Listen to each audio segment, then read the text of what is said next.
Chapter 1851, Flame Demon King's loot. After the Flame Demon King died, the rampaging mana in the valley settled down. It's finally dead. Shi Feng breathed out a sigh of relief as the Black Dragon disappeared shortly after the Flame Demon King died. If not for the Black Dragon's assistance, he wouldn't have been able to defeat the Flame Demon King. After all, even though the Flame Demon King was weakened, it was still a mythic monster. The boss had possessed not only superior strength, but also far more HP. Even if the Flame Demon King had only 10% of its HP left, it would still have had more than enough time to kill him. Although he had to sacrifice another 10 points of every basic attribute to kill the Flame Demon King, he forgot about the loss when he saw the small mountain of items the boss dropped. The Flame Demon King was a world boss. Although it had been weakened due to his quest, it was still a mythic-ranked world boss, hence the extremely bountiful loot. Not to mention, as this was the first time the Flame Demon King was killed, it was guaranteed to drop a 4-star guild promotion order. Future Flame Demon Kings killed would have only a certain chance of dropping the promotion order. This item was also the reason why he had persisted in killing the Flame Demon King to the point of permanently weakening himself. Currently, Zero Wing was a 3-star guild and held a significant advantage over other guilds. However, as the various superpowers started raiding level 50, 100-man Hell Mode team dungeons, it was only a matter of time before they became 3-star guilds as well. Meanwhile, compared to Zero Wing, the various superpowers would gain much more of an advantage from being a 3-star guild. Be it the Guild Employment Center or Guild Training Room, these two facilities needed guilds to reach a certain scale in order to display their usefulness fully. In other words, the larger a guild was, the better the guild could leverage these two facilities. In the case of Zero Wing, despite the rapid expansion it was currently undergoing, in terms of member count, it was far from rivaling even first-rate guilds. The operations of the various superpowers spanned over a dozen kingdoms and empires. Their member counts naturally dwarfed Zero Wing's. Once these superpowers became 3-star guilds, their development speed would undoubtedly skyrocket. At that time, not only would these superpowers be able to nurture a large number of elite players, but the income their guilds generated would also increase substantially. If Zero Wing, a guild that ruled over only a single kingdom, wished to surpass these superpowers, which had become 3-star guilds, in terms of development speed, then there was only one way to do so: by getting promoted into a 4-star guild. Unlike a 3-star guild, the benefits offered by a 4-star guild did not manifest with the scale of a guild. Instead, these benefits were apparent in the finer details. Reaching the 4-star rank would not give a guild the privilege to construct any additional facilities. Instead, what a guild gained from the 4-star rank was the recognition of the Adventurers Association as a large-scale guild. At that time, the Adventurers Association would directly issue large-scale quests to the guild. These large-scale quests ranged from easy to very difficult. Even national-level quests were available. The rewards for these quests were extremely generous. Moreover, these quests also provided players with good opportunities to raise their ranks in the Adventurers Association. In addition to receiving large-scale quests, 4-star guilds would be designated a temporary rest area in every Adventurers Association on the continent of God's Domain. While this rest area was relatively small, it allowed members of 4-star guilds to receive commissioned quests from every NPC town and city on the continent, not just from towns and cities where their respective guilds had residences. Due to this benefit, members of 4-star guilds could travel all over the continent to do quests, no longer hindered in their leveling speed and acquirement of resources by competition over a limited number of quests. The only downside to this was the Adventurers Association's tax on players' quest rewards when completing commissioned quests accepted from these designated rest areas. This, in turn, reduced the guild's income from these quests. Even so, this benefit would still help guilds generate much more wealth than before. At the same time, guilds would also be able to raise their popularity in the various NPC kingdoms and empires significantly, killing 2 birds with 1 stone. This was the distinguishing feature of a 4-star guild. After reaching the 4-star rank, a guild's development would no longer be tied down to the territories they controlled. Of course, the consequence of this feature was also very obvious. The amount of competition guilds had to face would increase drastically. However, so long as Zero Wing managed to become a 4-star guild ahead of others, it would seize a significant advantage over the other guilds, hence Shi Feng's persistence in killing the Flame Demon King. Following which, Shi Feng started going through the Flame Demon King's loot just like he expected. There was indeed a 4-star guild promotion order among the dropped items. So long as a 3-star guild possessed 200,000 guild popularity, it could be upgraded into a 4-star guild using this promotion order. As expected of a world boss, its loot sure is bountiful. Shi Feng was inwardly astonished as he looked over the statistics of the other dropped items. The Flame Demon King had dropped over 100 items in total, the majority of which were rare materials, including the extremely rare 7 Luminaries crystal. Although only 3 7 Luminaries crystals dropped, the equivalent often units, the value of these 7 Luminaries crystals still exceeded that of the other materials by a large margin. The rest of the loot were level 70+ weapons and equipment. Practically every one of these weapons and equipment was of fine gold rank. Only one of them was epic rank. Among the fine gold equipment dropped, 4 pieces belonged to the level 70 fine gold ranked Sins of Thunderfire set. The boss also dropped the entire level 70 fine gold ranked Scorching Wind set. While the weapons and equipment dropped looked subpar at best, Shi Feng's eyes glowed with excitement when he saw them. His reaction was because the Sins of Thunderfire set was top-tier set equipment for magical classes. This was set equipment that only level 70+ mythic ranked field bosses dropped. The set had a total of 6 pieces, and even superpowers would need to expend a lot of effort to collect the complete set. As for the Scorching Wind set, it was similarly top-tier set equipment, but for plate armor classes instead of magical classes. Not only did the Scorching Wind set provide higher fire resistance than the Dark Corrosion set, but its 6-piece set effect was also extremely heaven-defying. It allowed players to transform into a war god of fire and acquire a life rating that could rival archaic species. Although players would incur double damage from ice and water-type attacks than they normally would, it was still plenty amazing. The Sins of Thunderfire set's 6-piece set effect was similar to the Scorching Wind set's, allowing its user to transform into a Thunderfire messenger. Due to these two set effects, despite the ordinary basic attributes the two sets provided, they had ended up publicly recognized as the strongest level 70 set equipment available in the game. Even level 70 Dark Gold set equipment could not rival them. Shi Feng had never thought that he would be able to obtain the entire Scorching Wind set. As for the Sins of Thunderfire set, he was just short of 2 set pieces to complete the set. Once he geared 2 guild experts in these 2 sets, he would have himself 2 peak experts. As for the sole epic equipment dropped, it was a pair of cloth armor gloves named Hands of Fire. Not only did the gloves provide a significant amount of fire resistance, but it even increased the spell completion rate of players by 2%. It also had a skill that allowed its user to summon a Lord-ranked fire familiar, making this pair of gloves perfect for magical class players that were not adept in melee combat. After Shi Feng was done going through the Flame Demon King's loot, he then took out the Philosopher's Hand from his bag and inspected it, suppressing the excitement in his heart as he looked through its attribute panel. As he needed to deal with the Flame Demon King before, he had not had any time to inspect the fully recovered Philosopher's Hand. Now that the Flame Demon King was dealt with, he naturally had to take a good look at this legendary item, which had disappeared from God's domain in his previous life. 1852. Complete Philosopher's Hand, Chapter 1852, Complete Philosopher's Hand. The instant Shi Feng retrieved the Philosopher's Hand from his bag, he felt the space around him grow heavier. It felt as if space itself couldn't withstand the pristine energy within the Philosopher's Hand.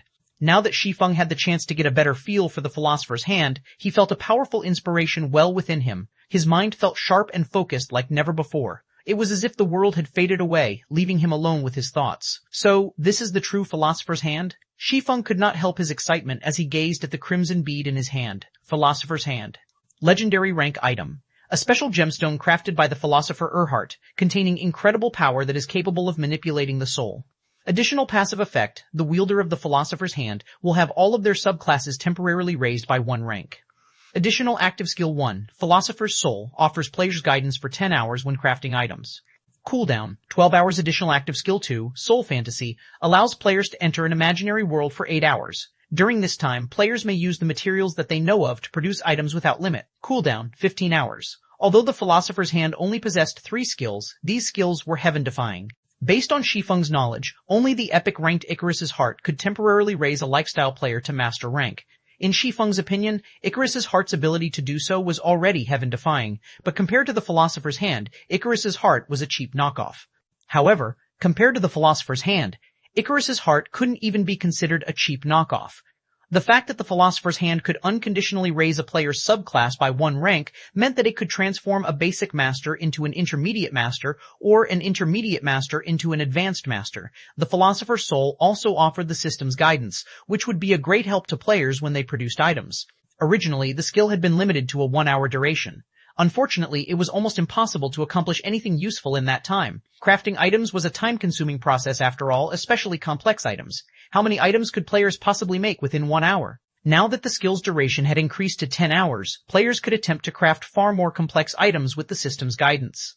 Lastly, Soul Fantasy granted players access to the main god system's resource warehouse. After seeing the Philosopher's Hand's 2 active skills, Shi Feng finally understood why the item was capable of producing so many lifestyle masters. Regardless of the subclass, any lifestyle player would require materials to craft new items. Although some tools allowed players to participate in simulations, these simulations couldn't truly replicate the material's properties. At most, these simulations allowed players to get a feel of the production procedures. An actual attempt would still require real materials. Meanwhile, to reach the master rank, players needed very high-ranked items, hence, the material requirements were quite high. However, high-ranking materials were not easy to obtain, and players would need these materials in large quantities. Experimenting with a few sets of materials would barely yield any results. Every lifestyle master was born of an astronomical resource investment. This was even true for the talented geniuses. Only, geniuses would need to spend fewer materials compared to ordinary lifestyle masters. However, with Soul Fantasy, players could experiment to their heart's content without worrying about lacking materials. Naturally, this would make new item creation very easy. I'm going to have a headache once I return. Shi Feng revealed a bitter smile as he looked at the philosopher's hand. While he had acquired the alchemy treasure, there was still the matter of how to use it. There was only one philosopher's hand, yet the Candlelight trading firm had tons of advanced lifestyle players waiting to use it. He would have to decide which players were worthy of the privilege. Most importantly, he'd have to worry about information leaks. Due to an information Leah, Kingdom Sword, the philosopher's hand's owner in the past, had become a target for the various superpowers, eventually vanishing from God's domain altogether. Although Zero Wing was impressively powerful right now, if multiple superpowers decided to make it their target, it would suffer a similar fate. He needed to be extremely careful when using the philosopher's hand. Shi Feng stored the philosopher's hand and exited the Scorched Valley. When Zero Wing's members, whom Violet Cloud had resurrected, saw Shi Feng emerge, they breathed a sigh of relief. Due to the Flame Demon King's outburst, the entire team had been annihilated in an instant. They had barely bought their guild leader any time. Guild leader, how did the quest go? Aqua Rose asked worriedly. Not only were high-ranked quests incredibly dangerous, but they also gave players very few chances of success. Plenty of quests only gave players a single attempt, and since their deaths had been so unexpected, they knew it was likely that this attempt had been a failure. Hence, Aqua Rose wondered if they'd have a second chance. On the off chance that this quest didn't offer a second chance, Shi Feng would have to suffer the system's penalty. To ordinary guild experts, suffering a system penalty wouldn't be much of a problem. At worst, if the penalty were severe, they could just start over with a new account. However, Shi Feng was different. He was Zero Wing's guild leader. If he suffered such a severe penalty, it would shake the very foundation of the guild. Relax, I completed my quest, Shi Feng said, chuckling at the worried expression on Aqua Rose's face. That's wonderful. I worried that we had failed the quest and you'd have to pay a high price for it. Now that the quest is complete, we didn't waste our trip here, Aqua Rose said, breathing a sigh of relief. She then looked at Shi Feng curiously and asked, But, guild leader, you really are amazing. You actually escaped the Flame Demon King after completing your quest. Looking at the terrain, there should only be one path out of the valley. How did you manage to hide from the boss, guild leader? She had experienced the Flame Demon King's frightening might personally. The world boss had been beyond terrifying. It was basically a god to current players. She found it very difficult to imagine any players defeating the Flame Demon King, even after reaching the same level. She didn't even know if a 100-man team of level 100 players had any hope against the Flame Demon King. Hearing Aqua Rose's question, the rest of Shi Feng's team turned towards him, curious. The Flame Demon King had slain Turtledove, a Tier 2 MT who had activated her Berserk skill, in just 3 hits, yet Shi Feng had escaped the boss unharmed. It was incredible. Hide? I wish I could have hidden from it, but the valley is only so large. Where would I possibly hide? Shi Feng said, shaking his head. Huh? If you didn't hide from it, how did you get away safely, guild leader? Didn't the Flame Demon King discover you as you left? Shi Feng's reply on confused Aqua Rose further. When the Flame Demon King had killed her, she had caught a glimpse of the boss as it charged back into the valley, where Shi Feng had still been. It discovered me, of course, Shi Feng said, smiling. But rather than wait for it to attack, I decided to strike first. Then, guild leader, how did you get out? Aqua Rose asked, utterly confounded. Did you use an auto-resurrection tool? Although auto-resurrection tools were very rare and precious in God's domain, they were nothing new. Aqua Rose couldn't think of any other way that Shi Feng would have escaped the Flame Demon King's pursuit. Take a look at this, Shi Feng said, smiling as he retrieved a gigantic crimson crystal ball from his bag. The fire-type mana within the crystal ball was so dense that the ambient fire-type mana automatically gathered around it. Isn't that a flame core? But the fire-type mana in the core is incredibly dense. It's even denser than the flame cores we obtained from Great Lord-ranked flame demons. Looking at the gigantic flame core in Shi Feng's hands, Aqua Rose realized a possibility. Doubtfully, she asked, Could it be, guild leader? Did you kill the Flame Demon King? 1853. Returning to White River City. Chapter 1853. Returning to White River City. Looking at the flame core in Shi Feng's hand, Kola and the others fell silent, incredulity flashing in their eyes. Guild leader, are you for real? They had all witnessed and experienced the Flame Demon King's might. Only Kola had been able to stand against the boss for any length of time. The rest of the team had been forced to flee to buy their guild leader the time he needed. While they considered the possibility of Shi Feng fighting such a boss, they knew that it would only be a matter of time before he died as well. As for Shi Feng slaying the Flame Demon King, that was simply impossible. However, the flame core before them was proof of the swordsman's claim. Moreover, the raging inferno that had consumed the valley was gone, not even a spark remained. For a time, they were utterly baffled. I have killed the Flame Demon King, but only its weakened version, Shi Feng explained, smiling. With the explanation, the team could, more or less, accept the fact that Shi Feng had killed the boss. Otherwise, they would have suspected Shi Feng of abusing some bug in the game. Right, Cola, how far are you from level 58 right now? Shi Feng asked as he turned to the MT. Level 58? After taking a look at his experience bar, Cola said, after my recent death, I'm 73% away from level 58. What about you, Summer? Shi Feng asked as he turned to alluring Summer, who wore an exquisite set of light blue robes. How far are you from level 59? I'm down to 6% of level 58. I'll need quite a few days before I reach level 59, alluring Summer said. Guild leader, what's going on? Aqua Rose asked, giving Shi Feng a strange look. She didn't understand why he suddenly asked about those two's levels. It's nothing. You two are a little low-leveled right now. Once we return, stop raiding dungeons and come level with me. Violet, you'll join us as well, Shi Feng said after giving the matter some thought.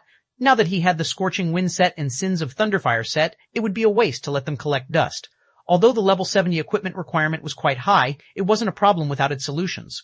Both Cola and Alluring Summer had equipment that reduced items' level requirements, though only by 5 levels. However, he had requirement gemstones, which could reduce the level requirements by another 5 levels. Once they equipped the requirement gemstones, Cola and Alluring Summer could wear items that were 10 levels higher than them. Once they donned the set equipment, it would increase the overall strength of the guild's main force by a significant margin. We're low-leveled? Alluring Summer blinked in astonishment at her own level. She already had the highest level in the team. Even in an empire, she'd be the undisputed #1 player on the empire's ranking list. However, the comment didn't dampen Alluring Summer's excitement in the least. After all, she was going to level up alongside Shi Feng. Guild leader, we've rested already. Let's hurry and head back, Cola said impatiently after hearing Shi Feng's intentions. Their teammates looked on with a little envy. When leveling up with Shi Feng, not only would they rise in levels with astonishing speed, but they'd also improve their combat standards quickly, following which everyone used return scrolls to teleport back to White River City. Once they returned, Shi Feng had Aqua Rose organize a team to mine the Source R vein, only selecting trustworthy players. He then contacted Melancholic Smile, instructing her to select trustworthy advanced lifestyle players from the Candlelight trading firm for the Philosopher's Hand. These players would be required to sign an extremely strict contract, since containing the secret of the Philosopher's Hand was of the utmost importance. He could not afford for the public to discover its existence. He'd only be able to relax after Zero Wing could properly protect itself. Otherwise, Zero Wing would definitely follow in the Kingdom Sword's footsteps. While Shi Feng rode an advanced horse carriage towards the Adventurers Association to promote Zero Wing to a 4-star guild, Gentle Snow contacted him. Guild leader, big trouble, Gentle Snow said anxiously. Not long ago, there was a system announcement in the Ore Empire, stating that Blackwater had captured the Crimson Flame Fortress. The Crimson Flame Fortress? Isn't that a transit hub to the Ore capital city? They actually managed to capture it? Shi Feng had already investigated the Ore Empire's various fortresses. Each fortress varied in its importance. The more important it was, the more ores it would contain. The Crimson Flame Fortress was a crucial transit hub for the Ore Empire. Players heading for the Ore capital city or other kingdoms or empires through the Ore Empire would have to pass through this fortress. Because of this, the Crimson Flame Fortress was invaluable to the Ore Empire. According to player reports, over 700,000 ores were stationed there, including 4 mythic ores. One of these 4 mythic ores even had a special bloodline, which made it far stronger than ordinary mythic monsters. In addition, the Crimson Flame Fortress was protected by powerful war weapons and defensive walls. Current players shouldn't be capable of raiding the Crimson Flame Fortress, even with Beast Emperor's help. We don't know how they managed to do it exactly, but based on the current reports, Blackwater has already dispatched a large number of players to garrison in the Crimson Flame Fortress. Blackwater has also officially announced the fortress's grand opening to the public on the Ore Empire's official forums. In addition, Blackwater has placed a bounty on every Zero Wing member. Right now, players gain 1 point for killing a normal member, 5 points for elite members, and 50 points for core members. These points can then be traded for coins or weapons and equipment. In addition, depending on how many points a player has collected, they can get discounts for the Crimson Flame Fortress's teleportation arrays. Players will receive a 10% discount for 500 accumulated points, 20% if they accumulate 3,000 points, and 30% if they accumulate 10,000 points. Those with over 10,000 points will even enjoy the benefits of a Blackwater core member. Shortly after this forum post was uploaded, a large number of players swarmed towards the Crimson Flame Fortress. The Ore Empire is in chaos. I doubt it will be long before this news reaches players in the neighboring kingdoms as well. Even more players will join this madness. I've also heard that a large number of dark players have set their sights on our members. As he listened to Gentle Snow's report, Shi Feng's expression darkened. They're being so ruthless? Shi Feng also could not help his surprise at Blackwater's generosity. To secure a share of the pie known as God's Domain, the Blackwater Corporation had invested heavily into the Blackwater Guild. That investment enabled the guild to offer its members even greater benefits than other superpowers. As a result, many expert players had sought to join the guild, especially when they had learned of its core member benefits. The benefits were so generous that even large guilds' upper echelons envied Blackwater's core members. However, becoming a core member in Blackwater wasn't easy. It wasn't enough to be an expert player. One also needed a list of noteworthy achievements. Moreover, Blackwater limited the number of core members the guild could have at a single time. With how many expert players Blackwater had, it was easy to imagine how difficult it was to become a core member. Even so, a vast number of players did everything they could to achieve that status. Now that Blackwater offered those same benefits for kill points, how could players ignore the temptation? Moreover, by doing so, Blackwater could scout for true peak experts. Even if Blackwater couldn't convince these peak experts to bear the responsibility of a core member, the guild could persuade these experts to become allies. Guild leader, should we limit our guild members' activity within the Ore Empire? Gentle Snow suggested. No, Shi Feng shook his head. We're already limited to a small area. If we reduce that further, our members in Silverwing Town won't be able to level up. Since Blackwater has already declared war against us, then we'll prepare for war as well. Post an announcement on the Ore Empire's forums stating that Zero Wing will offer the same point system as Blackwater. But Blackwater has too many advantages over us. Even if we establish a similar system, I'm afraid that very few people will side with us, Gentle Snow said worriedly. Relax. I have a surprise for Blackwater, Shi Feng said, smiling. Shi Feng disconnected the call as the carriage arrived before the Adventurers Association. After alighting from the carriage, he walked into the building, brimming with confidence. 1854 Promotion. To a 4-star guild, Chapter 1854, promotion to a 4-star guild, Dark Knight Empire, Light Shadow City, Dark Souls main headquarters. Zero Wing is quite interesting. I don't know if this guild is brave or overestimates itself. It's provoked so many powers that nobody usually dares to. Not only has Lu Xingluo targeted Zero Wing now, but Blackwater also wants to exterminate the guild, Tigerbreaker said, smiling as he read the report he had just received regarding Blackwater's official declaration of war against Zero Wing. This latest move from Blackwater was particularly vicious. Not only could Blackwater's bounty destroy Zero Wing's members regardless of rank, but the guild would also be able to lure a large number of players to the Crimson Flame Fortress, earning considerable profits. In addition, it would have its pick of peak experts, killing 3 birds with 1 stone. Although Zero Wing's foundation was sturdy, Blackwater was on an entirely different level. It wouldn't be long before Zero Wing's economy crumbled. Alliance Master, should we proceed with our original plan? Pathless, the Tier 2 Elementalist, quietly asked from beside Tigerbreaker. Of course. We had only accepted Starlink's commission, but now that Blackwater has joined the fray, not only are we going to proceed with our plan, but we'll also increase the number of participating members, Tigerbreaker said, snorting. We suffered quite a loss at Zero Wing's hands. It's time for Zero Wing to pay back that debt tenfold. Notify every adventurer team and tell them to send their experts to the Ore Empire. I'll take command of the operation personally. We'll teach Zero Wing to fear Dark Soul. Understood. Pathless nodded slightly, a hint of excitement flashing in his eyes. Since Dark Soul had grown famous, his and Tigerbreaker's adventurer team, the strongest in the Alliance, had rarely taken action. Normally, they left the toughest commissions to the Dark Hunters and Shadowclaw adventurer teams. White River City, Adventurers Association. As soon as Shi Feng entered the building, he noticed players crowding the lobby, chatting about Blackwater and its Crimson Flame Fortress. Blackwater is amazing. It actually captured the Crimson Flame Fortress so quickly. Exploring the Ore Empire will be much easier now. I've also heard that the Crimson Flame Fortress can teleport players to any nearby locations like Zero Wing City. We'll be able to avoid the Ore's inspection points in the Empire's inner region and reach its core area. That's right. I've heard that the Empire's core area is basically a treasure trove. It has a lot of rare ores and herbs, and the monsters in that area provide far more EXP than in the inner region. If we can get into the Ore capital city, we'll have an even greater time. I've heard that the monsters in the regional dungeon have a chance of dropping magic crystals. I've heard that as well. The Ore capital city is an extremely rare Asura mode regional dungeon. Moreover, it's a level 50 to level 100 super large-scale regional dungeon. Including the fact that it's in a neutral map, it'll offer far better loot than any regional dungeon available right now. Zero Wing is in trouble this time. Now that Blackwater has made such a vicious move, I'm afraid Zero Wing will struggle to survive in the Ore Empire. I've heard that quite a few known and top adventurer teams were doing everything they could to garrison in Silverwing Town, but those that succeeded probably regret their decisions now. When the players in the lobby spoke about the Crimson Flame Fortress, their eyes glowed with excitement and anticipation. When they spoke about Zero Wing, their tone carried disappointment and pity. At this point, nobody had an optimistic view of Zero Wing's chances against Blackwater. After all, the difference between both sides was simply massive. Previously, Zero Wing had held its ground thanks to Silverwing Town, but now that Blackwater had secured the Crimson Flame Fortress, Zero Wing had lost the advantage Silverwing Town granted. News sure spreads quickly. Shi Feng revealed a bitter smile when he overheard the conversations around him. It seems Blackwater had prepared to advertise this matter, waiting for the right moment. Blackwater's successful capture of the Crimson Flame Fortress had only been announced recently, yet White River City's public was already talking about it. No matter how he thought about it, this shouldn't be possible. While it wasn't unusual that the various major powers' upper echelons had learned of the situation very quickly, they had intelligence members everywhere, but the same couldn't be said for ordinary players. Most ordinary players only learned about other countries' news through other players. Normally, it took a few hours or even days before White River City's populace would learn of something happening in the Ore Empire. Yet, as soon as he had received news about the Crimson Flame Fortress from Gentle Snow, the ordinary players in the Adventurers Association were already talking about it. The information had spread too quickly. The only explanation was that Blackwater had sent some of its members to White River City to talk about the news, secretly spreading the word.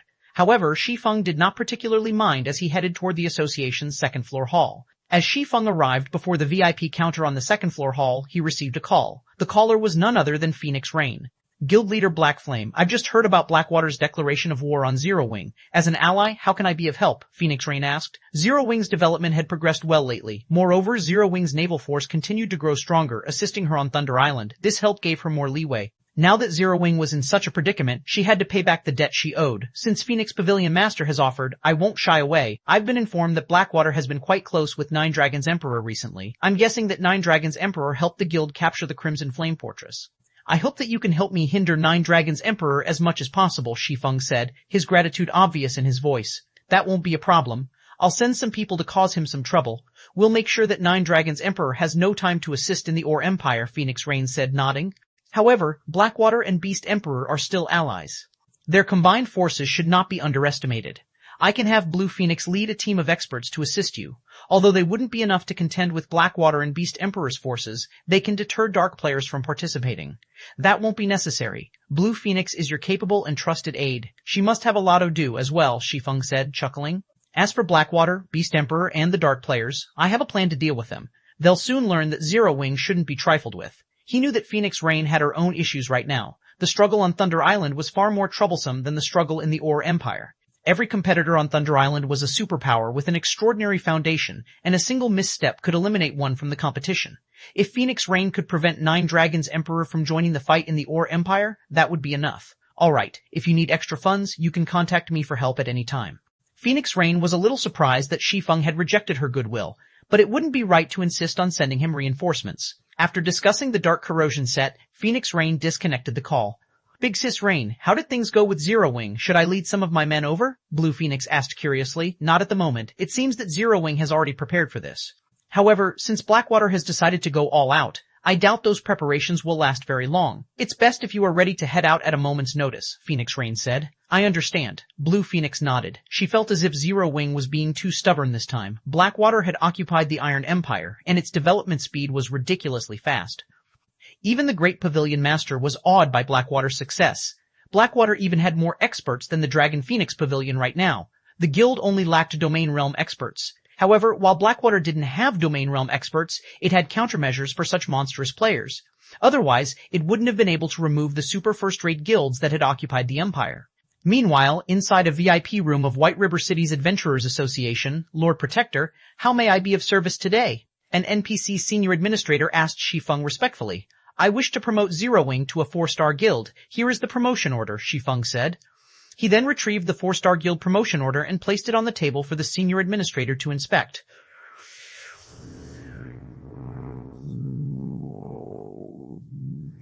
"1855 Town Level Guild.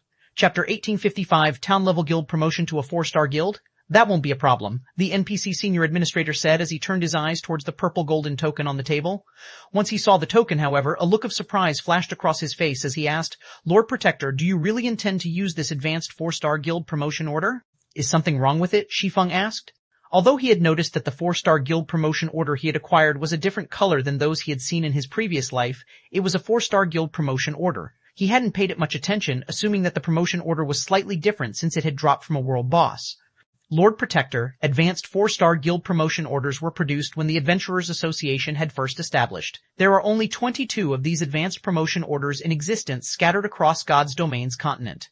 They are considered a trial for adventurer guilds, and the more advanced promotion orders an adventurer guild collects, the higher its status will be, enjoying greater treatment in the Adventurer Association once it becomes a 4-star guild. If an adventurer guild collects 3 advanced 4-star guild promotion orders, it will be treated as a city-state level guild. If an adventurer guild collects 7 advanced promotion orders, it'll be treated as a kingdom-level guild. Currently, you already have 1 advanced promotion order. If you collect another 2, the Adventurers Association will recognize your guild as a city-state, Lord Protector. However, if you promote your guild now, you will lose the opportunity and will have to climb the ranks slowly, starting as a town-level guild. Are you sure that you want to use this advanced 4-star guild promotion order now? After listening to the senior administrator's explanation, Shi Feng looked at the purple gold token on the table, a little surprised. So, the Adventurers Association has this kind of method to elevate a guild's status. Shi Feng understood what the statuses the senior administrator had mentioned represented. Other guilds would only come to learn and value the information after they were promoted to 4-star status. Once guilds reached 4-star status, they'd open a path in the Adventurers Association, gaining a temporary residence in every Adventurers Association across the continent of God's Domain. From then on, members of 4-star guilds' base of operations wouldn't be limited to 1 or a few locations. They could expand their development across the entire continent and use the opportunity to increase the EXP and income they earned. This so-called path meant recognition from the Adventurers Association as an official guild. Official guilds would then be able to engage in adventurer guild work. However, even after becoming an official guild, guilds would receive varying benefits from the Adventurers Association. When a guild first became a 4-star guild, it would be treated as an ordinary level guild. If the guild wished to receive more support from the association, it would have to raise its status. The simplest method of doing so involved upgrading the guild's status from ordinary to town level, city-state level, kingdom level, and finally, empire level. Depending on the guild's rank in the Adventurers Association, the guild would have access to different degrees of problems. At the ordinary level, guilds would be commissioned to solve civilian problems. Generally, these problems were similar to large-scale guild quests that required guilds to wipe out some demonic beasts harassing the civilian population. Only, they might reward more EXP than ordinary large-scale guild quests. After an adventurer guild reached the town level, the Adventurers Association would acknowledge the guild's ability to solve a town's problems. Normally, town-level guilds would receive commissions from town nobles, and the rewards would be much better than ordinary-level commissions. Even when a town-level guild accepted a civilian commission, the quest would reward more than what an ordinary-level guild would receive. After all, a town-level guild was much stronger than an ordinary-level guild. When a guild reached city-state level, it proved to the Adventurers Association that it was strong enough to solve issues that plagued an entire region. Commissions city-state level guilds generally received involved crusades against the dark forces in a particular area. Normally, to rise from ordinary level to city-state level, a guild had to complete a significant number of large-scale guild quests, slowly accumulating prestige in the Adventurers Association. Large-scale guild quests only awarded 3 to 5 prestige points, but becoming a town-level guild required 700 to 1,000 prestige depending on where the guild's main headquarters was located. The number and quality of large-scale guild quests would differ depending on the size of its NPC city, so the more prosperous the city was, the more prestige a guild needed to increase its rank. Thank you for the advice, but I have decided to go through with the promotion, Shi Feng said after giving the matter some thought. The revelation was indeed surprising. After all, just 1 advanced promotion order was enough to promote a guild to town level. Normally, it would take a large guild several years to achieve such a feat. As for reaching the city-state levels, not many large guilds would rise so high within their lifetimes. This was because promotion to the city-state level required a guild to complete a large-scale promotion quest in addition to earning enough prestige.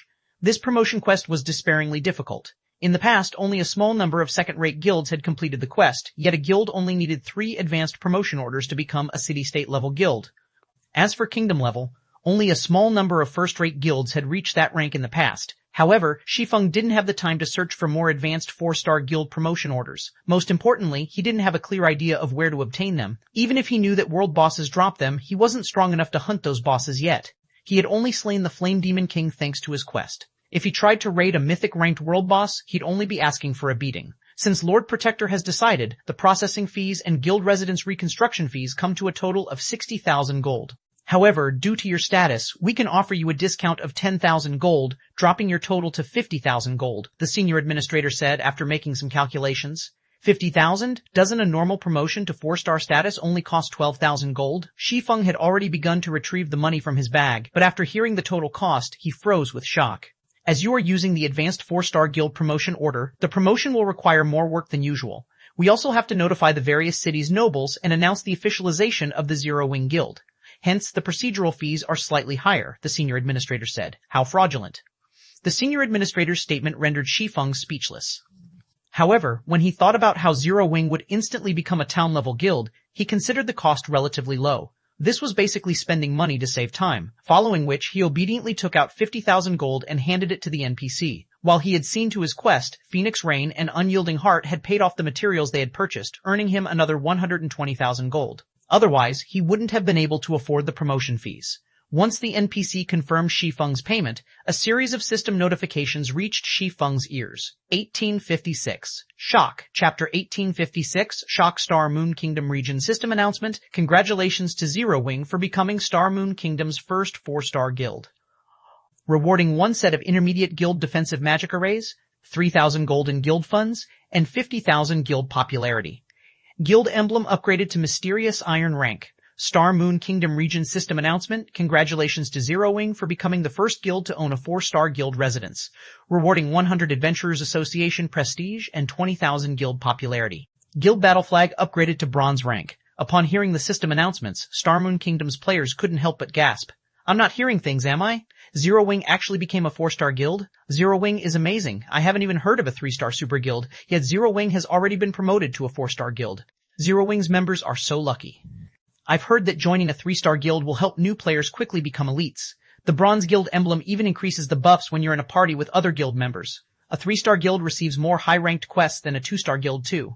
What kind of benefits will a 4-star guild enjoy? I don't know, but the benefits are definitely going to be better. Moreover, Zero Wing's guild emblem has been upgraded to Mysterious Iron rank. The buffs the emblem provides will be much stronger. Maybe I should try my luck with joining Zero Wing. As expected of Zero Wing, Blackwater has just declared war on the guild, yet Zero Wing has retaliated with such power. Blackwater will likely find Zero Wing a difficult opponent. There's no doubt about that. I just received some insider information from a friend of mine. He just got his Mysterious Iron Guild emblem from the guild residence, and he says it's much stronger than before.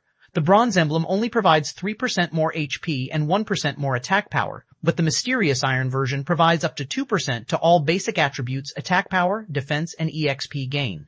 As long as 6 or more guild members are within 150 yards, players will enjoy the maximum buff. There's no need to be in the same party. Right. There's also the bronze-ranked guild battle flag. That's basically a treasure for raiding dungeons. As long as you purchase it, you can plant it in a dungeon, and all guild members within 200 yards will receive a 10% increase to all attributes for 5 minutes. After seeing the system announcements, Star Moon Kingdom's independent players engaged in a heated discussion on the official forums. Many players had abandoned the thought of joining Zero Wing after Blackwater's declaration of war, but now that Zero Wing was a 4-star guild, it offered even better benefits. When these independent players learned about these benefits, they began to reconsider their positions. Zero Wing's new benefits were simply too tempting, especially the guild emblem. Previously, the Bronze Guild emblem had offered free teleportation between guild residences and increased attributes when in a party with other guild members. Not only did the Bronze Guild emblem save Zero Wing's members money, but it also made it easier to grind monsters. Now that the guild emblem had been upgraded to Mysterious Iron rank, its effects had more than doubled. Moreover, the guild now had access to the Bronze Guild battle flag. With the battle flag's help, Zero Wing's members would have a much easier time with dungeon bosses. After all, not every player in the game had the opportunity to learn a berserk skill. Meanwhile, the guild battle flag's buff was akin to a mini berserk skill for the entire team. Meanwhile, the various major powers soon learned of Zero Wing's latest promotion. So, this is what Black Flame was talking about? Phoenix Rain could not help but shake her head and smile as she read the latest report regarding Zero Wing. Sure enough, Zero Wing hasn't changed. It is always full of surprises. Big Sis Rain, I wish I could see the expressions of Blackwater and Nine Dragons Emperor's people when they hear about this, Blue Phoenix said, giggling. Even she was tempted by the benefits a 4-star guild enjoyed, not to mention independent players. She could already imagine the massive crowd that would form outside of Zero Wing's guild residences. Zero Wing would definitely increase its strength in a short time. Moreover, with the Mysterious Iron Guild emblem and Bronze Guild battle flag, she could already foresee Zero Wing's members improving significantly in a short time. After all, both items would drastically reduce the difficulty of raiding teen dungeons. Players that had struggled to increase their attributes could now raid these dungeons, acquiring better weapons and equipment. These players could then use these weapons and equipment to raid team dungeons of greater difficulty and acquire even better items, creating an endless cycle. Black Flame's latest trump card is certainly impressive. With the benefits of a 4-star guild hastening its development, Zero Wing has a chance in a war of attrition against Blackwater in the Ore Empire. As more time passes, Zero Wing will also be able to include more members in the fight. On the other hand, Blackwater severely lacks manpower, Phoenix Rain said, nodding. She hadn't actually thought that Shi Feng was capable of such a move. It was no wonder why the man had rejected her offer for reinforcements. Ore Empire, Crimson Flame Fortress. After the Crimson Flame Fortress had opened to the public, a large number of players had gathered there, seeking the Ore capital city's treasures. The fortress's player population was even more frightening than Silverwing Town's. However, while the town was quite lively, the meeting room in the castle was not. Vice Guild leader, according to our investigation, many experts from the neighboring kingdoms have begun to consider visiting Starmoon Kingdom to join Zero Wing due to its promotion to a 4-star guild, Falling Fire said, reading the report in his hands with a grim expression. All 20-plus guild upper echelons inside the meeting room were deathly silent as they looked at the woman in the seat of honor. The woman had long, light red hair draped over her shoulders, and she wore a suit of sacred crimson armor.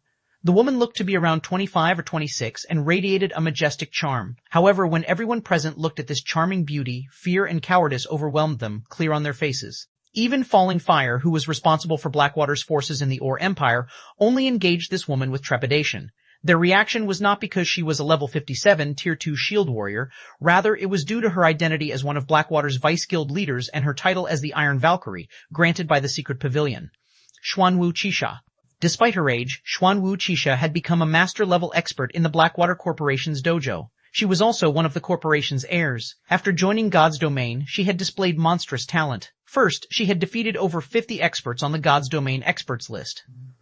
Then, she had challenged several old monsters from the various super guilds before leading Blackwater's forces to dominate the Iron Empire, relying on her vicious tactics until she secured the guild's position as the Empire's overlord. Now, to secure Blackwater's hold of the Ore Empire, she had arrived to oversee the guild's development personally. She was also responsible for the plan to target Zero Wing.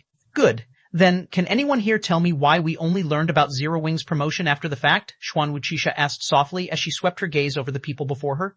1857 Airport, Chapter 1857, Airport. The atmosphere inside the quiet meeting room became even tenser at Xuanwu Qixia's question. After the silence continued for some time, a young man who was a level 56 Tier 2 assassin stood up.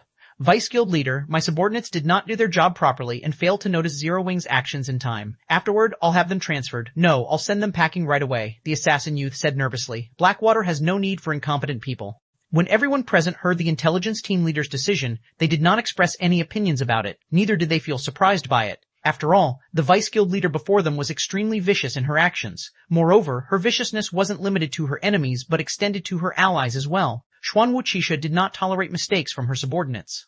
A subordinate that slipped up would incur terrifying consequences. Not to mention, Zero Wing's promotion to 4-star guild was a huge incident, yet the intelligence team spying on Zero Wing had actually failed to get any hint of it. Well said, Xuanwu Qixia smiled, clapping her hands as she walked up to the assassin youth. In that case, you can also get lost now. Following Xuanwu Qixia's words, everyone in the room received a notification that the assassin youth had been expelled from the guild and was no longer a member of Blackwater. Vice Guild leader. When the assassin youth saw the expulsion notice, he turned to Xuanwu Qixia in shock. He had never thought that she would actually remove a managerial figure like himself just like that. Just as the assassin youth was about to say something more, Xuanwu Qixia suddenly unsheathed the sword hanging from her waist and sent a dark purple arc cutting at him. Before the assassin youth could even react, his vision started darkening. A moment later, the assassin youth's body collapsed to the ground and multiple weapons and equipment dropped beside his body. After the assassin youth died, his corpse slowly disintegrated, transforming into dark purple smoke. The smoke then flowed into Xuanwu Qixia's sword. Everyone inside the room could faintly hear agonizing screams coming from the purple smoke. Suddenly, fear permeated the entire room. Everyone present looked at Xuanwu Qixia with a dumbfounded expression. The assassin youth, named Grey Blade, was the vice commander of the Ore Empire Branch Guild's main force. At the same time, he was the head of the Branch Guild's intelligence department. Despite his high position, Xuanwu Qixia had actually expelled him after just a few words. She had even killed Grey Blade without hesitation. This situation evoked an unprecedented fear in everyone. They could tell that Grey Blade had not died an ordinary death. Otherwise, the assassin youth wouldn't have dropped over half of the weapons and equipment he wielded and let loose such soul-piercing cries. He also definitely did not lose just one level. Once Grey Blade resurrected, his account would most likely be crippled. After Xuanwu Qixia sheathed the glowing purple sword she wielded, no one inside the meeting room dared to look at her in the eye. Everyone simply lowered their heads and fixed their eyes on the floor, deeply afraid of becoming the next Greyblade. Snowscar, you'll take over his job from now on. I believe you won't disappoint me, right? Xuanwu Qixia said as she looked toward a cloaked and thin level 56, Tier 2 berserker standing by the entrance of the room. Vice Guild Leader, please rest assured, the Heavenly Eagle Legion 1 lead definitely will not disappoint you, the berserker addressed as Snowscar said respectfully as he lowered the hood of his black cloak. Upon hearing the name, Snowscar, everyone present turned automatically to look at the berserker. When they saw the man's appearance, they could not help but gape in shock. Snowscar? Isn't he the #1 berserker of the super first-rate guild Puzzled Star? Falling Fire was also surprised when he saw Snowscar. Everyone present was no stranger to this name. Puzzled Star was a super first-rate guild that had contended against Blackwater over the Iron Empire. Meanwhile, among Puzzled Star's forces, the berserker named Snowscar had given Blackwater plenty of headaches. Yet now, Snowscar had actually joined Blackwater. Moreover, he had even become one of Xuanwu Qixia's direct subordinates. This revelation was simply too shocking. Since Zero Wing plans on using the benefits of a 4-star guild to fight a war of attrition with us, let's play along with them, Xuanwu Qixia said as she eyed the map of the Ore Empire displayed at the center of the meeting table. When she looked at the terrain around Silverwing City, the corners of her lips curled up slightly. The Iron Empire has become very boring lately, now that no more enemies remain there. Hopefully, Zero Wing can bring me some entertainment. Meanwhile, inside Zero Wing's residence in White River City, the atmosphere was extremely lively. Due to Zero Wing's promotion to 4-star guild, the guild residence in White River City had gotten upgraded into a 4-star residence. The new guild residence was much more majestic than before. The guild hall was now a massive 9-story tall building. Not only were there more private rooms available, but even the first-floor lobby had undergone significant changes. Now, aside from the counter that issued high-ranking quests, there was also a counter operated by the Adventurers Association inside the lobby. This counter allowed players to pick up high-ranking quests that were normally out of reach. Meanwhile, these quests could help Tier 2 players not only quickly raise their reputation in the Adventurers Association, but also acquire tons of EXP and remuneration.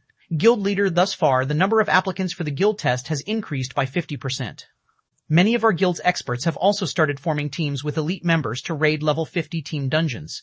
I believe it won't be long before our guild elites have level 50 secret silver equipment as well, Aqua Rose reported excitedly. Then, we'll be able to dispatch large numbers of well-equipped elite and expert members to Silverwing Town and show Blackwater and those dark players who's boss. Although mainstream players had already reached level 50, due to the sharp decrease in drop rate for level 50 weapons and equipment, players weren't particularly well equipped right now. Let alone elite players, even level 50 plus expert players currently had only a few pieces of level 50 secret silver equipment on them. Excellent. Since so many people in the guild wish to raid level 50 team dungeons, let them prioritize raiding these team dungeons, Shi Feng said, as he pointed out a few level 50 team dungeons in Star Moon Kingdom. Although these team dungeons did not drop the best weapons, equipment, and materials, they were sources of fire essence stones, ice crystal water, and titan ore. These 3 materials were extremely rare and were very difficult to acquire from the market. However, they were also the main materials necessary for the Hell Tank. Currently, due to Zero Wing's promotion to 4-star guild, the guild's fame had skyrocketed, and the guild's growth potential had risen considerably. As a result of this change, however, the guild had also earned the attention of many superpowers. Originally, he had planned on directly taking control of the secret stone fortress. However, if he did so now, the consequences would be extremely severe. The various superpowers coveting the fortress would definitely go crazy over the matter. Hence, what he needed to do right now wasn't to take control of the secret stone fortress, but to boost the guild's combat power. Meanwhile, the simplest way to do so was to expand the guild's arsenal of war weapons. Currently, he had 2 new war weapons he could make. One was the Guardian Puppet, while the other was the Hell Tank. He had just acquired the Philosopher's Hand, and it would take Melancholic Smile some time to select trustworthy advanced lifestyle players. Nurturing these advanced lifestyle players into masters would also take quite a lot of time. The production of the Guardian Puppet required too many masters.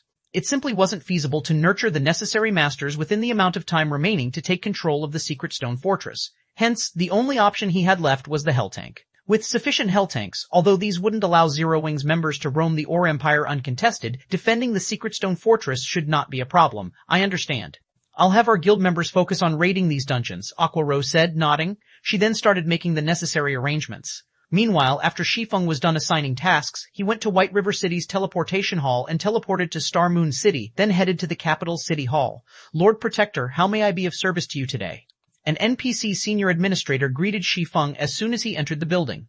Hello, I wish to construct an airport linked to Star Moon City in Silverwing Town. Here is my airport's construction certificate, Shi Feng replied as he retrieved an ancient parchment from his bag. 1858 Medium Airship. Chapter 1858 Medium Airship. After the senior administrator verified the airport building order's authenticity, he presented a list of airport designs for Shi Feng to choose from. Unlike other advanced constructions, players only needed an airport building order to construct an airport.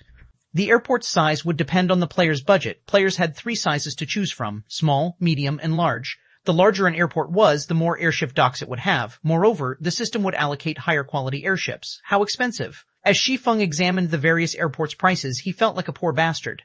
The cheapest airport on the list the senior administrator had provided cost 50,000 gold to construct, whereas the most expensive small airport cost 150,000 gold.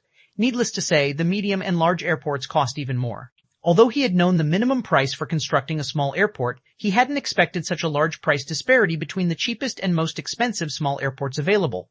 Of course, the most expensive small airport was worth every coin. The 50,000 gold airport looked shabby next to the 150,000 gold option.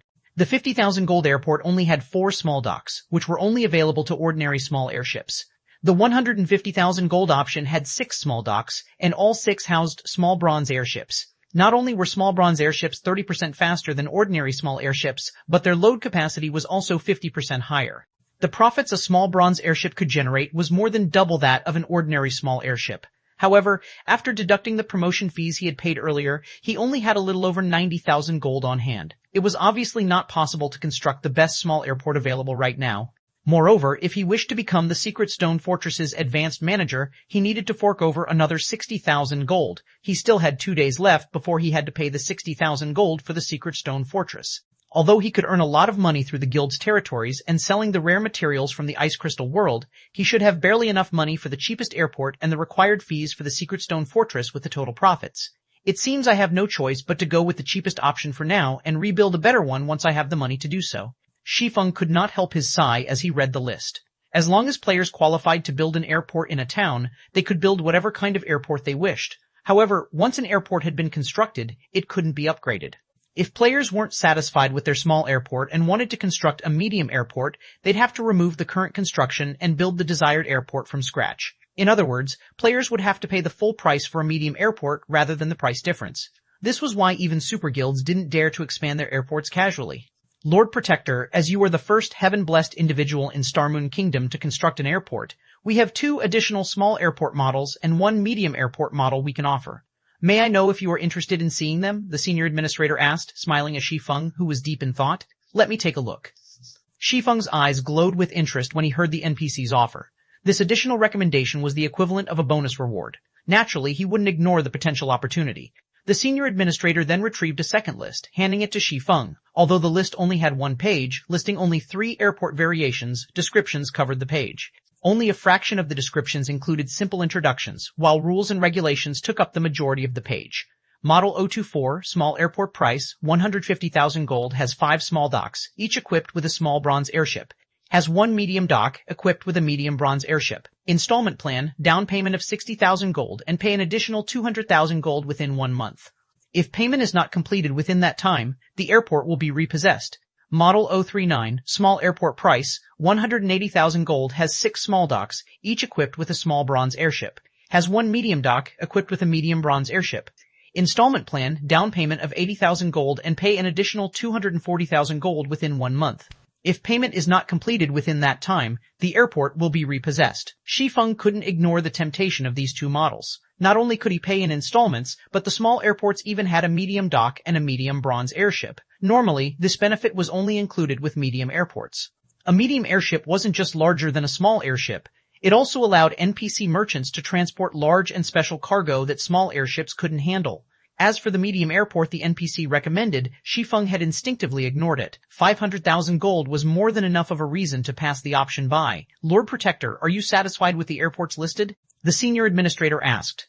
If you cannot decide or lack sufficient funds, we can reserve these 3 options for you for 3 days. No need. I'll go with Model 024, Shi Feng said without hesitation. He definitely couldn't afford the medium airport, even if he bankrupted himself. As for Model 039, he would have chosen it if he could have.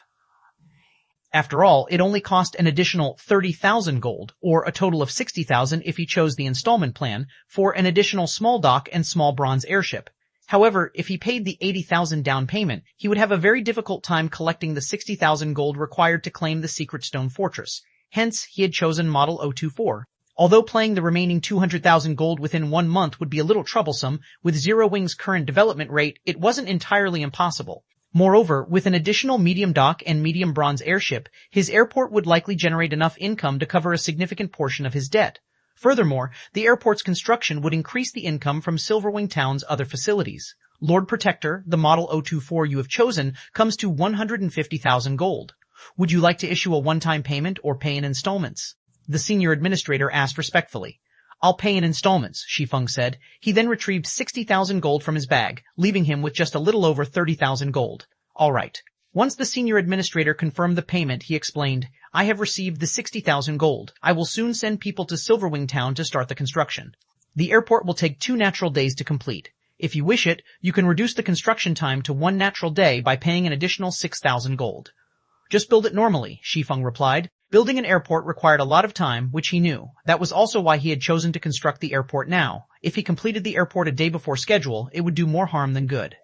Once Shi Feng finished with the airport selection, he returned to White River City's Candlelight trading firm. He had to set aside his original plan of helping Kola and Alluring Summer level up, sending the two to Beslow Hills, a neutral map near Star Moon Kingdom, once they had formed a 6-man party instead. The Beslow Hills was a level 70 neutral map and home to the undead. Although the monsters there were roughly as strong as the monsters in the Flame Demon's Valley, the party would face far less danger than in the valley. Moreover, undead generally had below average HP. With Kola's current equipment, he'd be able to resist the undead army in the area. His 5 party members would simply need to consume holy light potions, converting their attacks into light type. Light type attacks dealt double damage to undead, which would significantly increase the party's grinding speed. Many of Star Moon Kingdom's large guilds had used this method to power level new, low-level members in the past. The only downside to this was that undead monsters were very poor. Even after killing an army of several hundred undead, one wouldn't earn enough money to cover the cost of a single holy light potion. After making the necessary arrangements for Kola and Alluring Summer's leveling, Shi Feng returned to his special forging room in the Candlelight trading firm. He then took the subclass dark gold design from his bag. Anticipation flashed in Shi Feng's eyes as he gazed at the blank parchment before him. He then pulled the Hell Tank Designola from his bag. The Hell Tank required multiple subclasses to craft its various components. The Forger subclass was only one of them. Among the parts the Forger subclass had to craft, the most important were the power source and the sturdy outer shell. As an intermediate tank, both were fine gold rank. If he could upgrade one of them to dark gold rank, it would definitely improve the overall Hell Tank. With his current forging standards, modifying the Hell Tank's power source or outer shell would be impossible. Not even an advanced Master Forger was guaranteed to accomplish the task. However, the subclass dark gold design before him could forcefully modify and upgrade a low-rank design to dark gold rank, making the impossible possible. Of course, he had never actually heard of anyone achieving the feat, so he wasn't sure if it was possible, but if he succeeded, the Hell Tank would become far more powerful. Improving the outer shell will only increase the tank's defense and durability, but the tank's offensive abilities are more important. Let's go with the power source. After examining the Hell Tank design before him for some time, Shi Feng decided to upgrade the tank's power source. Shi Feng activated the subclass dark gold design and designated the Hell Tank's power source design as the target. A loading bar then appeared as the system analyzed and modified the design. Please succeed, Shi Feng silently prayed as he watched the loading bar slowly fill. TL notes, 1 Hell Tank, changed Hell Chariot from Chapter 1771, Topple Hell Tank, 1859, improved power source. Chapter 1859, improved power source. As the light blue loading bar filled, the analysis began to take more time to complete. Once the analysis reached 90% completion, each subsequent percentage took over a dozen seconds. Don't tell me it's going to fail? Shi Feng couldn't help his growing nerves as he watched the loading bar. Blank subclass designs generally had a 100% modification success rate, but as far as he knew, no one had ever tried to modify parts of a design. The subclass design was a one-time use item, vanishing regardless of whether the modification succeeded or not. Nobody would take the risk of losing an opportunity to upgrade their subclass to the next rank. Finally, after more than 10 minutes, the modification finished. And Shi Feng heard the sound of a system notification. System, congratulations. You have modified the Hell Tank's power source and acquired the dark gold ranked Hell Tank power source design. System, congratulations. You have created the dark gold ranked Hell Tank power source design. Wonderful. Shi Feng was ecstatic as he watched words and diagrams appear on the blank parchment before him. Now that he had created a new dark gold item, he only needed to accumulate 100,000 forging proficiency points to become an intermediate master forger, following which Shi Feng eagerly clicked to inspect the dark gold power source design. The upgrade would improve the power source's transfer of energy throughout the Hell Tank. Not only would this increase the Hell Tank's movement speed, but it would also increase the power of the tank's cannons. Amazing! It's so much stronger after the modification. Shi Feng was astonished as he inspected the upgraded power source. At the fine gold rank, the power source could supply anywhere from 200 to 300 units of energy per second. This energy would power the Hell Tank's movement, defenses, and attacks. After its upgrade to dark gold rank, the power source could generate between 320 and 400 units of energy per second. In terms of performance, the power source had improved by more than 30%. Moreover, the new power source's energy output was far more stable. Now, the Hell Tank's dark gold power source could rival the power source of an advanced tank. Although advanced tanks' power sources were also dark gold rank, they required far more precious materials to construct. The required materials for the Hell Tank's modified power source, on the other hand, hadn't changed. Only, the design now required a higher quantity of materials. The fact that it could rival an advanced tank's power source was amazing. The various empires commanded advanced tanks to combat mythic monsters. These war weapons weren't available to players.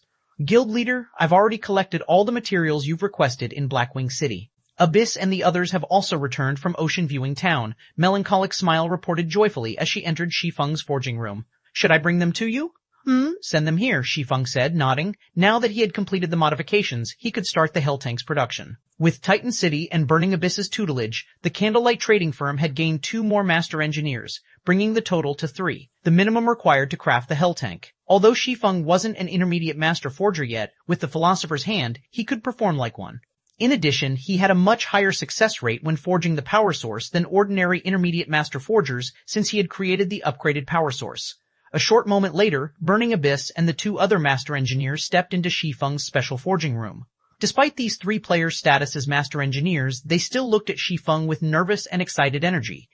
Anywhere else, even a first-rate guild's guild leader would have to treat them with respect due to their identities as master engineers. However, as employees of the Candlelight Trading Firm, they knew their place in the trading firm. Master lifestyle players might be good, but they were not irreplaceable. With the Candlelight Trading Firm's strength, it would have no issues nurturing more masters in the future. They were proof of this. Guild leader, do you need us for something? Burning Abyss asked. I've asked you here today to help me produce an item. However, before we do, you'll need to sign a confidentiality agreement, Shi Feng told Burning Abyss's group of 3.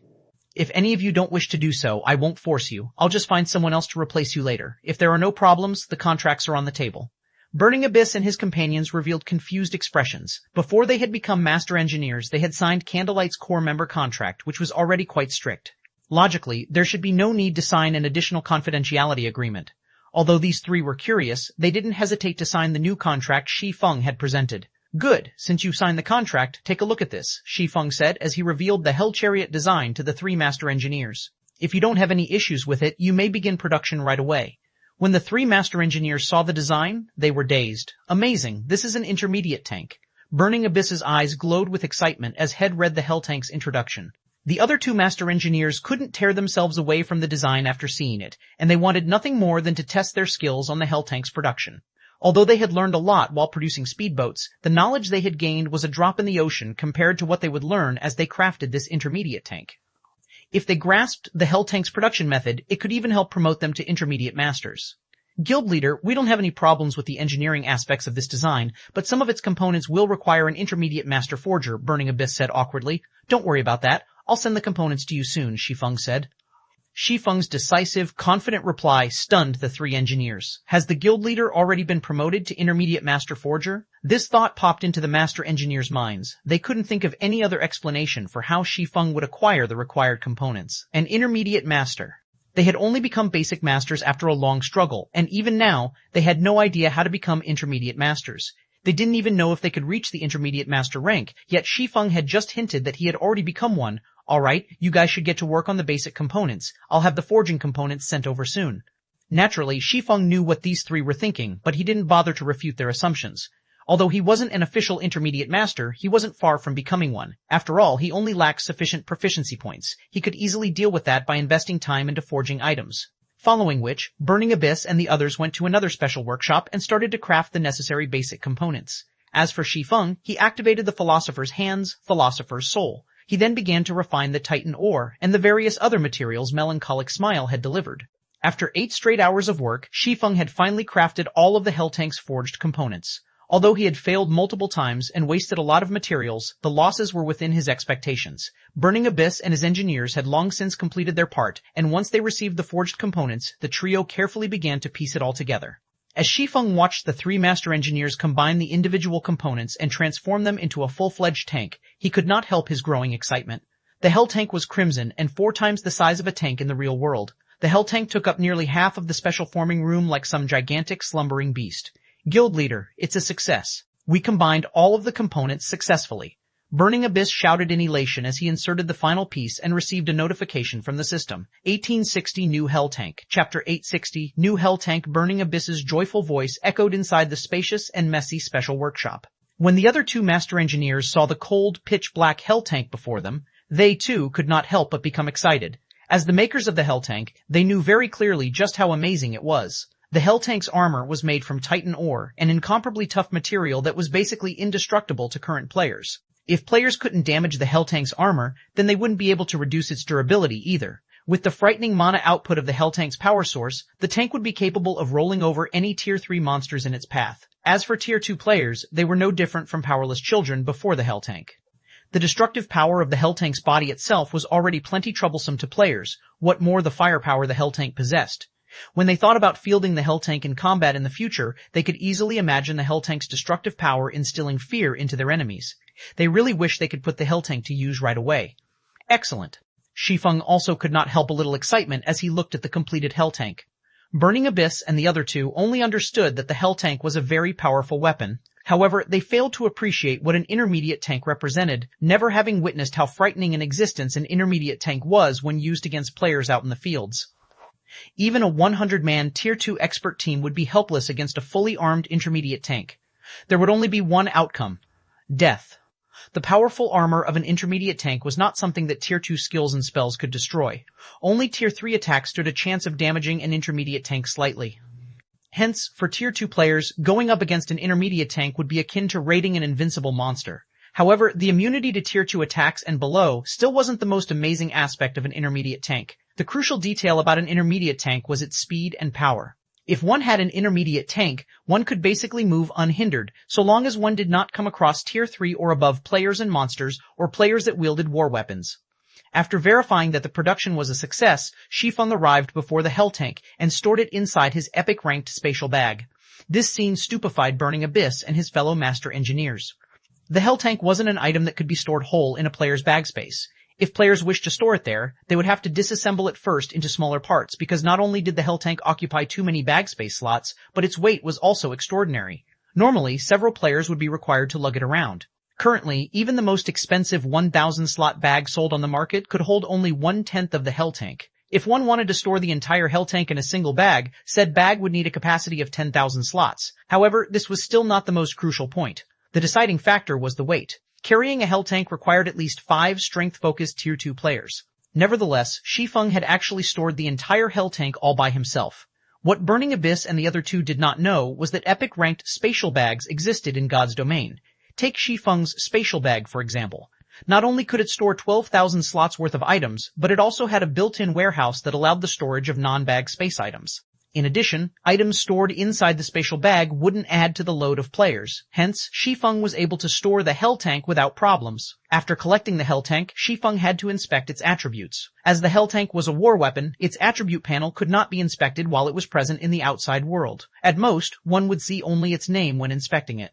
Only after storing it in a bag space could one inspect it. Hell Tank, intermediate tank equipped with a dark gold rank power source, maximum capacity, 20 people increases movement speed by 210%, possesses upper rank Tier 2 defensive capabilities, durability 400 and 400, additional skill. 1. Magic Shield constructs a Tier 3 magic barrier that can absorb up to a maximum of 3,000 damage for 24 minutes. Each use costs 18 magic crystals. Cooldown, 10 minutes. Additional skill 2, Hell Cannon, 1,700 yard range. Deals a devastating blow at the Tier 3 standard to a 35-yard radius.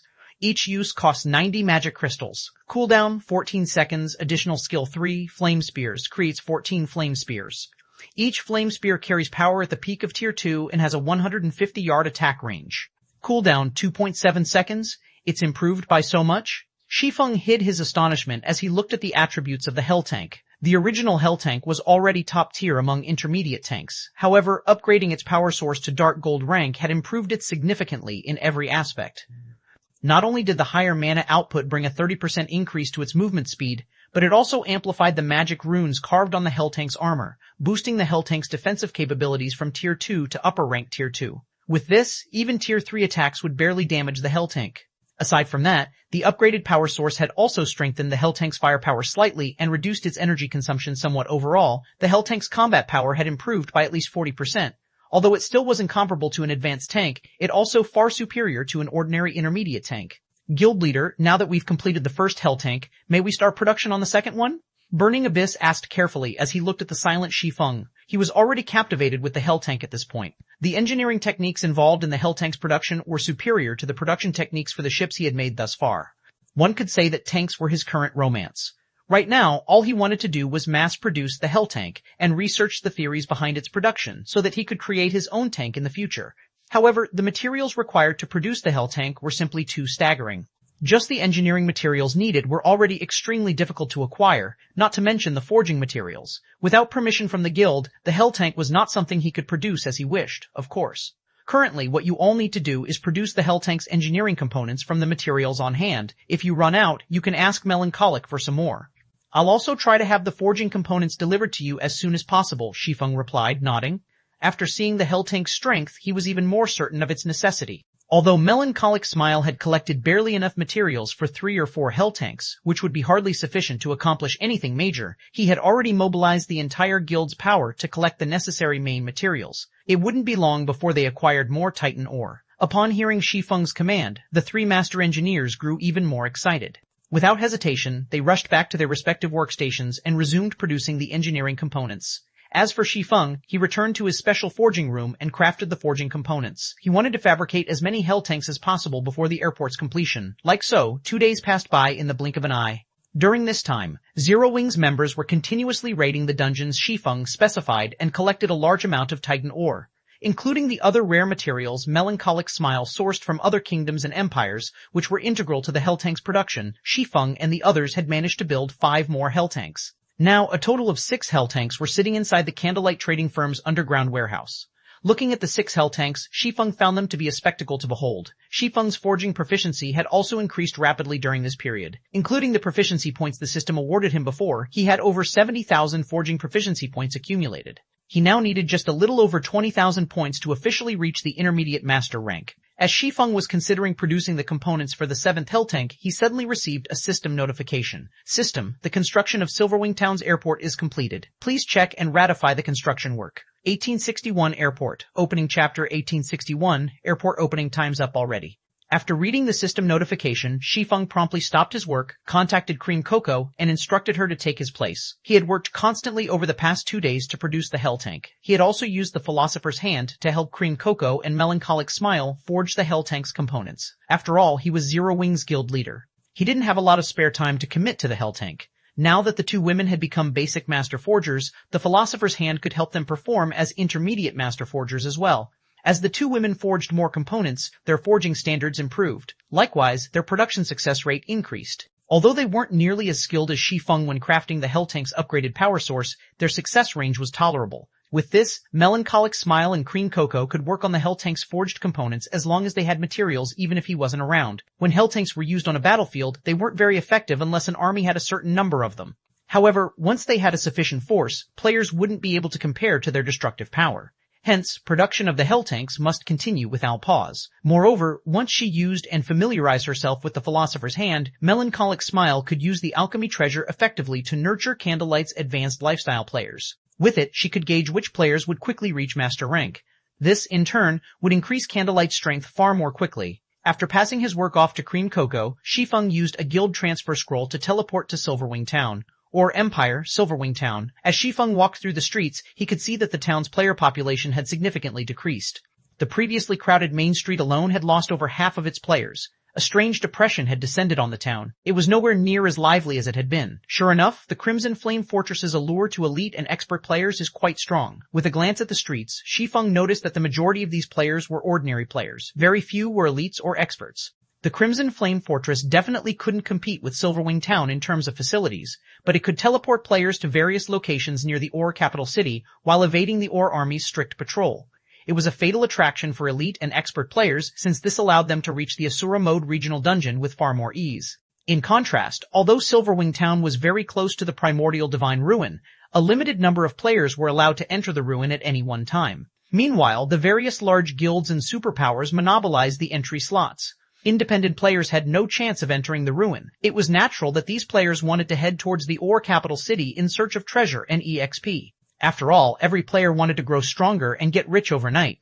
The Ore capital city provided a golden opportunity. Even if players failed to find amazing treasure, they could acquire enough magic crystals in the regional dungeon to earn a small fortune, selling them to the various large guilds in bulk. Although the various team dungeons had a chance of dropping magic crystals, they didn't drop many, and the drop rate was painfully low.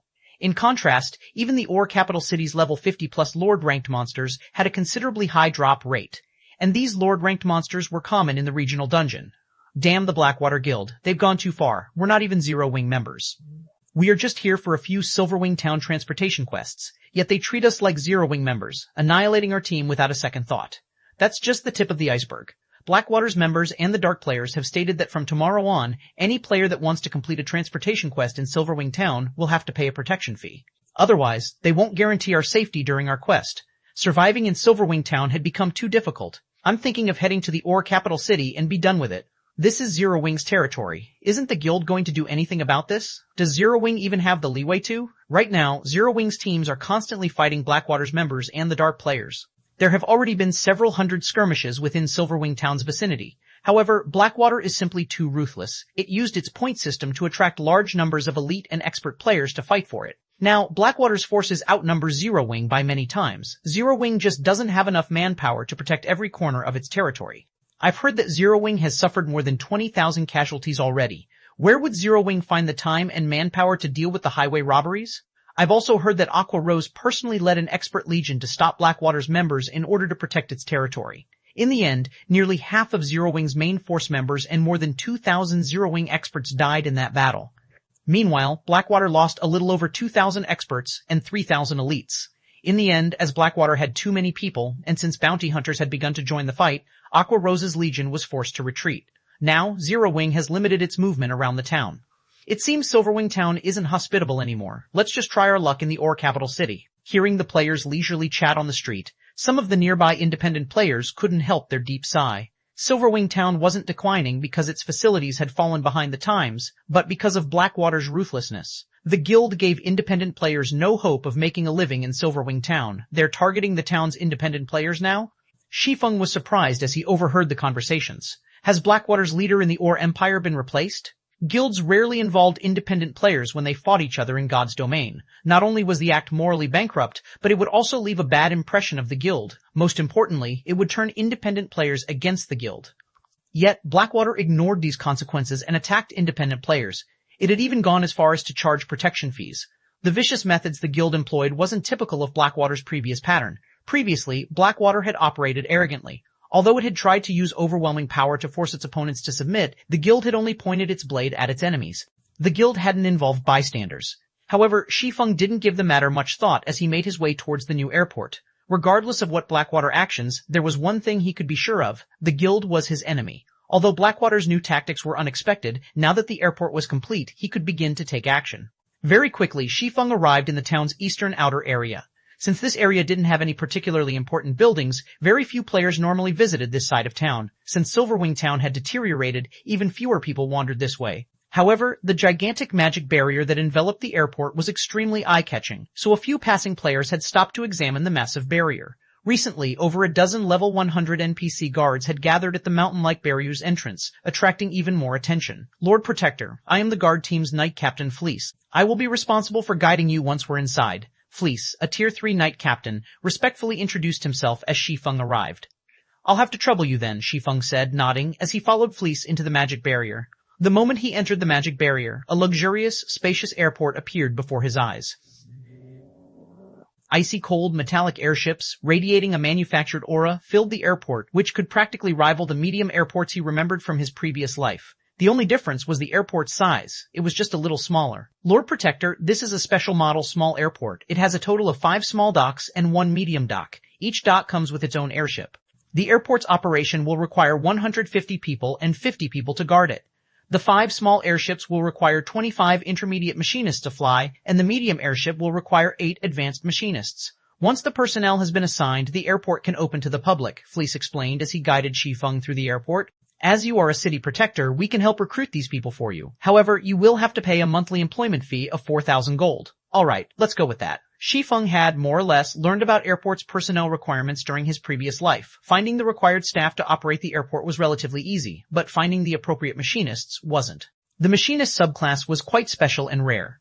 It required one to have the engineer, forger, and magician subclasses. Ordinary players already had plenty of trouble developing one subclass, let alone 3. Moreover, one needed to know how to merge the 3 subclasses techniques. It would take far more time to nurture a machinist than other subclasses as well.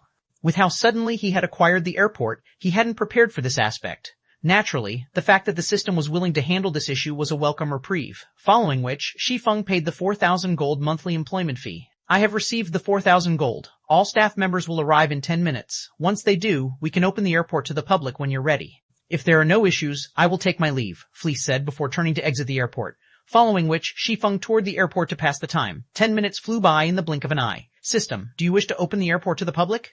1862. Situation changes. Chapter 1862. Situation changes. When the system alerted him of the notification, Shi Feng, who stood on one of the flight platforms, noticed that NPCs had already begun their work in the airport. He then called up the airport system interface and chose to open the airport to the public. Immediately, the pitch-black barrier that enveloped the airport began to disintegrate. As it did, it revealed a colossal building which was over 100 meters tall and as large as a stadium that could accommodate 50,000 people. 6 airships were suspended on their flight platforms, which were located on the airport's top floor. In the blink of an eye, the airport had become the most iconic building throughout Silverwing Town. Crap, is that an airship? How is this possible? How does Silverwing Town have airships? I thought only NPCs could have them. What's going on? Zero Wing has constructed an airport in Silverwing Town. The airport's revelation shocked every player in Silverwing Town. It was difficult to ignore since the 6 airships were so eye-catching. The town's players would see these massive vessels by simply lifting their heads, especially the medium airship. It was nearly the same size as a large passenger plane in the real world. It looked like a flying battleship. As everyone discussed the airport, the sound of a system notification reached their ears. Or Empire Region System Announcement, congratulations to Silverwing Town for being the first to construct an airport in the Ore Empire. Rewarding Silverwing Town 30,000 popularity and 1 city passage order. The system announcement repeated 3 times, confirming players' suspicions. Are you kidding me? That's really an airport. Zero Wing actually built one. Now that Silverwing Town has an airport, doesn't that mean we won't have to run all the way to visit the town anymore? We just board an airship. That's exactly what it means. What other use would an airport have? I wonder which NPC city this airport is connected to. Silverwing Town's independent players couldn't help but cheer with joy. They might not know an airport's exact purpose, but they knew that it would make travel to Silverwing Town far easier and more convenient. Instead of running from their home countries to the Ore Empire, they could simply board an airship to Silverwing Town. They were incredibly excited just thinking about it. Meanwhile, when they heard the system announcement, the players grinding in the Ore Empire read it with glowing, excited expressions. They had long since learned to loathe running from place to place, especially when venturing into a dangerous, neutral map like the Ore Empire. Now, however, they could just hitch a ride on an airship. This new convenience would allow them to travel between the Ore Empire and their home countries frequently, saving on repair fees, particularly because the repair fees in the Ore Empire were unusually high. Meanwhile, a large number of Dark players fought Zero Wing's members on a gravel hill not far from Silverwing Town. However, due to the unexpected system announcement, the battling Dark players froze in shock. Big Sis Aqua, our guild leader, is simply too awesome. He actually got his hands on an airport as well. Operating in the Ore Empire will be much easier now. With the airport, players that had avoided the Ore Empire due to the troublesome travel can take an airship straight to Silverwing Town. As more players visit, these Dark players will have a harder time near Silverwing Town. Moreover, with so many independent players, it'll be impossible for Blackwater to continue suppressing Silverwing Town, Turtledove exclaimed as she watched the Dark players slide to a halt. Since so many Dark players had gone overboard, even Zero Wing's main force members, such as herself, had been forced to take action. Not only were there so many of these dark players, but there were also a few extremely powerful experts among them. They moved stealthily as well, making them incredibly challenging to defeat. This had given their team a huge headache. However, with Silverwing Town's new airport, their problems could be easily solved. It wouldn't be long before the news of the airport reached the neighboring countries. The dark players' momentum continued to increase because normal players had such difficulty visiting the Ore Empire. In contrast, since the Ore Empire was allied with the Dark Forces, dark players could teleport to the Ore capital city directly. However, now that Silverwing Town had an airport, normal players could travel into the Ore Empire with relative ease. To dark players, this was definitely not good news. This would turn the tables on them in the Ore Empire. Not only would this allow normal players to earn glory points by killing dark players in the Ore Empire, but they could also acquire the dark players' weapons and equipment, killing two birds with one stone. Once the airport gained popularity and independent players flooded into the Empire, dark players would have an even worse time in the Ore Empire than they did in human kingdoms and empires. Indeed. But we can't let down our guard. Blackwater and Beast Emperor are our main enemies. Based on the latest reports, Blackwater has dispatched its capable Vice Guild leader, Xuanwu Chisha, to lead the fight in the Empire. Xuanwu Chisha's actions thus far have been minor tricks to wear us down. If Xuanwu Chisha takes this seriously, we'll definitely be in trouble. Aqua Rose nodded in agreement with Turtledove's estimation when she saw the dark players' panicked expressions, but she also offered her teammates a warning. Neither Blackwater nor Beast Emperor had taken any direct action yet. The two forces had been relying on others to do their dirty work, yet they'd forced Zero Wing into such a precarious position. Big Sis Aqua, the guild leader, has asked us to return. He says that he has something he wants to discuss with us, Flying Shadow said. I understand. Let's retreat then, Aqua Rose said. With a last glance at the scattering dark players, she gave up the idea of chasing them down and led her team back to Silverwing Town. Now that the airport had been constructed, the dark players' days were numbered. Even if Zero Wing didn't try to exterminate these pests, these dark players wouldn't dare linger near Silverwing Town. Silverwing Town, Zero Wing's residents, Zero Wing's upper echelons who had been grinding or fighting dark players near Silverwing Town promptly gathered in the residence upon receiving Shi Feng's call for a meeting. The spacious meeting room practically vibrated with activity as its occupants chatted about Silverwing Town's new airport. The more they talked about it, the more energetic they became. Their exhaustion after ceaselessly fighting had vanished. Guild leader, aside from Cola and the others that are leveling up on your orders, everyone has arrived, Aqua Rose reported to Shi Feng, who remained silent in his seat. Good, let's begin the meeting then, Shi Feng nodded, following which, Aqua Rose stood from her seat with a light cough. Immediately, the meeting room fell silent as everyone turned toward the guild leader's throne, wondering about the purpose of today's meeting. I'm sure you all know about Silverwing Town's recent development. I believe that all of you have had your hands full with the fight against the Dark Players and Blackwater's members. You should have also noticed that we have been forced to shrink our territory around Silverwing Town, Shi Feng said and gestured, calling up the Ore Empire's regional map in the center of the meeting table. However, now that the airport is complete, I've decided to expand Zero Wing's activity in the Ore Empire to increase our members' leveling speed and obtain more resources to strengthen the guild. When they heard Shi Feng's intentions, everyone in the meeting room grew excited. They had waited a long time for this moment. Because of the Dark Players and Beast Emperor's evil beasts, they had been forced to reduce their territory and activity, but now that they had solved the problem of the Dark Players, this was a good opportunity to expand. Guild leader, how far are we planning on expanding our territory? Aqua Rose asked. We're going to take the Ore Empire's entire southeastern region, Shi Feng announced, gesturing at the southeast section of the map before him. 1863 Expansion Plan. Chapter 1863, Expansion Plan. After Shi Feng was done speaking, the originally lively meeting room promptly fell silent. Everyone inside gaped in shock as they took in Shi Feng's calm expression. It was as if he considered what he had just mentioned something trifling, something that could be accomplished easily. The Ore Empire was an extremely large map. Although it might not be comparable to an actual empire, it was at least 10 times larger than an ordinary neutral map. Even now, the territory they occupied in the Ore Empire covered only the vicinity of the primordial divine ruin in the outer area of the Ore Empire's eastern region. On the other hand, the Empire's entire southeastern region was more than 10 times larger than their current territory. Executing such a large-scale territorial expansion might be possible if their guild did not have any enemies in the Ore Empire, but they were currently at war with Blackwater. This meant that there would be territorial disputes over the scarce high-resource areas. In order to ensure that guild members would be able to develop themselves normally in these areas, they would have to increase the manpower allocation to these areas in order to ensure their advantage. However, their forces were already stretched thin, just defending their current territory. Spreading their forces further would allow Blackwater and Beast Emperor to deal them a severe blow. Nowadays, not only did Blackwater's members in the Ore Empire greatly outnumbered Zero Wings, but due to Blackwater's bounty system, there were also a large number of experts hunting Zero Wing's members. Now, the only reason why they could afford an expansion was the solution of the Dark Player problem. Doing so guaranteed that guild members could grind efficiently and acquire all sorts of resources. However, attempting to expand their territory in the Ore Empire to more than 10 times its current size would simply be counterproductive. After all, Zero Wing did not have the strength or manpower to defend such a large area. Without sufficient manpower for surveillance and patrol squads, the guild's teams would very easily be surrounded and annihilated by Blackwater's and Beast Emperor's armies. In God's domain, guild teams caused quite a commotion when grinding or conducting large-scale quests, especially when operating in high-resource areas. Their movements were easily detectable. Hence, whenever guild teams were conducting an operation, they needed people constantly patrolling and monitoring the surroundings to prevent getting ambushed and surrounded by enemies. Moreover, even if they dealt with the manpower problem by moving more members from Starmoon Kingdom to the Ore Empire, the players tasked with surveillance and patrols needed to have sufficient strength. Otherwise, they would end up getting killed by some random party from the enemy. It might be fine if these players were killed once or twice, but if the frequency grew too high, these players would end up crippled. Not to mention, the players tasked with surveillance and patrol had to be capable of executing proper defenses and buying time. After all, compared to a large team of players, a small group of players would have an easier time escaping. Hence, players tasked with surveillance and patrol needed to be able to buy time for the larger team to retreat. Without sufficient strength, players simply wouldn't be up to such a task. Guild leader, although we can acquire more high-resource areas by expanding our territory and increase the guild's development speed, with our current strength, we simply can't afford to defend such a large area. This expansion will just end up backfiring on us and give Blackwater the opportunity to weaken our expert and elite players.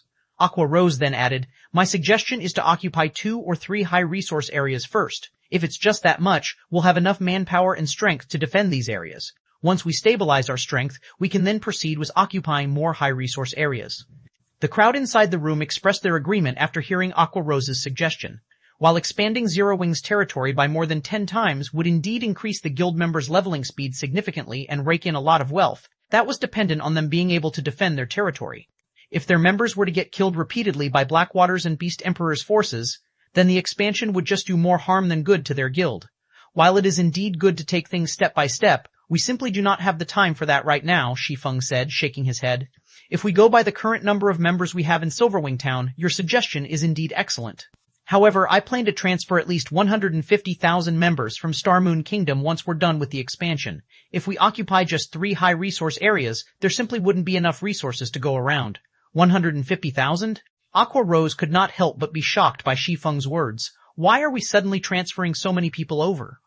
Thus far, Zero Wing had only 120,000 members operating in Silverwing Town. Moreover, this number was a result of Silverwing Town recently becoming an intermediate town. If the number of guild members operating in Silverwing Town more than doubled, the current leveling resources available around Silverwing Town wouldn't be enough to allow them all to develop rapidly. Moreover, due to the appearance of the airport, the leveling resources available within the vicinity of Silverwing Town would soon face further pressure from the influx of independent players. Everyone else in the meeting room also gasped at Shi Feng's statement. They simply could not understand what was going through Shi Feng's mind. Their guild leader's plan was ludicrous. While increasing the number of guild members operating in the Ore Empire would bolster Silverwing Town's strength, at the end of the day, God's Domain was still a virtual reality game. In every virtual reality game, leveling resources were finite. Each leveling area had only so much resources available. Too many players sharing them would impact the leveling speed of these players. Although transferring so many guild members over would increase Zero Wing's momentum in the Ore Empire within a short period, as more time passed, Zero Wing's members would fall behind Blackwater's members in terms of both levels and equipment. This was also the reason why the various superpowers did not concentrate all their members in a single location, despite having a huge advantage in strength and numbers. Even if a superpower were trying to target a power in a particular area, it would only dispatch a small number of expert and elite members. This way, not only would it increase the guild's overall strength in the area, but it also wouldn't affect the other guild members operating in the affected area. In the case of Blackwater, the reason why it could dispatch so many players into the Ore Empire without affecting its guild members' development was the Crimson Flame Fortress and the guild's cooperation with Beast Emperor. With these two factors, Blackwater was free to monopolize all kinds of resources in the Ore Empire. The current super guilds and super first-rate guilds definitely wouldn't be able to match Blackwater's feat. I believe you all know about the secret stone fortress that recently appeared in the Ore Empire, Shi Feng said.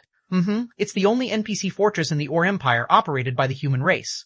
The fortress comes equipped with all kinds of facilities. At the same time, it is extremely close to the Ore Empire's inner area. One could say that it is a rest stop for players trying to move from the Ore Empire's outer area to the inner area. Moreover, it is also close to the inner area's Copper Mountain Fortress, which is extremely rich in resources. If we utilize the Secret Stone Fortress's teleportation ability, we could teleport to the vicinity of the Copper Mountain Fortress. Due to this reason, many guilds have set their sights on the Secret Stone Fortress already. They are thinking of ways to raise their status in the fortress so that they can garrison it and use it as a foundation to capture the Copper Mountain Fortress.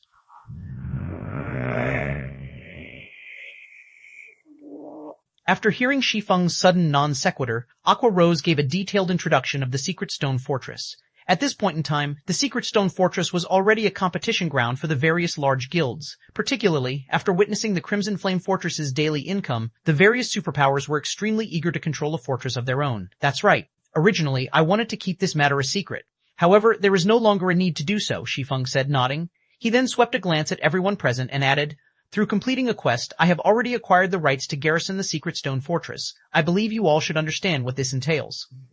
1864, Crazy Operation. Chapter 1864, Crazy Operation. The garrison rights to the Secret Stone Fortress? What? With the rights to garrison the Secret Stone Fortress, doesn't that mean our guild is now the fortress's manager? Upon hearing Shi Feng's words, everyone immediately revealed surprised and excited expressions. The various large guilds were currently contesting crazily over the Secret Stone Fortress. They were all looking for ways to become the fortress's manager, so that they could use it as a springboard to acquire the nearby resources, particularly those around the Copper Mountain Fortress. A fortress allowed players to gain control of an area much more easily than a town. This was because the fortresses in the Ore Empire allowed players to teleport to anywhere within their vicinity. In other words, a fortress's entire teleportation range was its defended territory, and guilds could send large numbers of reinforcements at any time. With this, enemy players would have difficulty mounting ambushes or encirclements. In addition, the Secret Stone Fortress was partly managed by human NPCs, which made it the safest location in the entire Ore Empire. It was not a fortress that current players could threaten, hence becoming the manager of the Secret Stone Fortress was equivalent to taking control of an impregnable fortress. Due to this reason, the various large guilds were doing everything they could to become the fortress's manager. Yet now, Shi Feng suddenly informed them that he had already acquired the garrison rights to the Secret Stone Fortress. How could this revelation not surprise them? I understand. I'll head back to White River City immediately and start gathering the required manpower.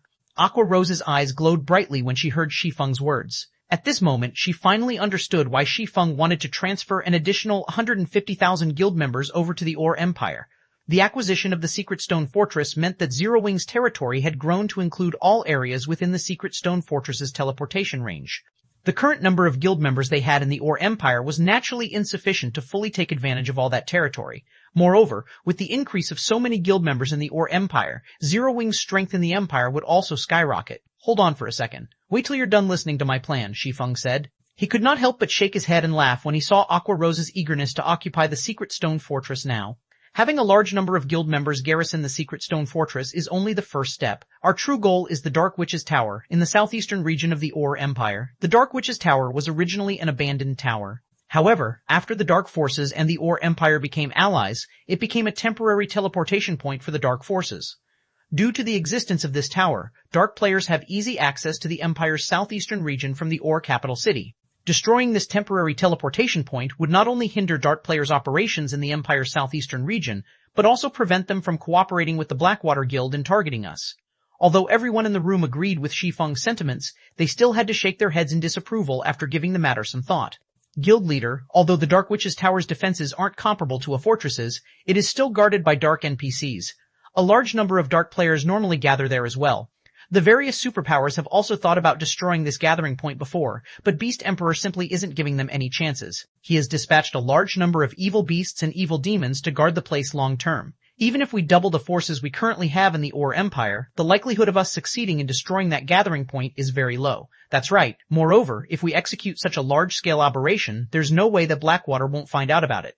At that time, Blackwater will no doubt dispatch its own army to launch a pincer attack on us. At this point in time, the Dark Witch's Tower had become a target of hatred of normal players operating in the Ore Empire's southeastern region. Many wished they could burn it to the ground. Unfortunately, their hatred was useless. Not only did Dark NPCs guard the Dark Witch's Tower, but there was also the presence of Beast Emperor's minions. Current players couldn't do anything about the place. If not for these reasons, the various superpowers would have long since eliminated the tower from God's domain and curbed the activity of Dark players in the Ore Empire. Relax, I've already thought about this point.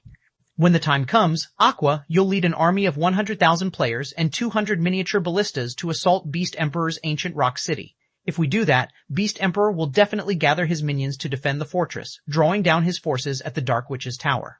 Not to mention, those dark players will no doubt come seeking to take advantage of the siege battle, which will further reduce the number of players defending the tower. When the time comes, I'll personally lead a 1,000-man team and thoroughly destroy the Dark Witch's tower, Shi Feng said. Destroy the Dark Witch's tower with just 1,000 players? Guild leader, isn't this too dangerous?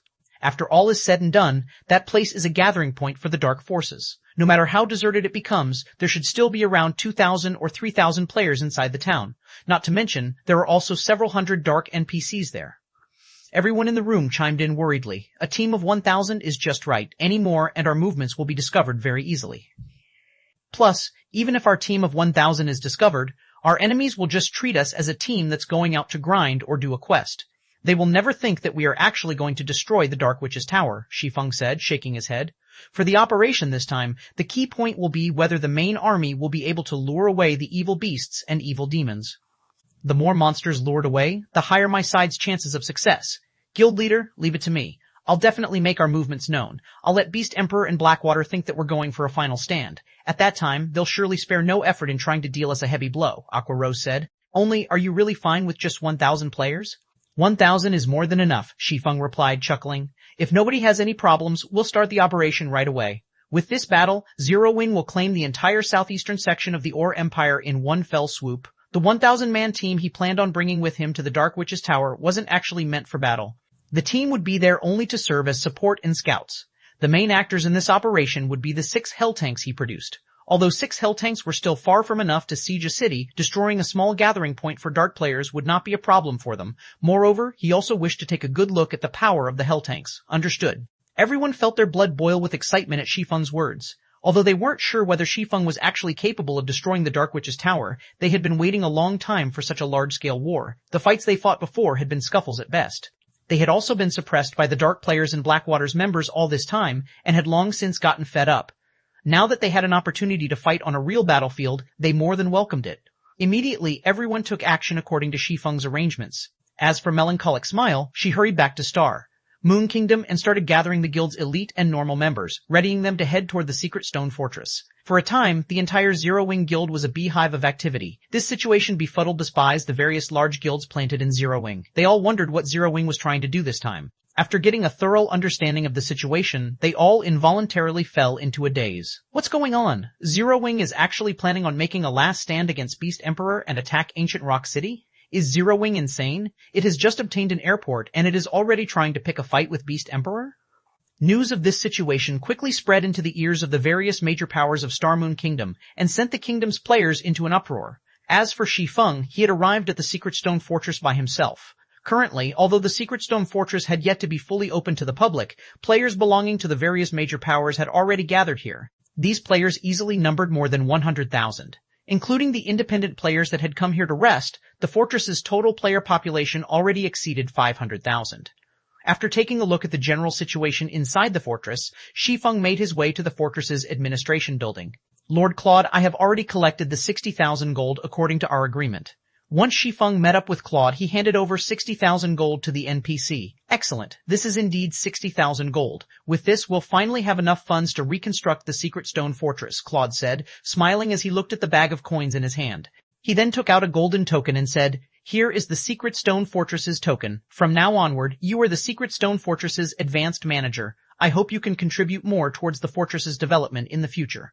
1865 Garrisoning the Fortress, Chapter 1865, Garrisoning the Fortress. After Shi Feng received the golden token, he could not help but breathe out a sigh of relief. During this period, due to the decrease in Silverwing Town's population, the town's income had declined considerably. Fortunately, thanks to the rare materials acquired from the Ice Crystal world and the continuous growth of Zero Wing City's popularity, he had just barely managed to earn the 60,000 gold required. Now that he had become the Secret Stone Fortress's advanced manager, he could officially allow Zero Wing to garrison the fortress. Although doing so would incite the jealousy of the various superpowers, so long as the next step of his plan succeeded and Zero Wing displayed sufficient strength in the Ore Empire, these superpowers would think twice about attacking Zero Wing. Following which, Shi Feng made his way to the administration building's office hall. Currently, over 1,000 players were seated inside the office hall, every one of whom was level 55 or above. They were also fully equipped in level 50 secret silver equipment, with some powerful ones even sporting several pieces of level 50 fine gold equipment. Aside from being high-leveled and well-equipped, these players also shared another similarity. They were all guild players. Currently, these guild players were grouped in parties as they waited for their turn to meet with the NPCs at the front desks. The queue is moving so slowly. Hopefully, the leader will pick up a good quest. The previous quest we got was simply fraudulent. It actually required us to collect 500 ore weapons, yet gave only 3 guild contribution points in return. There weren't even any additional rewards. You guys got it a lot better. Our quest was the real fraudulent one. We were actually required to steal 3 medium rapid-fire ballistas from an ore fortress. The designated ore fortress was chock-a-block with ores at the chieftain rank and above. Even level 60-plus Great Lord ranked ores were present in large numbers. Our party got wiped out twice doing this quest.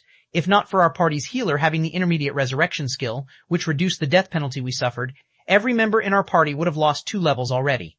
The various guild parties in the hall were all grumbling about the contribution quests given out by the secret stone fortress.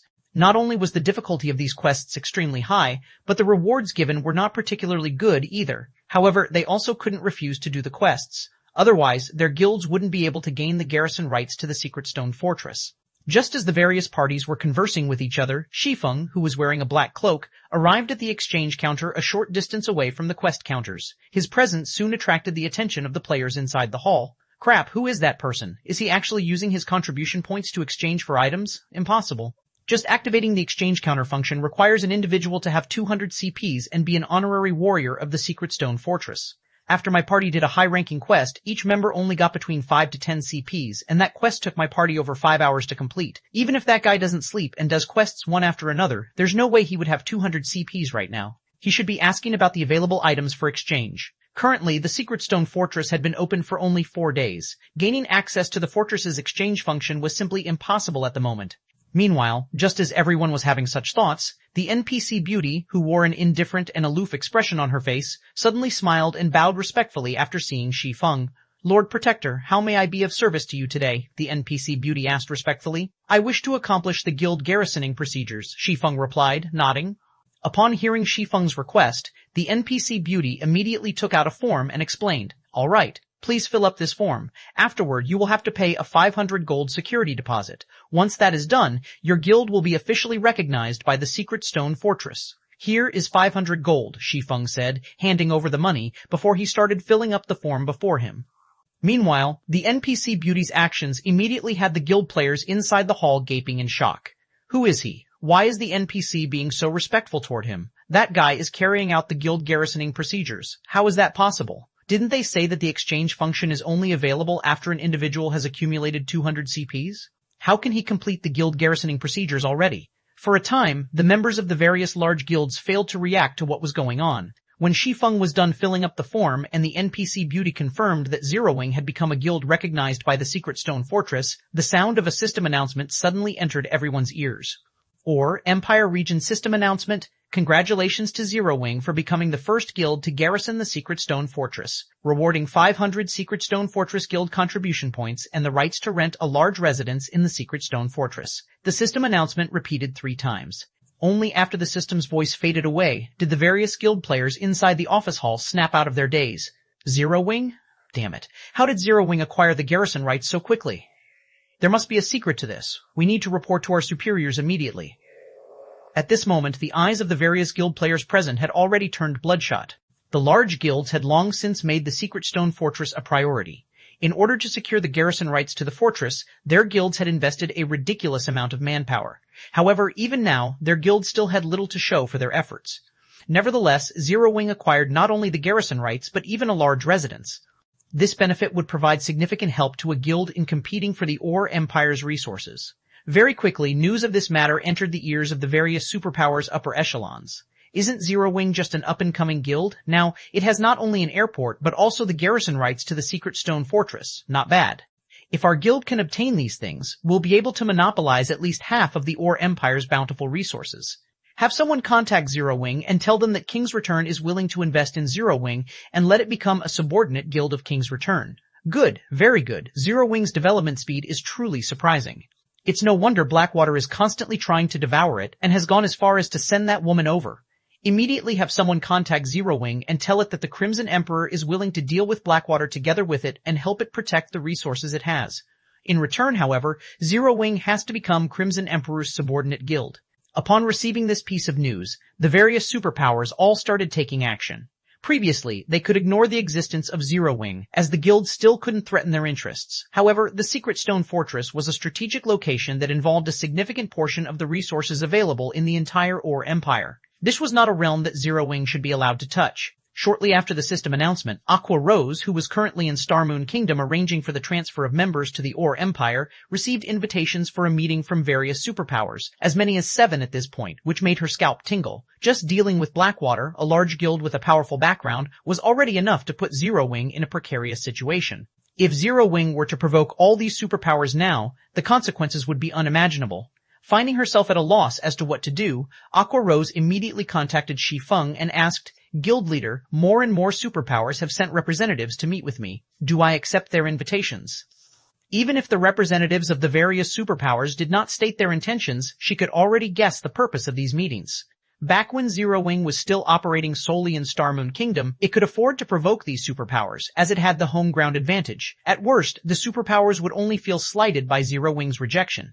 They wouldn't take any real action against Zero Wing. After all, they had more important matters to deal with. They simply didn't have enough time and manpower to do something unprofitable. However, the situation was different now. The Ore Empire was the competition ground for the various superpowers. Meanwhile, the matter regarding the Secret Stone Fortress involved the future of the entire Ore Empire. Hence, these superpowers would not take Zero Wing's refusal lightly. If the various superpowers got serious, they were very likely to destroy Zero Wing. After all, if they could not acquire the Secret Stone Fortress, then they wouldn't allow others to acquire it either, much less leave Zero Wing to monopolize it.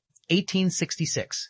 Stepping Stone, Chapter 1866, Stepping Stone, they sure moved fast, Shi Feng said, chuckling when he saw the anguished expression on Aqua Rose's face. He had long since anticipated that the various superpowers would make such a move. Previously, Zero Wing had already incurred the envy of the various superpowers over Silverwing Town. However, as Silverwing Town couldn't affect the overall situation at the Ore Empire and Zero Wing's territory, that was still relatively small, the various superpowers weren't that concerned about Zero Wing. The Secret Stone Fortress, though, was different. Every location within the teleportation range of the Secret Stone Fortress could be considered the fortress's territory. Not to mention, the Secret Stone Fortress was the safest fortress for human players in the entire Ore Empire. The fortress was also relatively close to the Copper Mountain Fortress, presenting a stepping stone for the capture of the Copper Mountain Fortress. One fortress already provided an extensive territory. One could easily imagine what kind of temptations 2 fortresses held. In particular, seeing Blackwater occupy the Crimson Flame Fortress made the various superpowers even more anxious to obtain a fortress of their own. Now that Zero Wing had acquired the garrison rights to the Secret Stone Fortress, it would be strange for the various superpowers not to take action. "Guild leader, you still have the leisure to laugh?" Aqua Rose exclaimed, thunderstruck. "If we meet them now and refuse to cooperate with them, it would be tantamount to declaring ourselves their enemy, so it's best not to meet them for now," Shi Feng said. "But if we don't meet with them, I'm afraid the end result would still be the same." Aqua Rose felt that Shi Feng's proposal wasn't a good idea either. In fact, maintaining their silence would most likely annoy the various superpowers even more. "That's why I said that we won't be meeting them for now," Shi Feng pointed out, chuckling. "How are things coming along on your side?" "I'm almost ready. I'll be able to have our members transfer over in half an hour or so," Aqua Rose said.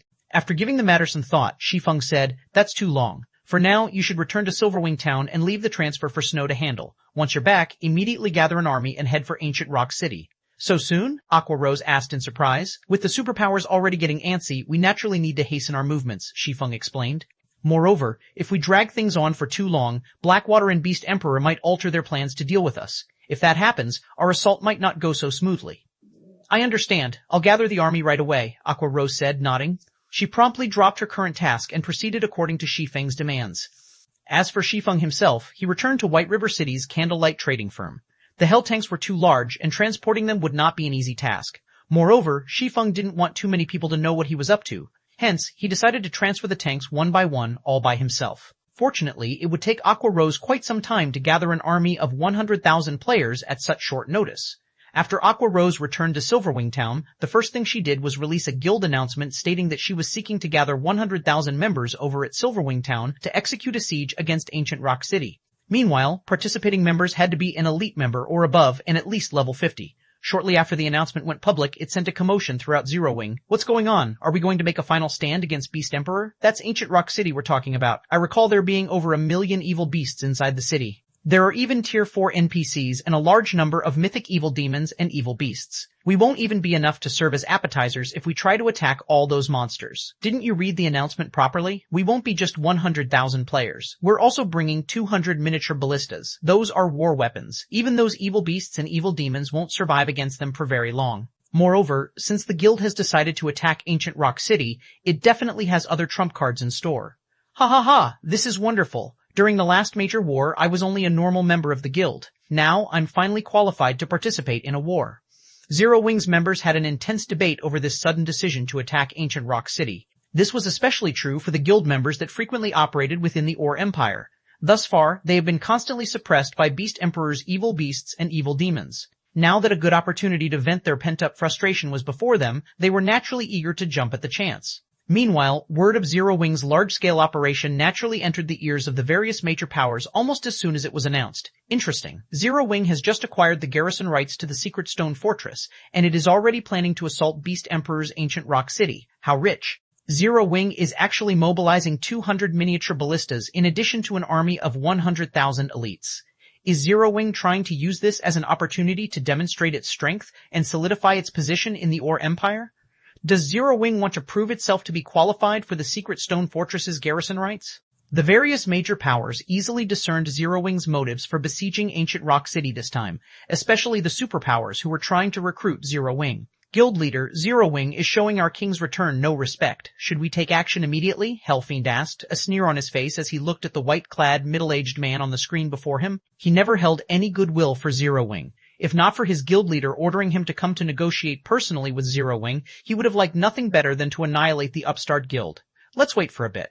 I'm interested to see just how much strength Zero Wing has to actually think that it can defend the Secret Stone Fortress, the middle-aged man replied, smiling as he took a look at the report he just received. Understood. At his guild leader's words, Hellfiend had no choice but to suppress the rage in his heart and wait quietly in White River City. I'll let you remain arrogant for now, Zero Wing. Once you lose to Beast Emperor. Many superpowers desired the ancient rock city that Beast Emperor occupied. However, even until now, not a single superpower had managed to do anything to the city. Needless to say, the likelihood of Zero Wing successfully capturing Ancient Rock City was even lower. Like King's return, the other superpowers also chose to wait and see in regard to Zero Wing's sudden movement this time. They intended to look at the outcome of this impending battle before deciding. A defeat in this battle would force Zero Wing to acknowledge its inadequacy. If that happened, negotiations would go much more smoothly afterward. Zero Wing really is overestimating itself. Nine Dragons Emperor, who was currently in the Black Dragon Empire, could not help but laugh when he received news about Zero Wing's intentions. Originally, I was planning on advising the Great Pavilion Master to hinder Phoenix Rain from providing aid to Zero Wing. Now, it would seem that I won't need to waste the effort. However, I also have to admit that Black Flame is very smart. Had he asked Phoenix Rain to help him and the Great Pavilion Master actually agreed to it, I would have had an excuse to send people over to manage both the Secret Stone Fortress and Silverwing Town. Pavilion Master, what should we do now? Martial Dragon asked. The struggle for the position of Great Pavilion Master has already entered a crucial period. Absolutely nothing must go wrong. Bring a legion of experts over to Ancient Rock City right away. Once Zero Wing's members start escaping, cooperate with Beast Emperor to slaughter Zero Wing's members. It's fine even if you can't wipe them out completely. Just make sure to deal enough damage so that Zero Wing's development stagnates to prevent Zero Wing from helping Phoenix Rain, Nine Dragons Emperor said. Once I'm done dealing with Phoenix Rain, it'll be Zero Wing's turn to die. In response, Martial Dragon nodded and took his leave. Meanwhile, inside the Evil God's Branch Temple in Ancient Rock City, good, very good. You want to use me as a stepping stone to raise your position in the Ore Empire.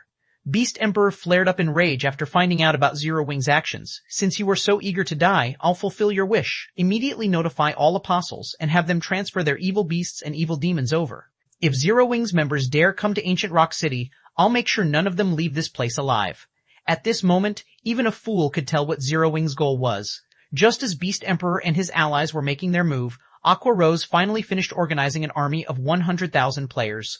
Guild leader, just like you guessed, Beast Emperor has already recalled the evil beasts and evil demons to Ancient Rock City. By the looks of it, he plans on smiting us, Aqua Rose said, smiling. Good, let's begin our operation, Shi Feng commanded, nodding.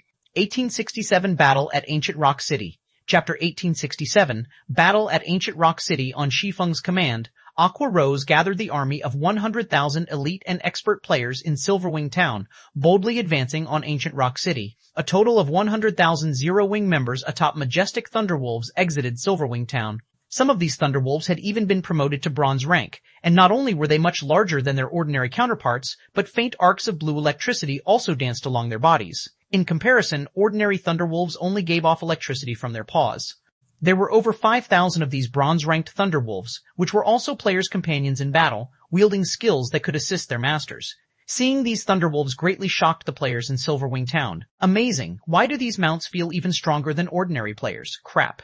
My guild has only just built its stable and is preparing to nurture a guild mount, yet so many of Zero Wing's members have already nurtured their guild mounts to bronze rank.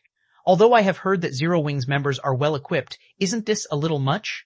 Those are 100,000 players we are talking about, yet every single one is wearing at least 1 or 2 pieces of level 50 secret silver equipment. These players can rank among the top of my guild's elite members. Look at the experts wearing the core member emblem. Their weakest piece of equipment is level 50 secret silver rank. They even have several pieces of level 50 fine gold equipment.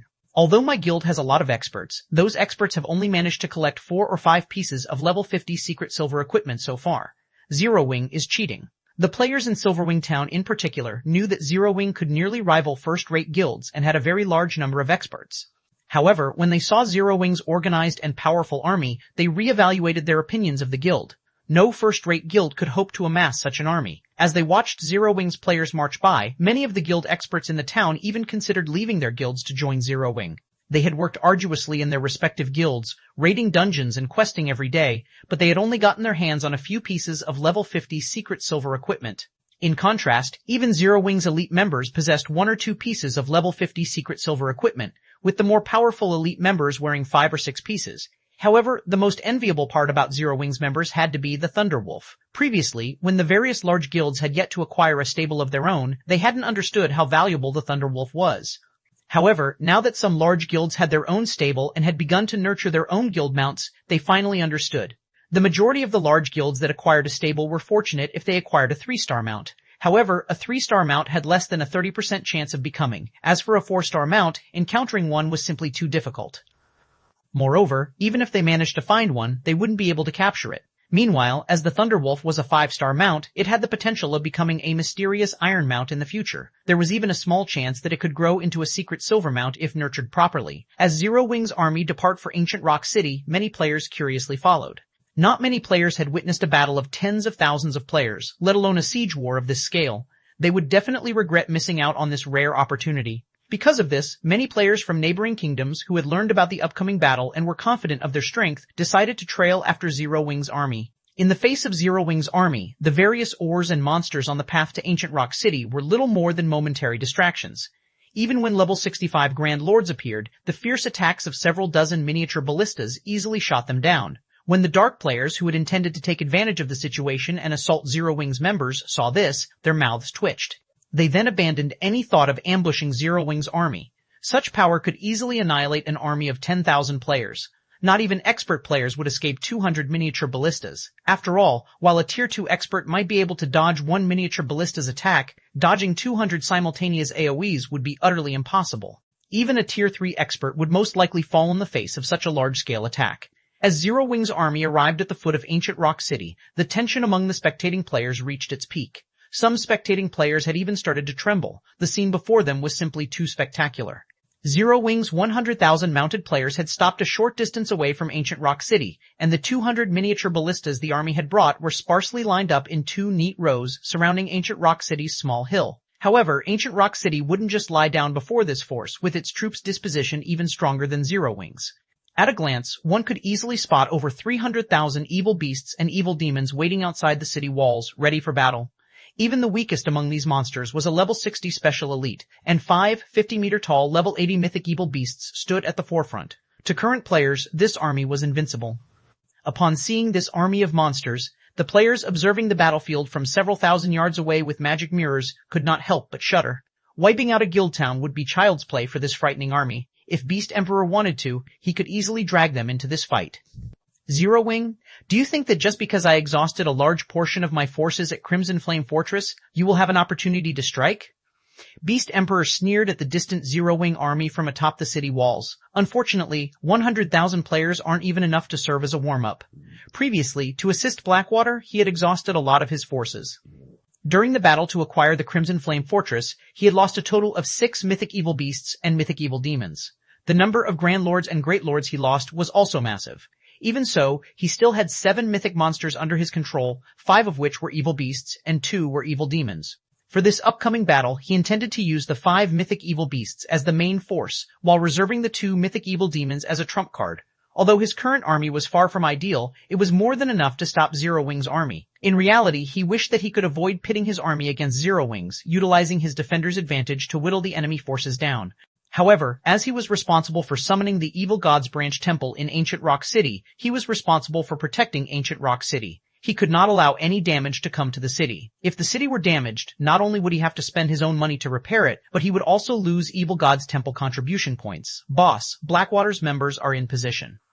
Blackwater has dispatched 3,000 experts and 20,000 elites. In addition, Nine Dragons Emperor has dispatched a 1,000-man expert legion. Roughly 7,000 dark players are also participating in this battle. Once we crush Zero-Wing's formation, these players will eliminate Zero-Wing's members, Windhunter reported. A bunch of scavengers, but so be it. In any case, we just need the corpses. It doesn't matter who dies in the end, Beast Emperor said, sneering. Boss, I also received a report stating that a 1,000-man team from Zero-Wing has left Silverwing Town and is heading toward the Dark Witch's Tower. I'm not sure what that team is trying to do, but the members are all considerably well equipped, Windhunter said. The Dark Witch's Tower? Isn't that a teleportation point for the Dark players? Why is Zero-Wing sending people there? Beast Emperor was confused. Could they be trying to attack the Dark Witch's Tower while they attack Ancient Rock City? That shouldn't be the case. That's the Dark Witch's Tower we're talking about. Not only is it guarded by several hundred Dark NPCs, but there are also 3,000 to 4,000 Dark players there on a regular basis, Windhunter said in surprise. Even if it's true, it doesn't matter. Zero-Wing is doomed regardless of what it does, Beast Emperor said, narrowing his eyes. I recall that Dust Edge is questing in that area. Tell him to head to the tower just in case. Think of it as a chance to collect materials to strengthen the evil dragons. Send Dust? Isn't that overkill? Windhunter gaped. Dust Edge was the strongest Evil God's apostle under Beast Emperor's command right now. He had acquired one of the Evil God's Temple's 9 great legacies. Currently, he was only a step away from becoming an Evil God's envoy like Beast Emperor. He was the Beast Emperor's greatest trump card. It doesn't matter. Now that we've acquired the Crimson Flame Fortress, we'll have plenty of resources coming our way. There's no longer a need to keep him a secret, Beast Emperor said, waving his hand. He then had Windhunter notify Dust Edge of his orders. After Beast Emperor issued his commands, 3 massive golden magic arrays appeared above Zero-Wing's army. These 3 magic arrays were none other than the result of the Divine Beast's Descent magic arrays, which Shi Feng had used the guild's accumulated resources to produce. Moreover, all 3 of these magic arrays were powered by elemental sources. In the next moment, 3 golden dragons descended from the sky with deafening roars that echoed throughout Ancient Rock City's area. Go! Destroy Ancient Rock City's defensive magic array. Aqua Rose, who stood on a hill a short distance away from the city, said as she pointed her staff at Ancient Rock City. Immediately, all 3 divine magic dragons charged toward Ancient Rock City. 1868, Barrier Destroyed. Chapter 1868, Barrier Destroyed. When they saw the 3 divine magic dragons, the rowdy evil beasts and demons fell silent. Each of the divine magic dragons had a wingspan of 600 meters. Just a flap of their wings would be more than enough to kill hundreds of players. Even the spectating crowd could feel their auras from several thousand yards away. The ambient mana on the battlefield also gathered to the divine magic dragons, and just a flap of their wings caused powerful storms to brew. Pitch-black spatial tears appeared as their wings passed. Even many of Zero-Wing's members were shocked to see the divine magic dragons. Although most of the Zero-Wing members had seen the battle videos depicting these dragons, they had never seen one up close. The combined pressure 3 divine magic dragons exuded was so powerful that even Tier 2 experts felt their bodies grow heavy and their chests constrict, not to mention Tier 1 players.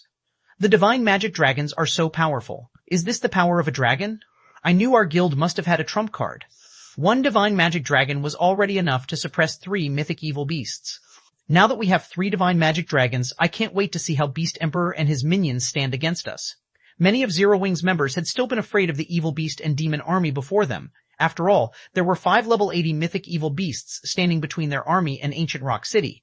Even if they had 200 miniature ballistas on their side, they would still pay a horrific price to get through these monsters. However, now that they had 3 divine magic dragons on their side, the battle had turned in their favor. While everyone struggled with their shock, under Aqua Rose's command, the 3 divine magic dragons flapped their wings and flew toward Ancient Rock City. Although the 5 evil earth dragons tried to stop the divine magic dragons were too fast.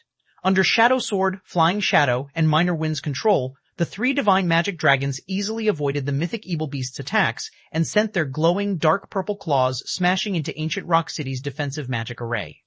Boom, boom, boom, boom. The 3 divine magic dragons' claws struck the defensive magic array simultaneously, the force behind their powerful attacks instantly creating 3 intense storms that spread around them. Meanwhile, the magic barrier protecting Ancient Rock City shook violently, dimming considerably. Seeing this, Beast Emperor's expression darkened. The various major powers' upper echelons who watched via magic mirrors were astonished. What a powerful attack! When the various superpowers had assaulted Ancient Rock City, that barrier hadn't even faltered under a Tier 4 attack, yet it's trembling after those divine magic dragons struck it. It seems the dragon's damage exceeds the barrier's threshold. At this rate, it will take no time at all to deplete the magic array's energy reserves. 3 divine magic dragons? I hadn't thought that Zero Wing still had such a trump card. It's no wonder why it dares provoke Beast Emperor. It seems Zero Wing really is confident of striking down Ancient Rock City. The various upper echelons were similarly shocked by the 3 divine magic dragons' power. However, while they were shocked, they weren't particularly afraid. After all, tools that could summon such powerful monsters certainly weren't indefinite. It simply wasn't a permanent source of strength. Damn it, just one attack from those dragons depleted nearly 6% of the magic array's energy reserves. We can't let those dragons continue to attack the barrier. Activate the Evil God's Temple's offensive magic array and annihilate these dragons. Beast Emperor hurriedly commanded when he saw the defensive magic array's energy reserves. Boss, it'll cost us 3,000 CPs to activate the offensive magic array once. Are you sure you want to use it? Windhunter hesitantly asked. Evil God's Temple contribution points were extremely difficult to acquire. These points could not be acquired just by completing quests. They also needed to trade a large amount of resources for these points. Although they had acquired a lot of resources from Blackwater to capture the Crimson Flame Fortress, they had expended a considerable amount. Now, they had less than 8,000 CPs available. Do it. I don't want to see the defensive magic array destroyed. Beast Emperor growled as the divine magic dragons launched their second wave of attacks. If the defensive magic array fell, anybody could enter Ancient Rock City. If the divine magic dragons entered the city, they would wreak unimaginable destruction. As Beast Emperor finished speaking, the defensive magic array lost another 6% of its energy. Seeing this, Windhunter bit his tongue. Hurriedly, he activated the Evil God's Temple's offensive magic array. Suddenly, a gigantic dark gray magic array formed above the Evil God's Branch Temple, located in the center of Ancient Rock City. The magic array enveloped the City Lord's mansion. Even Zero Wing's members, who stood several thousand yards away, noticed this sudden development. Due to the appearance of this magic array, the mana inside and around Ancient Rock City was obliterated. Now, there was not a single trace of mana in the area. Die. After activating the offensive magic array, Windhunter aimed and fired at the 3 divine magic dragons. He instantly lost 3,000 Evil God's Temple contribution points. Meanwhile, several hundred dark gray longswords shot out of the dark gray magic array, reaching the divine magic dragons in the blink of an eye. However, to Flying Shadow and the others who controlled the divine magic dragons, the attack wasn't fast enough to be unstoppable. Immediately, the trio controlled the divine magic dragons to swipe at the approaching swords. Boom, boom, boom. The instant the divine magic dragon's claws met the longswords, however, Flying Shadow and the others felt their arms numb. Several dozen longswords then sliced into them. Suddenly, one deafening explosion after another rang out above Ancient Rock City, radiating shockwaves that even made the city's defensive magic array tremble. Following which, the 3 divine magic dragons crashed to the ground, creating 3 deep craters where they fell. Some low-ranking evil beasts and evil demons even died as they were crushed. After a few moments, the 3 divine magic dragons stood back up. Now, however, wounds covered their bodies, and many of their tough dragon scales had been shattered. Their wings had also been destroyed, preventing flight. Even more frightening was the fact that these dragons couldn't regenerate the damage the dark gray swords had caused. Everyone gasped when they saw the horrific attack. What a powerful move. The various major powers were dazed for a long moment. They had witnessed the power of the divine magic dragons, so they knew just how powerful these summoned creatures were. Yet Beast Emperor had injured them heavily with a single move. Beast Emperor's foundations clearly exceeded their estimations. After such a devastating blow, it was almost impossible for Zero Wing to capture Ancient Rock City. The evil beast army had surrounded the divine magic dragons soon after they had fallen, and Zero Wing's summoned creatures were embroiled in a heated battle. They couldn't even reach Ancient Rock City. With only the miniature ballistas and its players' attacks, Zero Wing would need hours of non-stop combat to destroy the city's barrier. Big Sis Aqua, I'm struggling to control my divine magic dragon. Even fighting the mythic evil beasts is taxing. I can't approach Ancient Rock City's defensive magic array at all. What should we do? Flying Shadow, who currently controlled the divine magic dragon, reported. It felt as if he were trying to control a broken machine. Not only were the divine magic dragon's reactions delayed, but the dragon's strength had also fallen. Sure enough, trying to strike down Ancient Rock City won't be easy. Aqua Rose could not help but sigh. Since that is the case, let's go all out. The three of you, use the divine magic dragon's final power. Understood. Flying Shadow, Shadow Sword, and Minor Wind nodded to Aqua Rose's command. In the next moment, the three divine magic dragons released furious roars, the resulting shockwaves shoving back the Great Lord-ranked evil beasts. Suddenly, the divine magic dragons spread their jaws as a threefold magic array manifested before them. The three dragons then fired 3 black-white breath attacks at Ancient Rock City's defensive magic array. This move was the strongest these divine magic dragons possessed. Tier 4 Curse, Shadowlight Breath. In the blink of an eye, all 3 breath attacks plowed into the barrier around Ancient Rock City.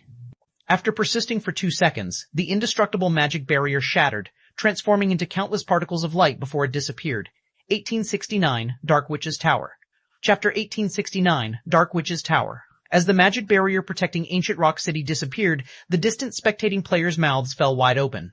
They simply could not bring themselves to believe that the 3 heavily injured divine magic dragons actually destroyed such a powerful defensive magic array. Damn it, how is this possible? Beast Emperor's complexion became incredibly gloomy when he saw the magic barrier disappearing. The magic barrier was the protective canopy of Ancient Rock City.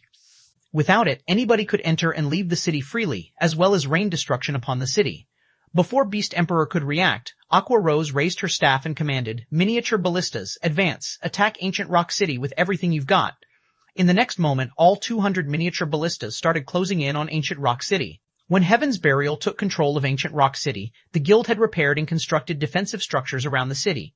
However, after the evil god's temple took over, as evil demons and evil beasts lacked the knowledge and ability to control these defensive structures, these things all became decorations. As a result, the miniature ballistas could approach Ancient Rock City with impunity. Ancient Rock City soon entered the miniature ballistas' attack range. Shoo, shoo, shoo, shoo. Immediately, 200 exploding arrows flew into the sky and pelted down on the buildings inside Ancient Rock City, following which a series of blasts reverberated throughout the city. Just one volley of arrows already flattened many buildings in the city's outer area. They dare? Beast Emperor felt his heart bleed when he saw many of the accommodations for evil demons getting razed. He angrily commanded all of his evil beasts and evil demons, go, destroy every one of those ballistas. At this moment, he no longer cared about the defense of the city. All he cared about was the destruction of Zero Wing's miniature ballistas. Meanwhile, due to the miniature ballistas' attacks, the evil beasts and evil demons controlled by NPCs belonging to the evil god's temple also took action. These powerful monsters joined the evil beasts and evil demons under Beast Emperor's control in charging towards Zero Wing's army. Suddenly, a swarm of monsters could be seen rushing towards Zero Wing's army. This scene made the Zero Wing members handling the miniature ballistas shudder involuntarily. However, Aqua Rose remained utterly unfazed by this situation, immediately ordering the activation of the movement-type defensive magic array. A moment later, a magic barrier enveloped the entire army. Miniature ballistas, focus on those monsters. Everyone else, coordinate your attacks with the ballistas. Flying Shadow, your group will deal with those mythic monsters.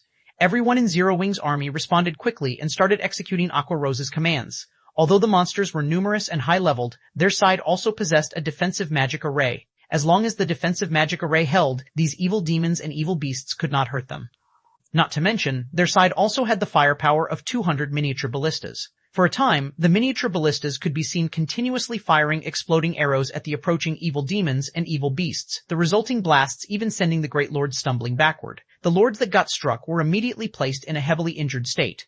As for the chieftains, they got killed with just a few shots. In the meantime, Zero Wing's members were also launching attacks in a frenzy from inside the defensive magic array. However, despite Zero Wing's fierce offensive, the evil demon and evil beast army showed no signs of stopping. They assaulted Zero Wing's defensive magic array relentlessly, depleting its energy reserves. As the evil beasts and evil demons died one after another, the energy reserves of Zero Wing's defensive magic array also declined rapidly. This forced Aqua Rose to replenish its energy repeatedly using magic crystals. For a time, the sounds of roars, slaughter, and explosions became the main theme of this hilly land. In this battlefield, an individual's strength was extremely insignificant. Only the magical class players capable of using large-scale spells were slightly more useful than the average player. The magnificent battle stupefied the spectating players. The dark players who had been planning to ambush Zero Wing's army simply stood still right now, none of them daring to join the fray. After all, the level of this battle exceeded their understanding of battles between players. In this conflict, individual techniques were absolutely meaningless. If they dared charge into the battlefield, let alone reaching Zero Wing's army, just crossing the miniature ballista's field of fire was already plenty difficult. With the defensive magic array up, they wouldn't even get to touch Zero Wing's members. They would only become live targets for Zero Wing's members if they entered the fray now. Meanwhile, as Zero Wing's army was fighting a war of attrition with Beast Emperor, Shi Feng's team of 1,000 arrived at a location a short distance from the Dark Witch's Tower. The Dark Witch's Tower stood next to a small lake inside a valley. The environment around the tower was considerably good. In fact, this place was originally a nice town. Unfortunately, an undead Great Wizard had targeted the town and turned it into a place of death. The Great Wizard had also specifically constructed the Dark Witch's Tower here to research death magic. As more time passed, the town here became a locus for the dark forces. At this point, it was already a resting place for dark players in the Or Empire. When Shi Feng's team moved within 3,000 yards of the Dark Witch's Tower, sirens in the town suddenly rang, putting every player inside the town on high alert. Someone actually dares approach the gathering place of us dark players. It should be a team that lost their way. With so many of us dark players here, who would possibly dare approach this place willingly? Lost their way? Whatever. This is a good opportunity. I haven't completed my kill quest for today. It's not a bad idea to use these players as a sacrifice. The dark players inside the Dark Witch's Tower all started laughing and chatting merrily, convinced that this team of players was a bunch of fools to have actually stumbled upon the Dark Witch's Tower. After all, these players had not investigated which places normal players should avoid in the Or Empire. As the dark forces were relatively weak on the continent of God's domain, the dark forces gathering spots in neutral maps would all have alarms set up to help the gathering spots residents to take precautions to protect themselves. These alarms would give out a warning when over 100 normal players or NPCs entered a certain range of the gathering spot. They really came. A black-clad man covered in bandages who was enjoying a glass of wine in the town's bar could not help but smile when he heard the town's alarms going off. He then turned to look at the beautiful woman dressed in dark blue robes sitting beside him and asked, "Will Commander Spirit take action first, or shall I do the honors?" Although I very much wish to repay Zero Wing for what it did to my adventurer team, I am more curious about how capable the treasured apostle nurtured by Beast Emperor is, Veiled Spirit replied, smiling as she looked at the bandaged man beside her. Nowadays, Beast Emperor was extremely famous among dark players. After all, he controlled an army of evil beasts and evil demons, a force that nobody could afford to underestimate. Meanwhile, although Dust Edge himself did not possess much fame, Beast Emperor had praised him highly and even agreed to cooperate with Dark Soul so long as the Alliance provided Dust Edge with as many resources as possible. Seeing as Beast Emperor was willing to invest so many resources in a single person, it was obvious just how much Beast Emperor valued Dust Edge's potential. Beast Emperor and Dark Soul had been acquainted with each other for quite some time already, yet Dark Soul had yet to dig up any information on Dust Edge even now. Zero Wing's arrival presented Veiled Spirit with a good opportunity to witness Dust Edge's abilities. She naturally wouldn't let it go to waste. Fine, then let's treat this as the beginning of the mutual trust between our two sides, Dust Edge said, nodding. He then raised his wine glass and added, "They should be very close to reaching the town walls now. Let us head out as well." After saying so, Dust Edge stood up and left the bar. Veiled Spirit and the dozen or so subordinates that came with her followed after him. 1870, Helltank's Mai, Chapter 1870, Helltank's Might. A large number of dark players had gathered in the Dark Witch's Tower's watchtower, gazing down at Zero Wing's members as they fell into formation in the distance. What? They actually plan to attack the Dark Witch's Tower? They're insane. Hundreds of NPCs guard the town, not to mention the defense turrets and arrow towers. Repelling a 1,000-man team isn't even a warm-up. The dark players could not help but laugh, ridiculing Zero Wing as they watched Shi Feng and his companions prepare for the assault. Although the Dark Witch's Tower was a very small town, it had robust defenses. Not only did the town have defensive structures, but it also had a defensive magic array. Furthermore, thousands of dark players occupied the town. Even an army of tens of thousands of elite players would fall swiftly if it tried to attack the town, let alone a 1,000-man force. Even a superpower would have to pay a hefty price to destroy the Dark Witch's Tower. This was why most superpowers simply ignored this dark player hub. Look at their guild emblems. They seem to be Zero Wing's members, a Tier 2 ranger stated, surprised after using Eagle Eyes. Isn't Zero Wing attacking Ancient Rock City? Why has it come all the way here to attack the Dark Witch's Tower? They must have gotten the wrong memo from their superiors, a level 56 assassin said, laughing. But since they're here, we can have some fun. Blackwater has offered a generous bounty for Zero Wing's heads. Normally, Zero Wings members are very challenging prey, but this is a golden opportunity. We have over 3,000 players in the Dark Witch's Tower. Wiping out this 1,000-man team will be a piece of cake. We can't let the town's NPCs get to them first. The various Dark players present in the Dark Witch's Tower didn't take these Zero Wing members seriously in the least. Rather, all they saw as they looked at their enemies were walking sacks of cash. Meanwhile, Dust Edge and Veiled Spirit's group had left the Dark Witch's Tower's walls and quietly observed Zero Wing's team, astonishment flashing in their eyes. All of these Zero Wing members were merely elites. Aside from the 100 or so players that wore black cloaks, every member of the force was a Tier 1 player. Moreover, they could tell that the 100-plus cloaked players weren't actually combatants, so they were even weaker than Zero Wing's elite members. Big Sis Spirit, is Zero Wing attempting suicide? It's actually attacking the Dark Witch's Tower with such a team? With such standards, we won't even need to get involved. The town's usual players are more than enough to eliminate this force, a level 57 Tier 2 Berserker said, clicking his tongue as he observed Zero Wing's team. They had come all the way to the Dark Witch's Tower precisely because they had heard that Zero Wing might attack the town, but this 1,000-man team was simply disappointing. It would have a painful time just trying to reach the town's gates, let alone destroying the Dark Witch's Tower. Veiled Spirit pondered the situation in silence. She couldn't figure out what Zero Wing was trying to do. This is indeed disappointing. I had wanted to give Zero Wing a taste of an evil god's apostle's might, but this team isn't worth the effort. Just let the Dark players handle them, Dust Edge said, shaking his head. Since that is the case, there's no longer a need for us to stay. The battle in Ancient Rock City is growing increasingly intense. If we hurry, we should be able to claim some scraps. Veiled Spirit agreed with Dust Edge's estimation. They couldn't afford to casually reveal either Shadowclaw or Dust Edge's trump cards. Using them against a 1,000-man expert team from Zero Wing might be worth it, but it would be a waste to use them on a 1,000-man elite team. As Veiled Spirit and the others prepared to leave, the town's Dark players were about to make their move. Over 2,000 Dark players charged out of the town, not even bothering to organize themselves into any formation as they rushed towards Zero Wing's members. Dark players like them had already participated and grown familiar with large-scale combat. They might have taken the battle seriously if this Zero Wing force had quite a few experts, but all of these players were elites or weaker. Players of such standards weren't worth a serious effort. As the 2,000-plus Dark players approached, Zero Wing's elite members began to grow nervous. Guild leader, they're less than 1,000 yards away, a level 55, Tier 1 Ranger anxiously reported to Shi Feng. The Dark players charging toward them were veterans of outdoor PvP, and every one of these Dark players radiated a dense bloodlust. Over 40 Tier 2 experts ran among these Dark players. On the other hand, they rarely participated in PvP, usually focusing on raiding team dungeons. Defeating elite players like them would be a piece of cake for these Dark players. Good. Engineering team, begin the assembly, Shi Feng ordered, nodding. In a moment, the engineering team will be responsible for the offensive. The rest of you just need to focus on defending our position. Hearing Shi Feng's command, the cloaked engineers removed their black cloaks and retrieved the Helltank's components from their bags. When Zero Wing's elite players saw the 100 level 40-plus lifestyle players, they were stunned. They had hoped that these cloaked players were exceptionally strong. They had never expected these comrades to be lifestyle players. On top of that, these lifestyle players were going to fight. When the distant Dark players saw the level 40-plus lifestyle players, they were just as stunned. However, their expressions quickly soured, becoming serious. The 100 engineers swiftly assembled 6 colossal tanks, and despite the 1,000 yards separating them, the Dark players could hear the engines roar as the tank's immense power swept over them. Good. 800 yards ahead, fire at will. Shi Feng issued the command once the 6 Hell tanks were ready for battle. Under Shi Feng's command, the engineers' eyes glowed with excitement as they operated their Hell tanks.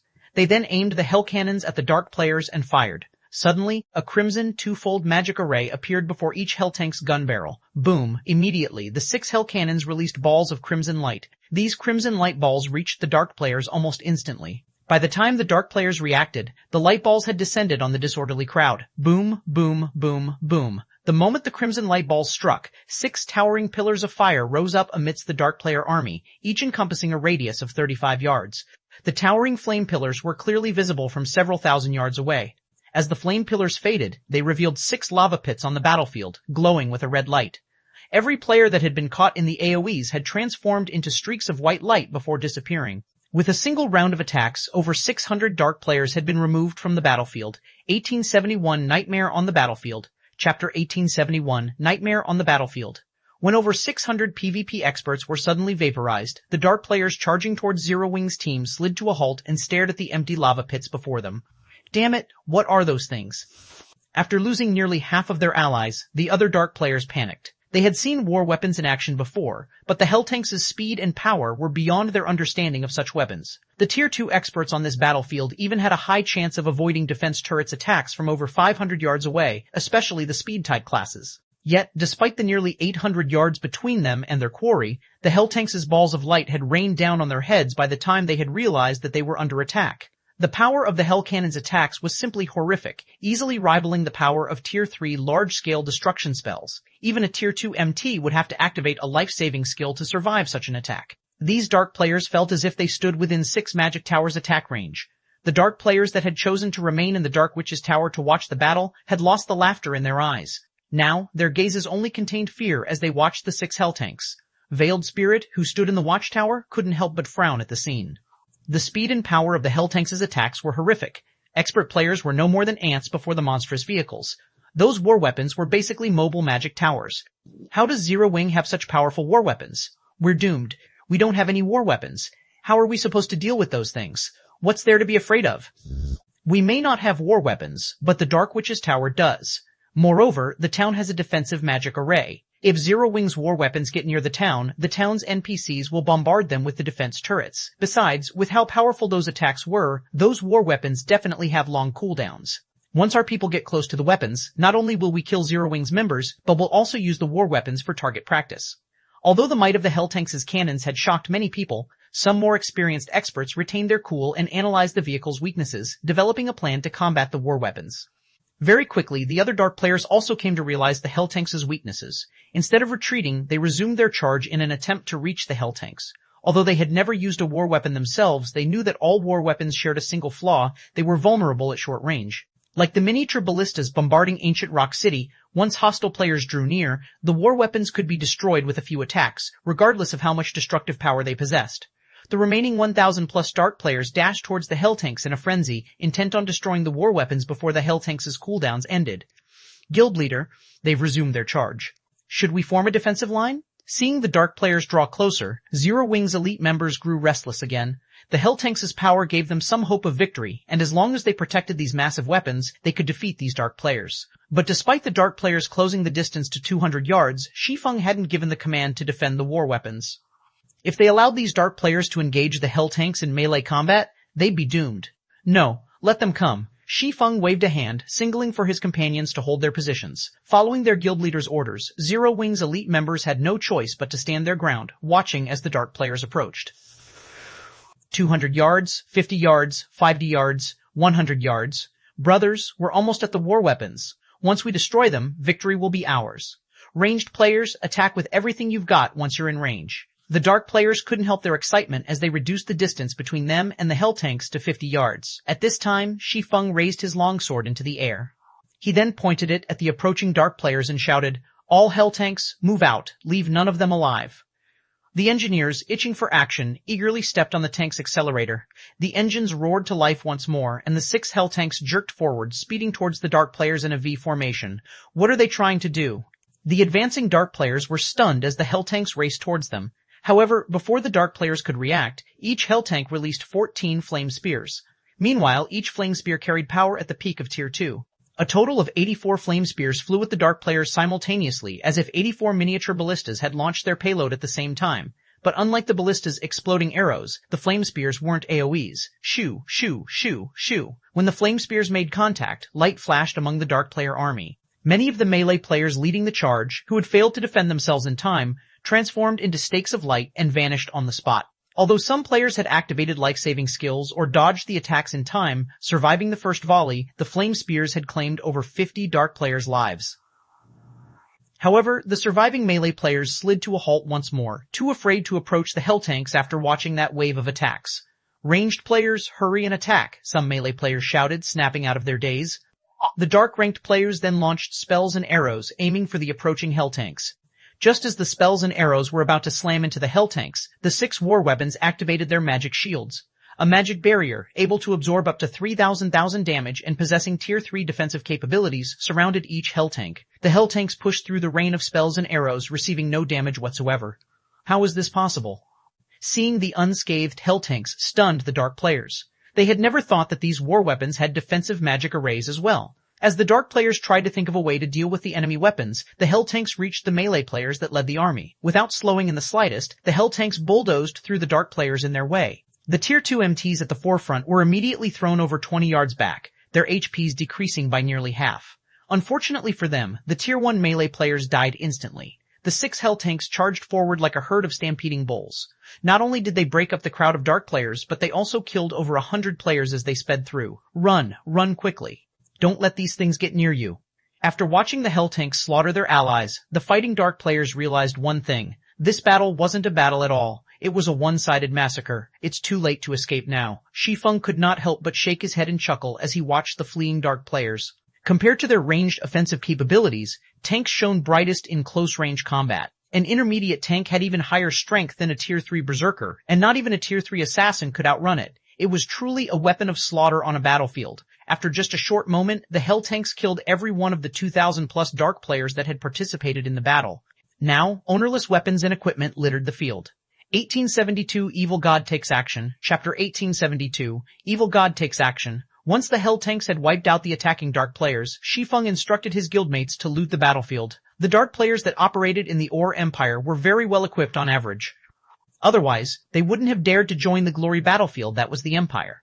Fortunately, Shi Feng could use the weapons and equipment these dark players had dropped as compensation for the magic crystals the hell tanks had expended and to make a small profit. Naturally, he wouldn't leave the items for other players to loot. However, Zero Wing's members only took action sometime after Shi Feng had given the order. They had still been stunned at the hell tanks' performance. Before these hell tanks, Tier 2 experts were a joke. They couldn't even escape the hell tanks' destruction. Despite the 1,000-plus surviving dark players fleeing for their lives in every direction, the 6 war weapons annihilated them all. Zero Wing's members watched the war weapons, their eyes sparkling as if they gazed at a piece of top-tier equipment. These tanks are amazing. I can't wait to see how these dark players plan to maintain their arrogance around Silverwing Town now that we have these tanks. I wonder if the guild will give a similar tank to the guild teams. If every 1,000-man legion had 5 or 6 of these things, we'd be unstoppable in the fields. Keep dreaming. How could the guild casually afford to arm a guild team with such powerful tanks? I'd be satisfied if my team had just one of these tanks, not to mention 5 or 6. While Zero Wing's members cleared the battlefield of items, they softly discussed the guild's new war weapons. When Shi Feng overheard these discussions, he couldn't help his bitter smile. The necessary materials to produce the hell tank were extremely precious. He had already depleted the materials the guild had fought to collect to craft the 6 hell tanks before him. If he wanted to produce more, he would have to rely on guild members to collect the necessary materials from team dungeons. After all, team dungeons had cooldowns, and not every team dungeon dropped the necessary materials. Grinding for the necessary materials wouldn't be possible. However, his team members' comments did remind him of something. He could arm the Zero Wing teams that patrolled around Silverwing Town with the hell tanks. Although doing so would cost a lot of magic crystals and rapidly deplete the hell tanks' durability, it would significantly increase Silverwing Town's security. Current players were no match for these war weapons, and several hell tanks could end a battle of several thousand players within minutes.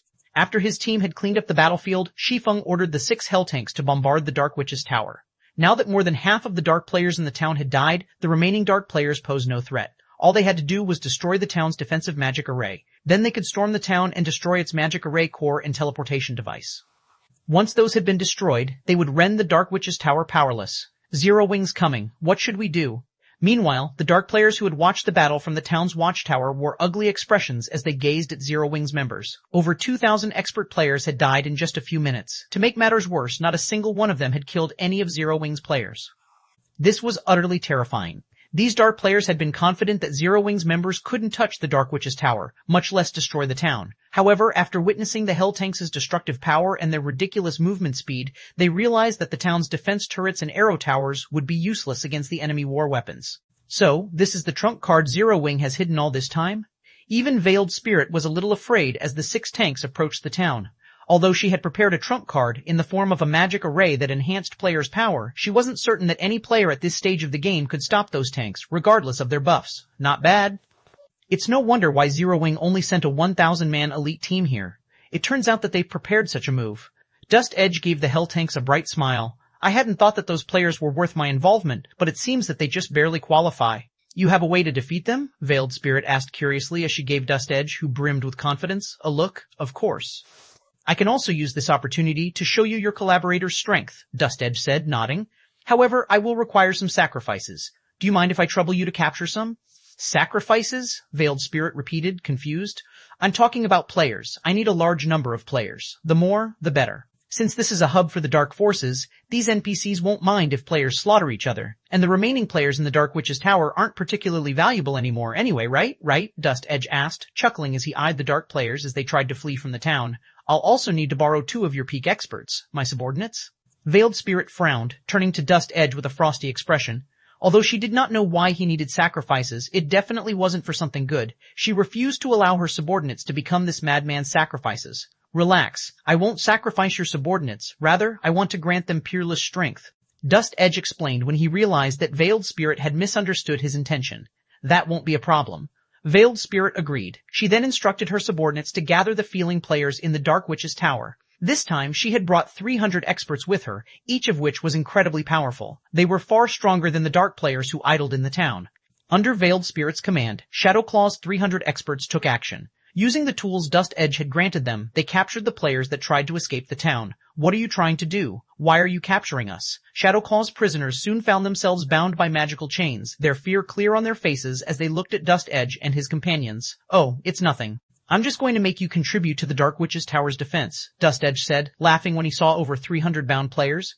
You should feel so lucky to become a part of my new power. Hurry it up. Zero Wing's team is starting its attack. The town's defensive magic array won't last long, Veiled Spirit snapped anxiously as she watched the 6 hell tanks fire upon the Dark Witch's Tower. Although the Dark Witch's Tower had a defensive magic array to protect it, it was much weaker than the one around Ancient Rock City. If Tier 3 large-scale destruction spells bombarded it, it wouldn't last long. Relax, my preparations are complete.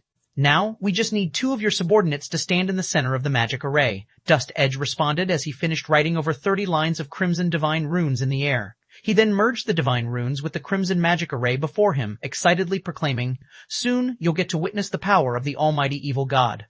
At Dust Edge's words, the 2 experts Veiled Spirit had chosen began to panic as they stared at the magic array. However, when their leader urged them forward, they had no choice but to steel their resolve and step into the array. Almighty evil god, I offer you immortal souls. Please grant me an immortal body to smite my enemies, Dust Edge sang before tapping the butt of his staff on the array. The 300-plus dark players inside the magic array instantly collapsed like puppets as their strings were cut. In the next moment, the space above tore, leaving a gaping, black wound. A boundless aura then poured out of the spatial tear, and everything within the Dark Witch's Tower froze within its presence. 1873. Evil Dragon's Power, Chapter 873, Evil Dragon's Power. The appearance of the spatial tier above the Dark Witch's Tower immobilized every player inside the town. It was as if time around them had stopped. What kind of monster is in there? Veiled Spirit and the others could not help but be frightened when they felt a horrific pressure flooding out of the spatial tier.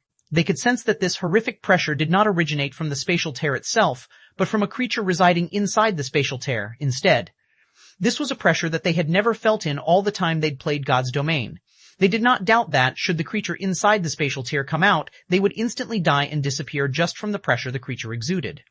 A few seconds after the spatial tear appeared, the 2 Shadowclaw members standing inside the crimson magic array started screaming in agony, their lung-piercing shrieks giving all who heard them goosebumps. Dust Edge, didn't you say nothing would happen to them? Veiled Spirit questioned, a chilly expression appearing on her face as she glared at Dust Edge. The 2 members she selected were peak experts of Shadowclaw. They were also one of the few Tier 2 experts the adventurer team had. If their accounts were to get crippled due to this incident, Shadowclaw would sustain a tremendous blow. Relax, they'll be fine. In fact, once the ritual is over, they'll feel much better than before. You can even label them as the strongest players in existence in God's Domain right now, Dust Edge explained, laughing as he looked at the 2 Shadowclaw members in the magic array. Veiled Spirit was utterly confused by Dust Edge's words. Just as she was about to demand a clearer explanation from him, the 2 people standing inside the magic array suddenly started transforming. Originally, the 2 people were already tall and robust men. Now, however, their muscles started bulging rapidly like balloons. Very quickly, their bodies lost their human form. A pair of dark gray wings sprouted out of their backs, and silver scales covered their bodies. The transformation process continued for roughly 7 seconds and produced 2 10-meter-tall dragons. The 2 dragons then let loose deafening roars that echoed throughout the town. Dragons, Veiled Spirit, and the others could not help but be stupefied by this sight. They could clearly feel that the 2 dragons before them were different from the pseudo-dragons they had come across before. Although the 2 dragons before them were only level 56, the same level as the players themselves, they could feel a pressure coming from the dragons that was a result of a difference in life ratings. This meant that the 2 dragons before them were not pseudo-dragon creatures, but real dragons. They're still not at the level of real dragons. However, they have been given new life by the evil god. Although their life ratings are not at the standard of dragons, they should be at the level of archaic species. You can call them evil dragons, Dust Edge said as he looked at the two evil dragons. With a hint of excitement in his tone, he continued, unlike lowly evil demons, evil dragons are players. They are somewhat similar to the dark mutation you guys have, but the transformation is more thorough than dark mutation. Moreover, it is also much stronger. At this moment, they are already at the Tier 3 standard. They possess greater power and life force than even Tier 3 NPCs of the same level. Of course, this is not their peak strength yet. My power is still incomplete right now. I'll need many more resources to unlock my strength. Once I have fully grasped this power, I'll be able to make them even stronger. Evil dragons? Veiled Spirit was shocked as she looked at the massive creatures before her. No wonder Beast Emperor is willing to nurture you at all costs. Dark mutation was something she was very familiar with. However, dark mutation raised only a player's combat power. The improvement was not sufficient for a qualitative transformation. The two players that had turned into evil dragons, however, had undergone a qualitative transformation. Not only had their tiers increased by one, but even their life ratings now rivaled that of archaic species. In other words, the two players before her already possessed the strength of level 56, Tier 3 archaic species. This was simply frightening. A Tier 3 archaic species was originally already extremely difficult to deal with. After all, the attributes such a monster possessed were simply too much for current players to handle. The only saving grace was that the combat standards of monsters were relatively low on average. They also grasped very few skills. If players cooperated properly, defeating such a monster was still possible. However, a player transformed into a Tier 3 archaic species would be an absolute nightmare for current players. Not to mention, said player would be able to control their new body as if it were their own, let alone a 100-man team of Tier 2 experts. Even a 1,000-man team of Tier 2 experts would be no match for such a player. Just thinking about meeting such a player on a battlefield made Veiled Spirit shudder in fear. The destructive power of such a player would far exceed that of a Tier 4 mythic monster controlled by players. How do you two feel right now? Are you still accustomed to your bodies? Veiled Spirit asked the two evil dragon players curiously. When players transformed their bodies using dark mutation, they would initially have trouble adapting to their new bodies. Now that the two players before her had taken on a form that was nothing like the human body, chances were high that they would have great difficulty controlling their bodies. I've never felt better. Even without concentrating, I can easily grasp the movements in my surroundings. I can even hear the conversation of two players that are hiding behind a wall 200 yards away. Indeed, those two are actually planning to report our actions here to other dark players. Those two players are simply tired of living. After saying so, the two evil dragons flapped their wings, their massive bodies transforming into a powerful gale as they flew toward the two hidden players. By the time the two hidden players noticed the two evil dragons' movements, the latter had already crossed a distance of 30 yards. Before the two expert players could move 30 yards away from their original hiding spot, the two massive evil dragons had already appeared before them and swiped their claws at them. In the next moment, Dust Edge and Veiled Spirit's group heard a loud bang coming from the evil dragon's direction. The ground the two level 55 Tier 2 experts stood on shattered instantly. As for the two experts themselves, they had died on the spot. What power, Veiled Spirit gasped involuntarily. Too strong, too fast, two Tier 2 experts were actually killed just like that. Even level 56 mythic monsters weren't capable of executing such a clean and swift attack. Meanwhile, the other Tier 2 experts of Shadowclaw also shrank back reflexively. Their reaction was because they'd imagined themselves in the place of those two Tier 2 experts and realized that they wouldn't fare all that much better than those two players either. They would almost certainly suffer the same fate as that unfortunate duo. Good. Very good. After witnessing the two evil dragon players killing two Tier 2 experts instantly, Dust Edge turned to look at Veiled Spirit and said proudly, "This is the evil god's temple's true power. What do you think? As long as you all have this power, let alone the Ore Empire, even taking control of human empires won't be a problem." Indeed, Veiled Spirit nodded in agreement with Dust Edge's words. She, too, felt that the partnership between Dark Soul and Beast Emperor held great promise. As long as Dark Soul had a large number of evil dragons under its command, removing Crimson Emperor and Unyielding Soul from the Dark Knight Empire would be a piece of cake. "All right, now that you two have warmed up, it's about time we go greet our guests," Dust Edge said, smiling as he turned to look at Zero Wing's members, who were close to destroying the Dark Witch's tower's defensive magic array already.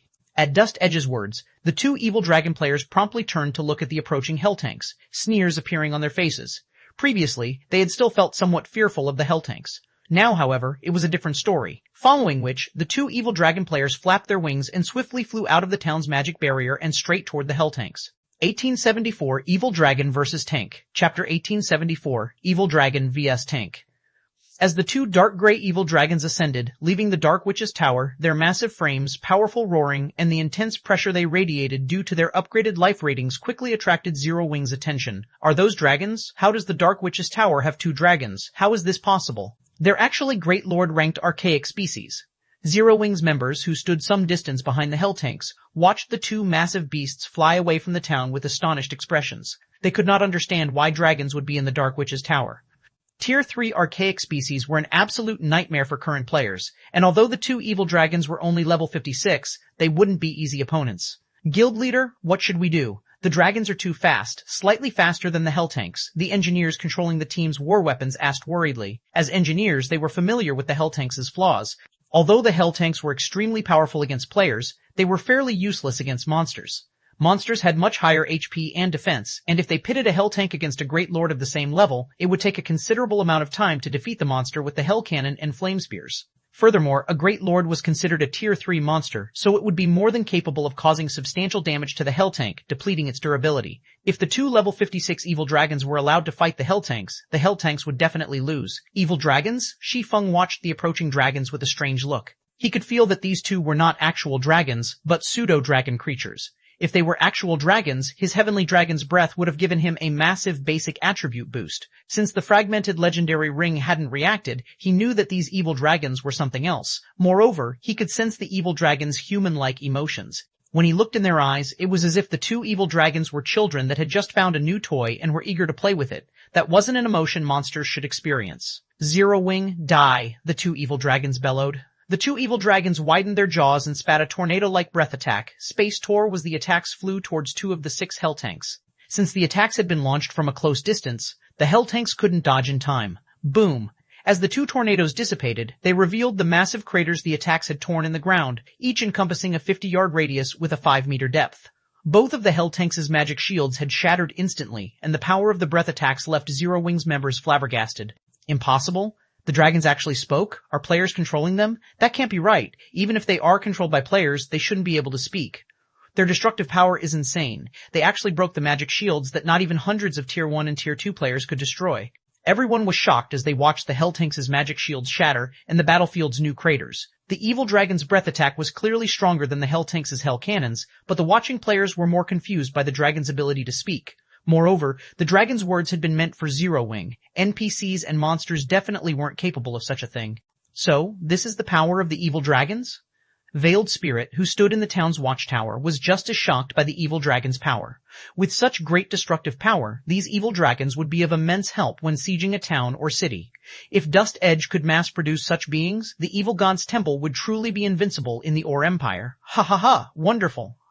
Destroy Zero Wing's tanks and teach those players how foolish they really are. Dust Edge's eyes glowed with excitement as he watched the evil dragons. The two evil dragons were still incomplete, yet they had displayed such frightening prowess. Once he collected the remaining materials and perfected the magic array, he could create even stronger evil dragons. A measly guild like Zero Wing would pose no threat to the evil god's temple, and the temple would claim the Or Empire for its own. The two evil dragons nodded in response to Dust Edge's command, elation filling their hearts. The hell tanks, which had slaughtered thousands of dark players like helpless sheep, were now at their mercy. This newfound power was intoxicating. The two evil dragons flew toward the two hell tanks, which had lost their magic shields, and assaulted the war weapons with claw swipes. Crap, they're coming. The engineers controlling the hell tanks panicked and tried to move out of the dragon's way, but the creatures were too fast. Before the hell tanks could adjust their trajectory, the evil dragons had reached them, reaching towards the vehicles with their massive claws. Boom! The earth beneath the two tanks shattered as dust and dirt flew into the air due to the shockwave. As the dust settled, a new shocking scene was revealed. Dust Edge, Veiled Spirit, and their dark companions had assumed that the hell tanks were finished, but the two tanks were safe and sound. The evil dragon's claws had only left a few white scratches on their armored shells. How are they so tough? The two evil dragons stared at the tanks in astonishment. When their claws struck the hell tank's armor plating, they felt as if they had scratched an indestructible wall. Their claws even stung from the impact. Even the engineers were stunned. They hadn't realized that the hell tanks had such ridiculous defense. The evil dragon's claw attacks had only reduced each of the hell tanks' durability by 2 points. In other words, the evil dragons would have to land 200 claw attacks to destroy the war weapons. Stop daydreaming. All tanks, ignore the Dark Witch's tower and prioritize the evil dragons. Shi Feng suddenly shouted through the team chat. he was not surprised in the least that the evil dragons had failed to do any substantial damage. After all, the Hell Tank's outer shell had been made with Titan ore. Normally, it was a material used to craft epic weapons and equipment. It wouldn't be easily destroyed by a Tier 3 archaic species. However, Shi Feng was relieved that he had upgraded the Hell Tanks' engines, increasing the vehicle's defensive capabilities. Otherwise, those claw attacks would have reduced the tank's durability by at least 4 points. After hearing Shi Feng's command, the engineers promptly targeted the 2 monstrous dragons. Without hesitation, the 2 tanks before the monsters fired their hell cannons at the hovering evil dragons. 2 balls of crimson light then slammed into the evil dragons. Boom. The attacks, which had the power of a peak Tier 3 attack, sent the 2 monsters flying over 20 yards backward as the evil dragons cried out in pain. The 2 level 56 Tier 3 evil dragons did not possess as much HP as true Tier 3 archaic species. Each only had 28 million P. A single hit from the hell cannons had devoured over 3 million billion. While the evil dragons flew back, the 2 tanks' engineers followed up with their flame spears. 14 flame spears bit into the 2 evil dragons simultaneously, each dealing over 60,000 damage. After taking all 14 spears, the 2 monsters had lost nearly 1,000,000 HP. The other 4 hell tanks had reoriented themselves by this time, launching their own attacks. With how fast the hell cannon's projectiles were, the evil dragons had no time to dodge the attack. They were only able to block and dodge the flame spears from the other 4 tanks. In the end, the 2 evil dragons had lost more than 1/3 of their total HPs after suffering a round of attacks from all 6 hell cannons. To make matters worse, they were now injured, slightly affecting their combat powers. How was this possible? Dust Edge's eyes nearly fell from their sockets when he saw the massive dent in his dragon's HPs and the unscathed hell tanks. 1875 Zero Wings Guild Leader, Chapter 1875, Zero Wings Guild Leader. Everyone was stunned as they watched the considerably injured evil dragons. Amazing. These hell tanks are so powerful. Now that the evil dragons are injured, we have a chance of winning. If the guild makes the hell tank available for exchange, I'll purchase one even if I have to go bankrupt. That thing is insane. Even a dragon is helpless against it. If I can use this hell tank when grinding and questing in the fields, I won't have to fear other players at all. Zero Wings members cheered as they looked at the 2 collapsed evil dragons. When they had first seen the evil dragon's prowess, they had thought they were doomed, but they had learned that not only did the hell tanks have the strength to overwhelm players, but the weapons could even contend with the horrific evil dragons. Normally, even a 100-man expert team would have to take the long way around a Tier 3 archaic species, yet these hell tanks had allowed a small number of players to fight 2 such monsters. They would definitely be invincible in the fields if they had the assistance of a hell tank. They were excited just thinking about it. Meanwhile, Veiled Spirit and the others, who watched from inside the Dark Witch's tower, wore gloomy expressions after the evil dragons had been beaten down. They had witnessed the strength of the evil dragon's strength personally. With those monsters' speed and destructive power, dealing with war weapons should be child's play, yet, just how did Zero Wing get its hands on those tanks? Their defense is ridiculous. Envy and confusion swam in Veiled Spirit's gaze as she looked at the war weapons.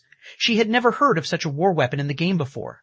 In her memory, war weapons had high destructive power but paper-thin defense, yet these tanks' defense was heaven-defying. The hell tanks were godly weapons on a battlefield. Meanwhile, Zero Wing commanded such incredible weapons, you 2, hurry and distance yourselves from those tanks. Their movement speed and reaction speed is no match for yours. As long as you fight from a distance, those tanks will be useless. Once Dust Edge recovered from his momentary shock, he commanded his 2 evil dragons to take advantage of the hell tanks' weaknesses. At the end of the day, the hell tanks were simply machines that players drove. Players couldn't control the weapons as smoothly as their own bodies. However, the evil dragons were a different story. These players had full and nimble control of the beasts' bodies. In addition, the evil dragons could fly, had higher movement speed than the hell tanks. With the evil dragon's capabilities, it was definitely possible to whittle down and destroy the hell tanks without taking any damage. At most, doing so would take some time. The 2 evil dragon players were peak experts. They had merely failed to react to the hell tanks' attacks in time since the war weapon's defense had taken them by surprise. Now that they had snapped out of their daze, they did as Dust Edge had instructed and put some distance between them and their targets. Although the strongest weapons of the evil dragons possessed were their breath and claw attacks, their ability to control wind and attack from a distance wasn't to be underestimated. When they flapped their wings, they could create storm blades that carried the power of Tier 3 attacks. Against the hell tanks that were incapable of flight and had delayed reactions, these storm blades would be an overwhelming advantage. They responded so quickly. Shi Feng clicked his tongue as the evil dragons moved to attack from a distance. It's a pity that the hell cannon's power is only at the peak of Tier 3 and can't inflict severe injuries to these evil dragons. Otherwise, that round of attacks would have ended the battle. Guild leader, what should we do now? One of the engineers who drove the hell tank Shi Feng occupied asked. At this rate, those monsters will whittle us down until we die. Since the evil dragons had put some distance between them and the hell tanks, they could now dodge and block the tanks' flame spears easily. The evil dragons could also strike with their storm blades. By the time the drivers noticed the attacks, it would be too late to evade. Now that storm blades bombarded the hell tanks, they steadily lost durability. It was only a matter of time before the hell tanks ran out. It seems that we can't rely on the hell tanks to defeat these two monsters. After giving the matter some thought, Shi Feng said, "All tanks, group up and take up a defensive formation. Once your hell cannon's cooldown has ended, wait for my command to fire. We'll launch a concentrated assault on the evil dragons." The 6 hell tanks then circled, using their flame spears to prevent the evil dragon players from landing casual attacks. For a moment, the tank's decreasing durability slowed. However, as the seconds passed by, the vehicle's durability rapidly depleted under the dragon's frenzied assault. 38-6, 30-57, 30-24. I'm pretty surprised with Zero Wing. I didn't think it actually had such a trump card. It's no wonder why it dares to raid the Dark Witch's tower with such a small team. Unfortunately, Zero Wing's luck will end here. I want to see how long those tanks can last against my evil dragons, Dust Edge said, chuckling as he watched the evil dragons suppress the hell tanks. Meanwhile, the Zero Wing members watching from a distance were extremely nervous. Although they wanted to help, they were powerless in this situation. The engineers who drove the hell tanks sweated with anxiety. 15 seconds had never felt like such a long time. Just as the hell cannon's cooldown was about to end, Shi Feng leaped out of the hell tank, attracting the attention of everyone present. Guild leader? Zero Wing's members were stupefied as Shi Feng suddenly emerged from his hell tank. The hell tanks were under heavy fire by the evil dragons, and the shockwave from the creature's attacks was more than enough to kill players. Yet Shi Feng had left the relative safety of his hell tank, exposing himself to the evil dragon's attacks. Are they trying to surrender now that they know they can't win? Dust Edge joked when he saw someone exit one of the tanks. The Shadowclaw members were similarly surprised. They could not understand why someone would leave the safety of the tank and put themselves in death's path. The evil dragons could even instant kill a tier 2 player. As everyone chatted about this reckless player quietly, Veiled Spirit watched with a somber expression. "Commander, has something happened?" a female cleric asked curiously when she noticed the ugly expression on Veiled Spirit's face. "Crap, that is Black Flame," Veiled Spirit shouted after getting a closer look at the figure. She hadn't been able to get a clear look at him since the evil dragon's storm blades had kicked up dirt and dust around the hell tanks, but after watching carefully with squinted eyes, she recognized the player. Veiled Spirit could never forget Black Flame's appearance. After all, he was the sole reason that Shadowclaw's ambush on Zero Wing had failed so miserably. When they heard their commander's comment, the other Shadowclaw members grew nervous. In their minds, Black Flame's name was synonymous with monster. The man's most memorable feat was his ability to contend with a mythic monster by himself. Although he had only stood against the monster for a short moment, it was a display of strength that countless experts dreamed of commanding. Oh, he is Black Flame? Hearing Veiled Spirit's warning, Dust Edge squinted his eyes as he looked at Shi Feng. Currently, Shi Feng stood beside a hell tank, yet the man was utterly unfazed by the evil dragon's frightening aura. It was as if the evil dragons didn't even exist to Shi Feng. Sure enough, he really is extraordinary. Unfortunately, even if Zero Wing's guild leader is here, there is no changing the guild's fate here. You two, get rid of him. It's time to put an end to Black Flame's undefeated legend. Upon receiving Dust Edge's command, the two evil dragon players licked their lips in anticipation and fanaticism as they watched Shi Feng. He was the most famous individual in the Or Empire. Almost no one throughout the Empire or Dark Soul didn't know the name Black Flame. When they had faced off against Black Flame during their previous battle with Zero Wing, their only thought had been of escape. However, this situation was different. They were now in possession of an evil dragon. They wielded strength that no player could hope to rival. Moreover, their superior life ratings elevated their senses to unprecedented levels. Both players had been some distance from the Flowing Water realm previously, but now, not only had their combat powers reached that realm, but they were also nearly at the Void realm. They were confident that they could easily defeat this legendary player. They were also extremely eager to fight Black Flame. Black Flame, hand over your life. The two evil dragon players flapped their wings and flew toward Shi Feng, madness filling their eyes. 1876 Slaying Dragons. In One High Chapter 1876, Slaying Dragons in One Hit, upon seeing the two evil dragon players flying toward Shi Feng, the engineers controlling the hell tanks grew anxious. Protect the guild leader. Immediately, all 6 hell tanks fired their flame spears to hinder the movements of the two evil dragons. The 84 flame spears shot at the two evil dragons simultaneously. Normally, a tier 2 player would have no choice but to wait for their death when faced with such an attack. However, dodging these attacks was no problem at all for the two Shadowclaw experts who possessed the physique of an evil dragon. Even if their huge bodies prevented them from evading all the flame spears, they could still rely on their claws to block the ones they couldn't dodge. Very quickly, the two evil dragon players weaved their way through the flame spears and arrived within 15 yards of Shi Feng. They then simultaneously swung their massive paws at him, their silver claws tearing space apart as they sped toward Shi Feng's head. Just as the two paws were about to hit Shi Feng, the sacred sword in his hand suddenly flashed. In the next moment, a massive bolt of lightning cut the space before Shi Feng in half, spatial tears appearing in its wake. This move was none other than Lightning Slash, the additional skill of killing Ray. The moment their claws came into contact with the massive lightning bolt, the two evil dragon players felt as if a truck had just hit them. Their bodies went flying over a dozen yards before crashing heavily into the ground, cratering it. Impossible. Is he really a player? Dust Edge and the others gaped in shock when they saw this scene. They simply could not believe their eyes. Shi Feng had actually sent two level 56 Tier 3 archaic species flying. The shock they felt from seeing this scene was akin to that from seeing an ant flipping over an elephant. The other dark players hiding within the Dark Witch's tower were also rendered speechless at this scene. They didn't even know what had just happened. After all, everything was too quick. All they saw were the two evil dragons flying towards Shi Feng, then a bright blue flash coming from Shi Feng. Before they realized it, the two evil dragons were already tumbling backward. Is he a monster? The two evil dragon players wore looks of horror as they stared at Shi Feng. A single slap from them had managed to kill a Tier 2 expert. However, when they tried to do the same thing to Shi Feng, not only did they fail to kill him, but they also actually lost in a competition of strength. However, what the two players did not know was that Shi Feng's strength already rivaled a Great Lord's of the same level. Meanwhile, after continuously producing the forging components for the Hell Tanks for the past few days, he was now a level 69, Tier 2 Sword Master 13 levels higher than the two evil dragon players. Lightning Slash also provided him with a 30% increase to his strength attribute. Although he still couldn't reach the standard of a mythic monster of the same level, his strength was more than enough to deal with level 56, Tier 3 archaic species. No, that's not right. He must have used a skill that increases his strength. He shouldn't be able to use such a skill often. As long as we work together to attack him, he'll definitely fall. How could a player possibly possess that much strength? He must have used a powerful skill. The two evil dragon players discussed quietly as they looked at Shi Feng. Then, they promptly split up and started circling to Shi Feng's sides. A lot of powerful skills in God's domain provided a significant boost in attributes. Among these types of skills, berserk skills were the most common. However, there were also certain skills that exceeded one's imagination, such as taboo skills. Such skills were generally kept as a trump card and could not be used frequently. Since that was the case, all they needed to do was continue attacking Shi Feng until he exhausted all of his skills. In any case, both of them had a maximum HP of 28,000. They were not afraid of fighting a battle of attrition against players at all. As for the attacks of the Hell Tanks, they only needed to be wary of the Hell Cannons. The Flame Spears posed no problems for them whatsoever. As the two evil dragon players closed in on Shi Feng's sides and were about to launch another attack, Shi Feng took out a magic scroll from his bag and activated it immediately. A golden-haired woman dressed in luxurious purple robes appeared before him. This woman was none other than Anna, Shi Feng's personal guard. At this point, she was already a level 85 yin-yang saint.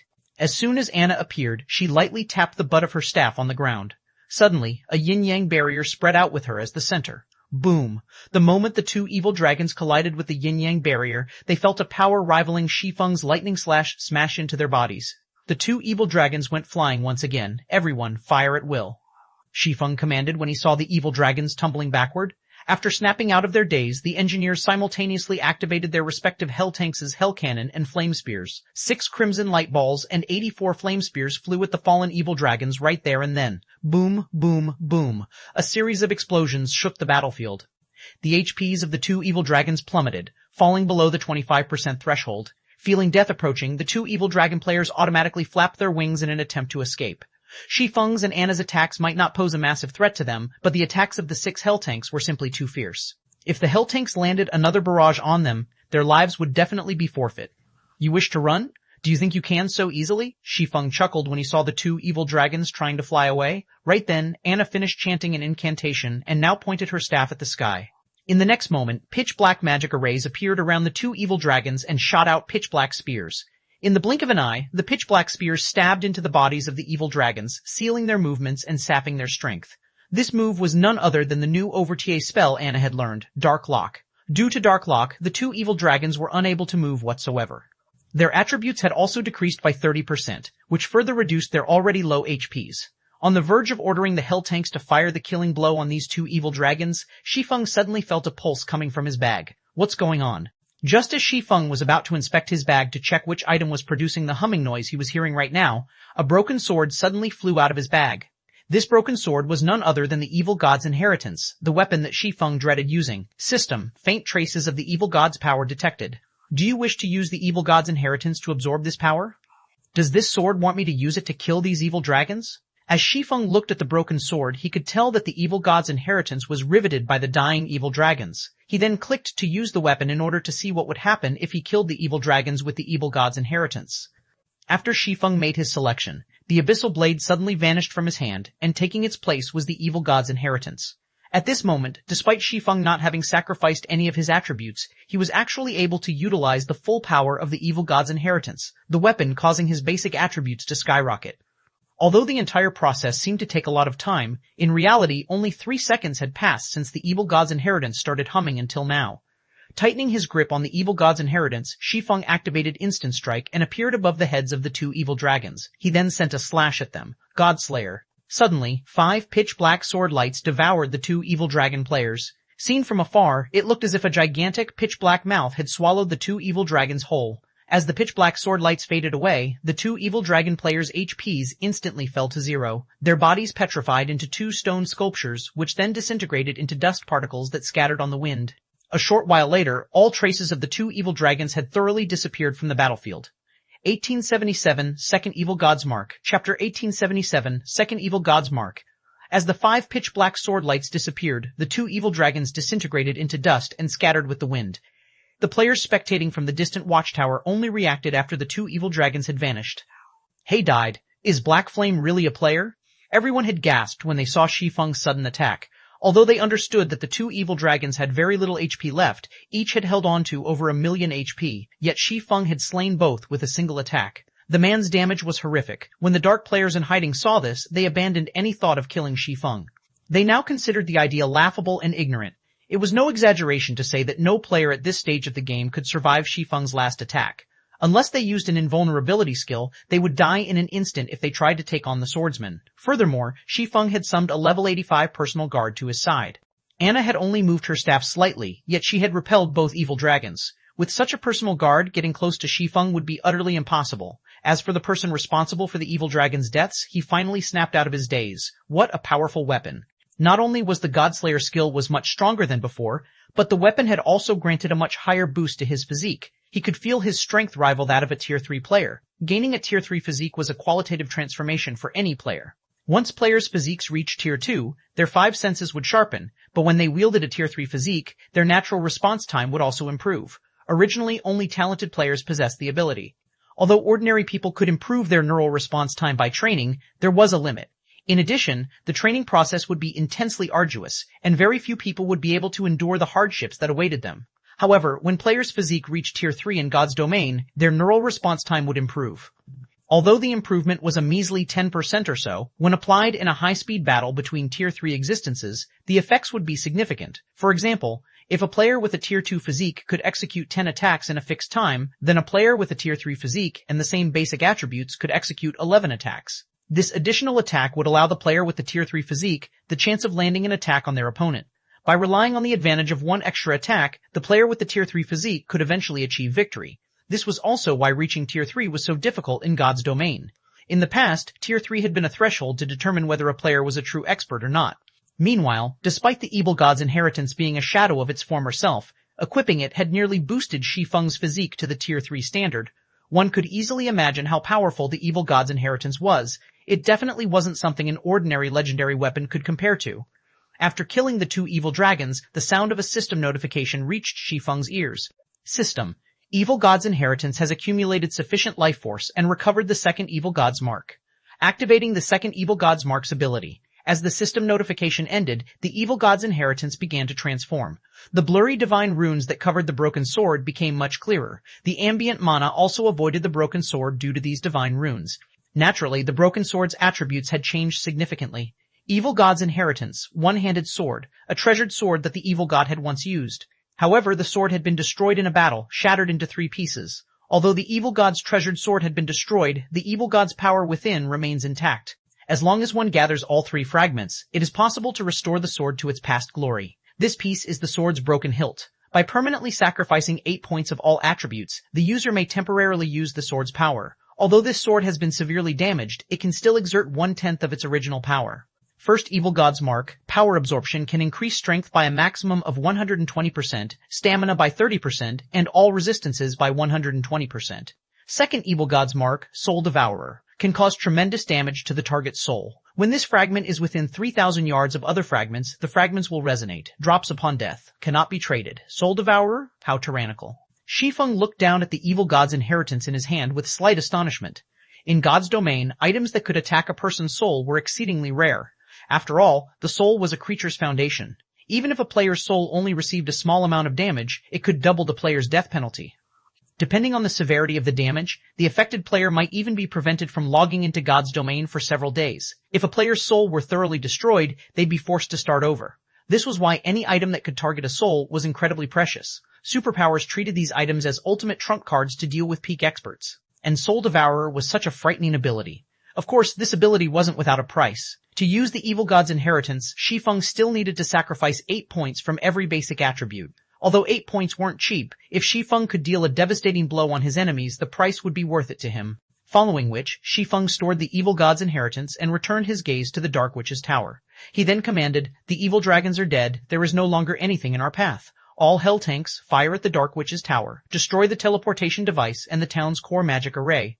As Shi Feng gave the command, the 6 hell tanks advanced as one on the Dark Witch's tower, firing their weapons at the town's defensive magic array. Although the barrier could protect the town from intermediate Tier 3 attacks, the Hell Tanks dealt bonus damage to magic arrays and constructions. In addition, the Hell Cannon's attacks were at the peak of Tier 3. Under the bombardment, the defensive magic array's energy reserves visibly drained. "Commander, are we going to continue this fight?" Shadowclaw's members asked Veiled Spirit when they realized that the barrier was near to crumbling. Originally, they had been very confident of defeating Zero Wing. They were also eager to pay back the humiliation they had previously suffered.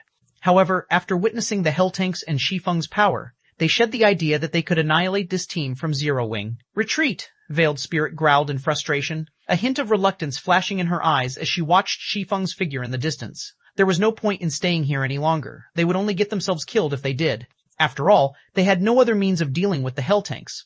Although several hundred NPCs still guarded the Dark Witch's tower, the tank's defense was simply too high. Even the evil dragons, Great Lord-ranked archaic species, were incapable of damaging the vehicles. How could Tier 2 and Tier 3 NPCs fare any better? By the time Tier 3 NPCs destroyed the Hell Tanks, the latter would have long since destroyed the Dark Witch's tower's teleportation device and core magic array. When they heard Veiled Spirit's decision, Shadowclaw's members breathed a sigh of relief. They immediately retrieved return scrolls from their bags in an attempt to leave this dangerous place as soon as possible. If they tarried, they might get caught in the crossfire and lose their lives. "Zero Wing, you may enjoy this victory, but the next time we meet, you'll be doomed," Dust Edge said, sneering as he tightened his grip on the 2 shattered gray crystal balls in his hands. He had lost this time, but the legacy he had acquired was still incomplete. He still lacked a lot of resources. Hence, the evil dragon crystals he had created were not of sufficient quality. However, now that the evil god's temple had partnered with Blackwater and Dark Soul, he was confident that he could create even stronger evil dragons in the future. At that time, his evil dragons would fall as easily as they had today. Dust Edge then took out his own return scroll and teleported away from the Dark Witch's tower. When the remaining Dark players realized that the situation had taken a turn for the worst, they promptly fled the town. This allowed the Hell Tanks to enter the town unhindered after they destroyed the defensive magic array. Meanwhile, only the town's Tier 3 NPCs posed any threat to the Hell Tanks. However, with how few Tier 3 NPCs the town had, the Hell Tanks endured the attacks as they destroyed the town's teleportation device and core magic array, which, in turn, destroyed the Dark Witch's tower. Once the Dark Witch's tower's core magic array had been obliterated, every player in the Ore Empire received a system notification. Ore Empire Region System Announcement: Congratulations to Zero Wing for destroying the Dark Witch's tower. Rewarding 20,000 guild popularity and 1 basic teleportation device. The system announcement repeated 3 times, its content echoing in the minds of every player in the Ore Empire. 1878 Dark Witch's Tower destroyed. Chapter 1878 Dark Witch's Tower destroyed Ore Empire. Ancient Rock City. A large number of evil beasts and evil demons was currently battering Zero Wing's defensive magic array. Meanwhile, Zero Wing's members were doing their best to wipe out the monsters attacking them. The 200 miniature ballistas were practically firing non-stop. All kinds of explosions constantly echoed throughout the battlefield outside Ancient Rock City. As for the 5 mythic evil beasts, they were fighting a heated battle with the 3 heavily injured divine magic dragons. The battle between these 8 monstrosities had destroyed the terrain around them. No other monsters or players could get within 300 yards of these 8 mythic monsters. Meanwhile, the players spectating from a distance felt their blood boil as they watched the spectacular battle before them. Amazing. This war is simply amazing. Ancient Rock City really does have a lot of evil beasts and evil demons. With the battle having lasted this long, more than 50,000 monsters must have died already, yet the number of monsters on the battlefield doesn't seem to have decreased in the slightest. It really makes you wonder what gave Zero Wing the courage to attack Ancient Rock City. Hey, Zero Wing is plenty amazing already. Can't you see how many monsters are attacking Zero Wing's army right now? If it were any other large guild in Zero Wing's place, they would have long since drowned in that sea of evil beasts and evil demons already. However, even until now, Zero Wing has yet to suffer a single casualty. Although Zero Wing hasn't suffered any casualties yet, the energy of its magic barrier should be close to depletion already. Once the barrier's energy runs out, Zero Wing's army will be doomed. After all, those evil beasts and evil demons are all level 60 and above, with plenty of level 70 plus Great Lords among them. Zero Wing's 100,000 players simply aren't enough to defeat all those monsters. Right now, the only thing I'm wondering is which will zero out first, Zero Wing's magic barrier or Ancient Rock City's monsters. Many of the spectating players had not expected the battle to escalate to such a point. The evil demons and evil beasts under Beast Emperor's command weren't existences that current players could go up against. However, by relying on its movement-type defensive magic array and miniature ballistas, Zero Wing had actually managed to fight Beast Emperor's forces to a standstill and even shattered Ancient Rock City's defensive magic array. These were feats that were beyond most superpowers. The dark players that were originally planning on ambushing Zero Wing's army in particular were now standing at the sides and quietly observing the battle, not daring to set foot onto the battlefield. After all, the fusillade of 200 miniature ballistas was simply too powerful. Each volley of arrows could easily kill several hundred evil beasts and evil demons, let alone players. However, while the independent players were surprised by Zero Wing's performance and had their opinions toward the guild changed drastically, the spectating upper echelons of the various superpowers remained very calm. In fact, some even reveled in Zero Wing's current predicament. Zero Wing sure is tenacious. Unfortunately, the outcome of this battle has already been decided. No matter how Zero Wing struggles, nothing will change. That movement-type defensive magic array costs a lot of magic crystals to sustain. However, there are millions of evil demons and evil beasts inside Ancient Rock City. At the end of the day, Zero Wing is simply too immature to try and use Beast Emperor as a stepping stone to rise to power in the Ore Empire. With this, Zero Wing should also understand its limitations. If it still insists on monopolizing the profits of the Secret Stone Fortress, then we'll have no choice but to have Zero Wing disappear from the Ore Empire. However, Zero Wing has really given us a great surprise this time. I never thought that it could force Beast Emperor to use one of his trump cards. When we try to capture Ancient Rock City in the future, we'll have to think of a countermeasure for that attack first. The spectating upper echelons of the various superpowers sneered as they watched Zero Wing's members. Ordinary players might not know much about Zero Wing, but they did. They had done a thorough investigation of Zero Wing already. They even knew how many magic crystals it cost to use the movement-type defensive magic array each time. Hence, they were well aware that Zero Wing would not last very long against Beast Emperor.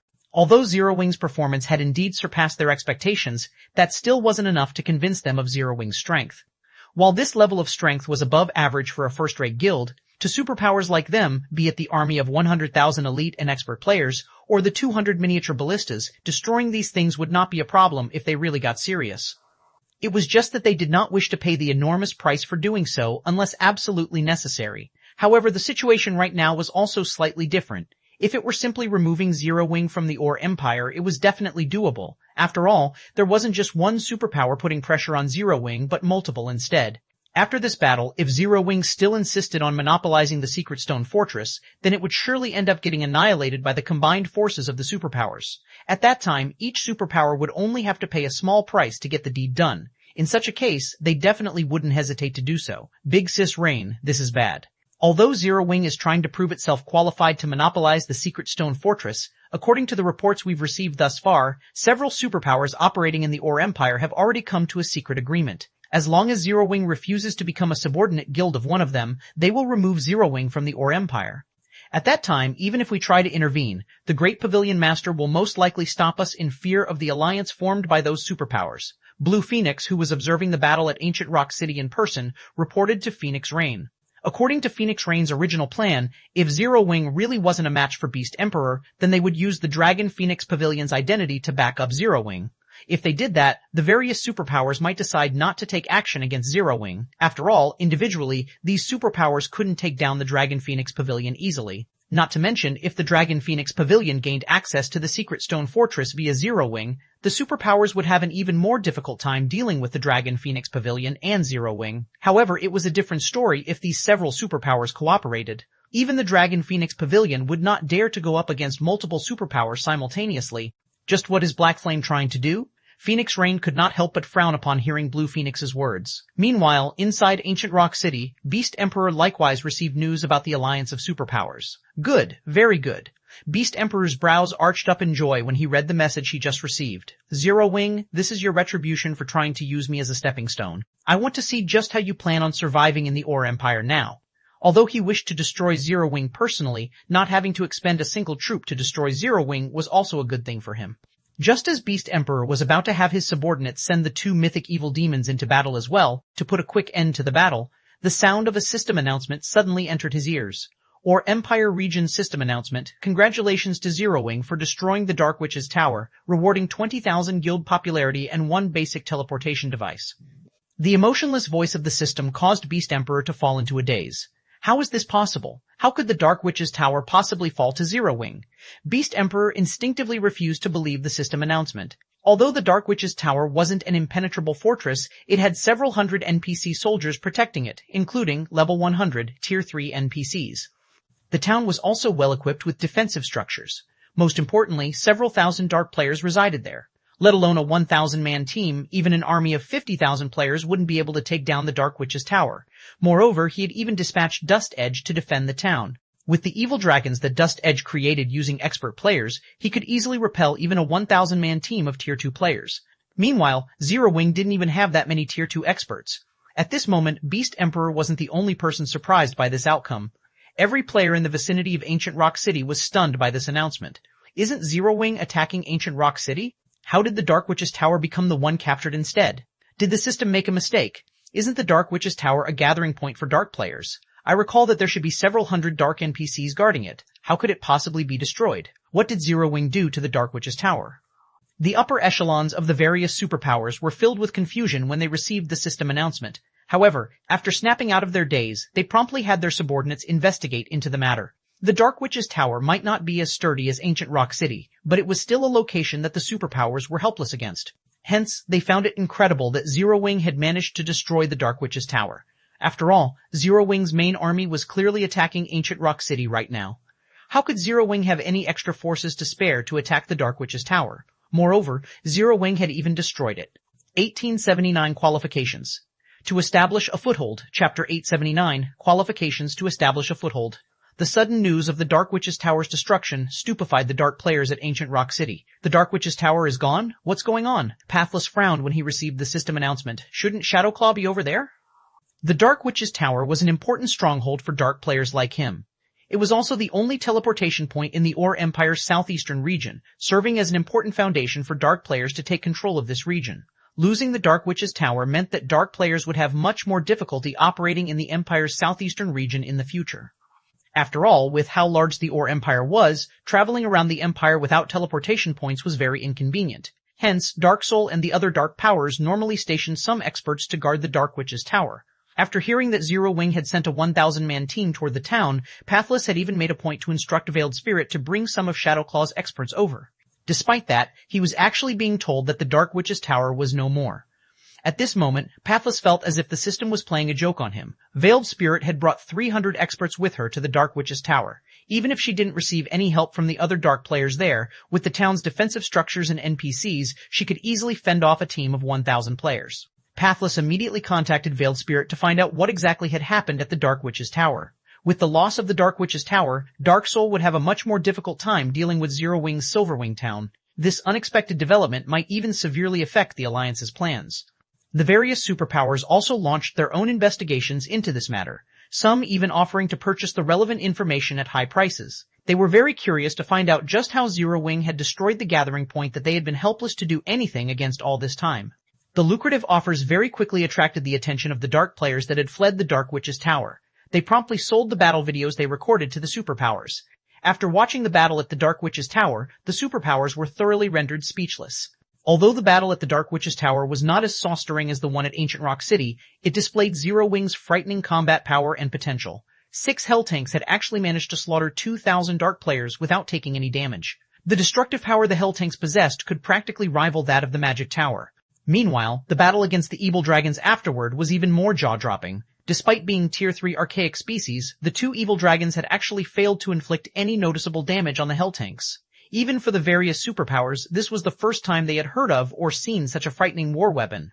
The hell tank boasted both heaven-defying destructive power and defensive capabilities, which would make it an absolute nightmare on a battlefield.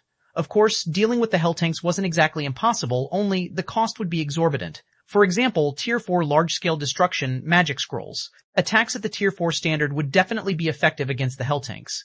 However, the question was, how effective would they be? How many of such magic scrolls would be needed to destroy a hell tank? Even superpowers like themselves had great difficulty getting their hands on Tier 4 magic scrolls, not to mention Tier 4 large-scale destruction magic scrolls. These things were treated as their guild's foundations. They were tools that should not be used casually. Moreover, the most frightening aspect about the hell tank was that, aside from being useful in siege battles, it would also be effective in guerrilla warfare. 6 hell tanks could effortlessly slaughter over 2,000 expert players. In the future, when Zero Wing came across ambushes involving hundreds or thousands of players, it could deploy just one hell tank to fend off these ambushes. With this, trying to whittle down Zero Wing's strength by ambushing its members would become much more difficult. As for conducting ambushes on the scale of parties or small teams, such attacks would simply be a waste of time and resources, as they would not cause Zero Wing any substantial damage. So, this is the trump card Black Flame has kept hidden? Truly amazing.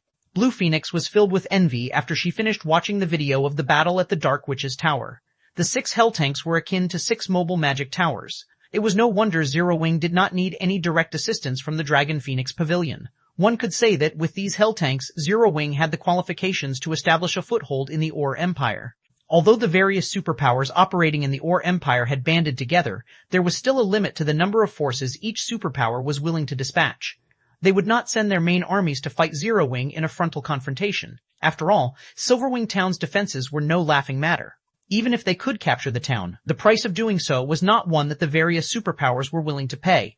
At best, they would dispatch some members to conduct guerrilla warfare against Zero Wing or economic wars. The appearance of the hell tanks threw a wrench into the various superpowers' plan of dealing with Zero Wing using guerrilla warfare. As for economic warfare, that was even more impossible. Zero Wing possessed Silverwing Town, Stone Forest Town, and Zero Wing City. So long as the safety of these 3 money-printing machines remained unthreatened, Zero Wing would not lack for income. Now that the various superpowers no longer had any means of dealing with Zero Wing without paying a huge cost, they would naturally give up on targeting Zero Wing altogether. After all, the superpowers were not actually friendly with each other. Every one of them had their own agenda. Unless they bore some deep-seated hatred for Zero Wing, or one of these superpowers lost their mind, none of them would persecute Zero Wing at all costs. Damn it, how did Zero Wing get these tanks? Nine Dragons Emperor frowned as he read the report in his hands. Immediately have someone look into this. Find out how Zero Wing managed to obtain these tanks regardless of the cost. He felt true jealousy towards Zero Wing at this point. When he looked at the hell tanks, it was as if the doors to a whole new world opened up to him. While expert players were important, tanks could also play a huge role in future struggles in God's domain. Understood. Martial Dragon nodded before turning around to leave. In reality, Nine Dragons Emperor wasn't alone in having such thoughts. Every major power that had watched the battle at the Dark Witch's Tower basically had the same thought as well. The appearance of the hell tank signaled the end of the era of numerical strength. The upper echelons of every major power had immediately ordered their subordinates to conduct a thorough investigation into the hell tank. Meanwhile, over at Ancient Rock City, Zero Wing's members grew ecstatic after seeing the system announcement. They never thought that their guild had actually managed to destroy a dark gathering point without anybody finding out about it prior to succeeding. The Dark Witch's Tower was a dark gathering point that even the various superpowers were helpless against. Moreover, now that the Dark Witch's Tower was no more, they would have a much easier time operating in the vicinity of Silverwing Town. The guild leader did it? Aqua Rose could not help but smile when she saw the system notifications. Since that is the case, start retreating. With the destruction of the Dark Witch's Tower, Blackwater and Beast Emperor had lost a crucial tool against Zero Wing. Without the threat of the Dark players, Silverwing Town's development would recover to its peak. After including the benefits offered by the Secret Stone Fortress, Zero Wing would definitely be able to compete against Blackwater in the Ore Empire. After Aqua Rose gave the command to retreat, Zero Wing's members started slowly withdrawing from the battlefield. Boss, Zero Wing seems to be retreating. Should we give chase? Windhunter asked in a quiet tone. 1880, Descend, Chapter 1880, Descend. Hearing Windhunter's question, Beast Emperor could not help but turn towards the Blackwater members and dark players watching the battle outside of the city. When Zero Wing had begun its retreat, a hunger to take action swept through the two groups of players. Although the movement-type defensive magic array protected Zero Wing's army, it could only withstand up to Tier 3 attacks. Tier 4 attacks would exceed the magic array's tolerance and shatter the array. Although the 3 divine magic dragons had the 5 mythic evil beasts tied up right now, he still had 2 mythic evil demons on reserve. Following which, Beast Emperor gazed at the many destroyed buildings behind him with a cold glint flashing in his eyes. He felt his heart ache as he looked at the destroyed buildings. Although the buildings had only been basic constructions, they were still important for nurturing evil beasts and evil demons. It would cost him a lot of Evil God's Temple contribution points to repair them all. Meanwhile, Zero Wing, the cause of this destruction, wanted to get away from the battle without suffering a single casualty. Zero Wing. First, you used me as a diversion to attack the Dark Witch's tower, and now, you want to disengage safely? Do you think you own this place? Beast Emperor sneered at Aqua Rose and the others' retreating figures. Mobilize all mythic and Grand Lord-ranked evil demons. Send in Elder Whales. I want to teach Black Flame how foolish his decision was to send an army up against Ancient Rock City. If he allowed Zero Wing City to leave Ancient Rock City unscathed after this incident, both he and the Evil God's Temple would become a laughingstock throughout the Ore Empire. He could not allow that to happen.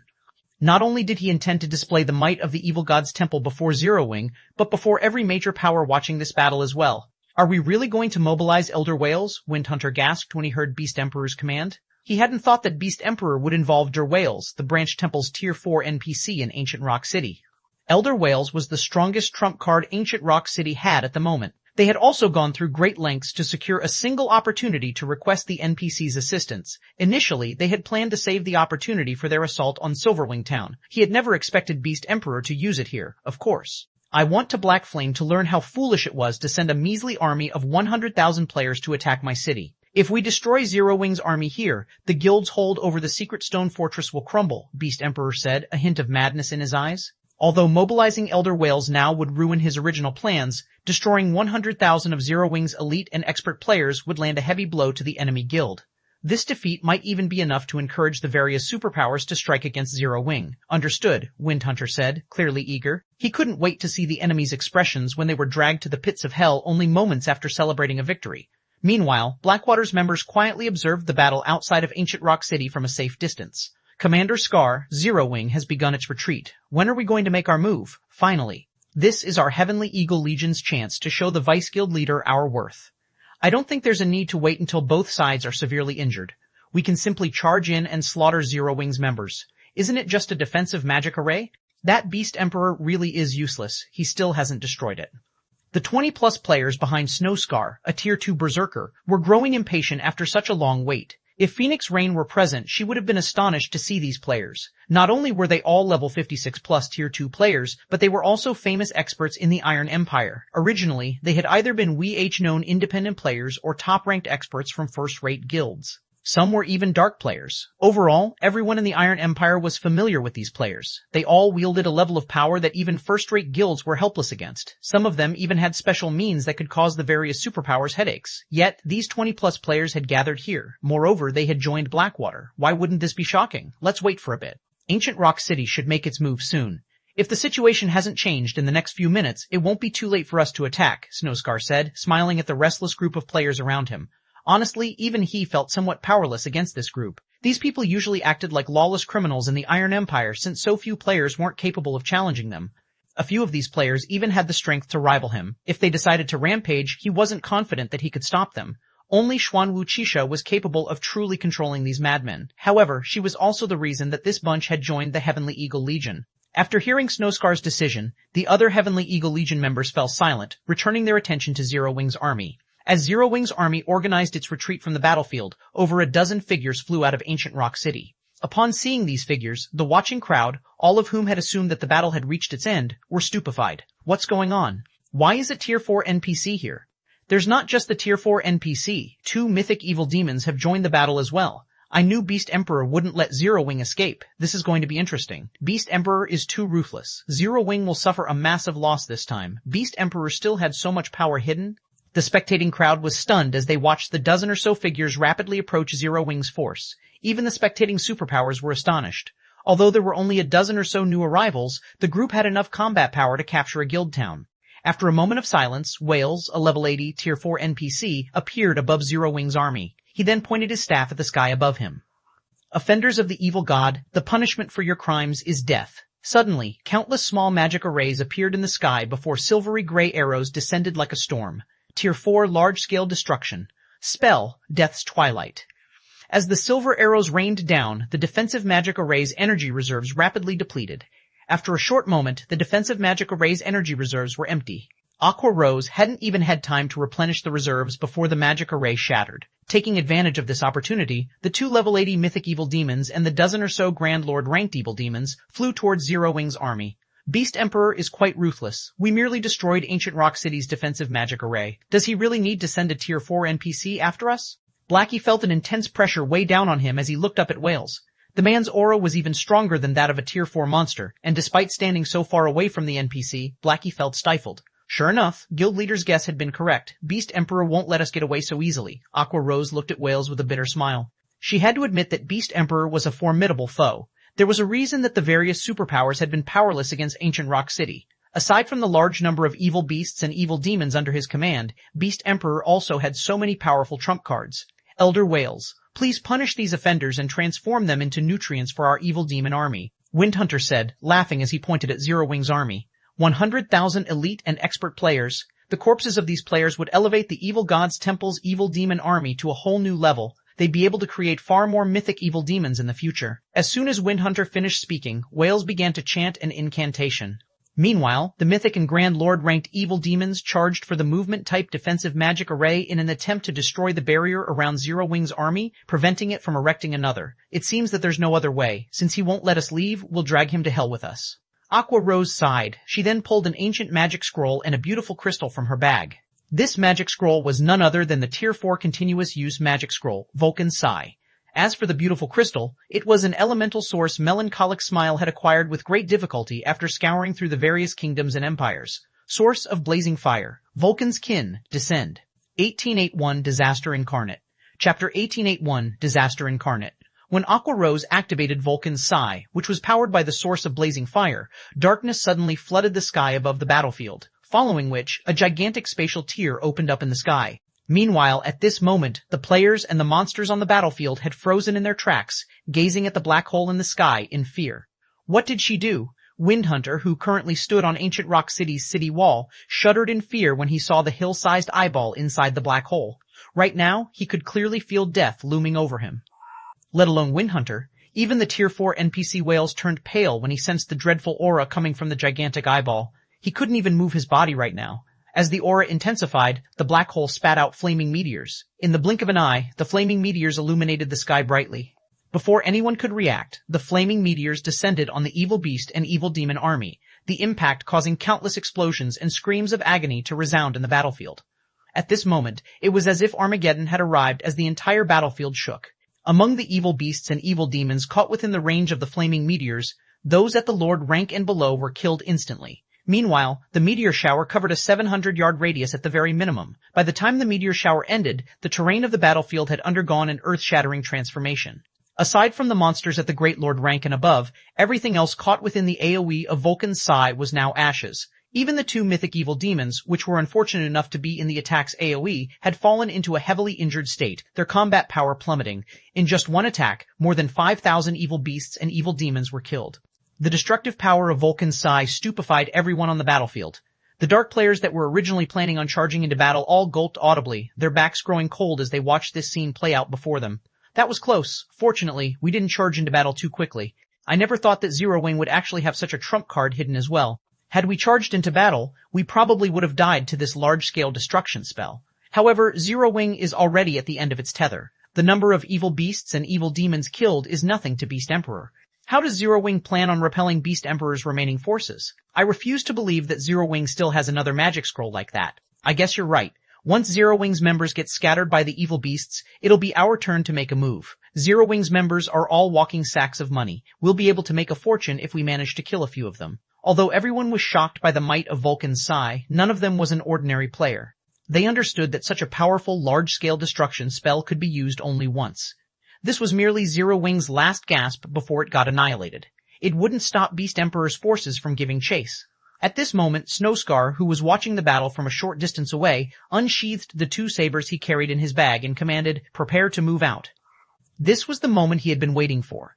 When cornered, even a rat would bite back at the cat, not to mention a guild like Zero Wing. Meanwhile, now that Zero Wing's last-ditch defense was over, it was the perfect opportunity for them to take action. At Snowscar's words, the eyes of Blackwater's members glowed with excitement and anticipation.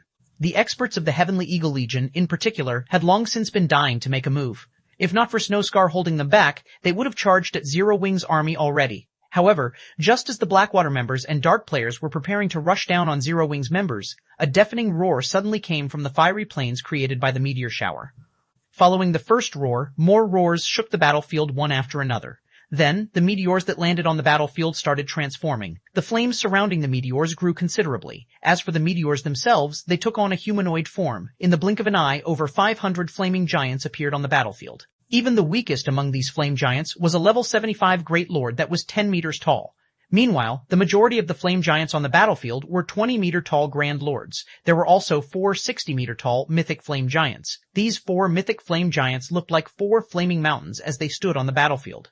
Everywhere these Mythic Flame Giants passed became a sea of flames. Lava also flowed down from their bodies continuously, turning the area within 100 yards of the Mythic Flame Giants into a lava field. Any evil beasts and evil demons caught within this lava field got burned and lost chunks of HP over time. After taking shape, these flame giants slaughtered the evil beasts and evil demons before them and charged straight towards Ancient Rock City.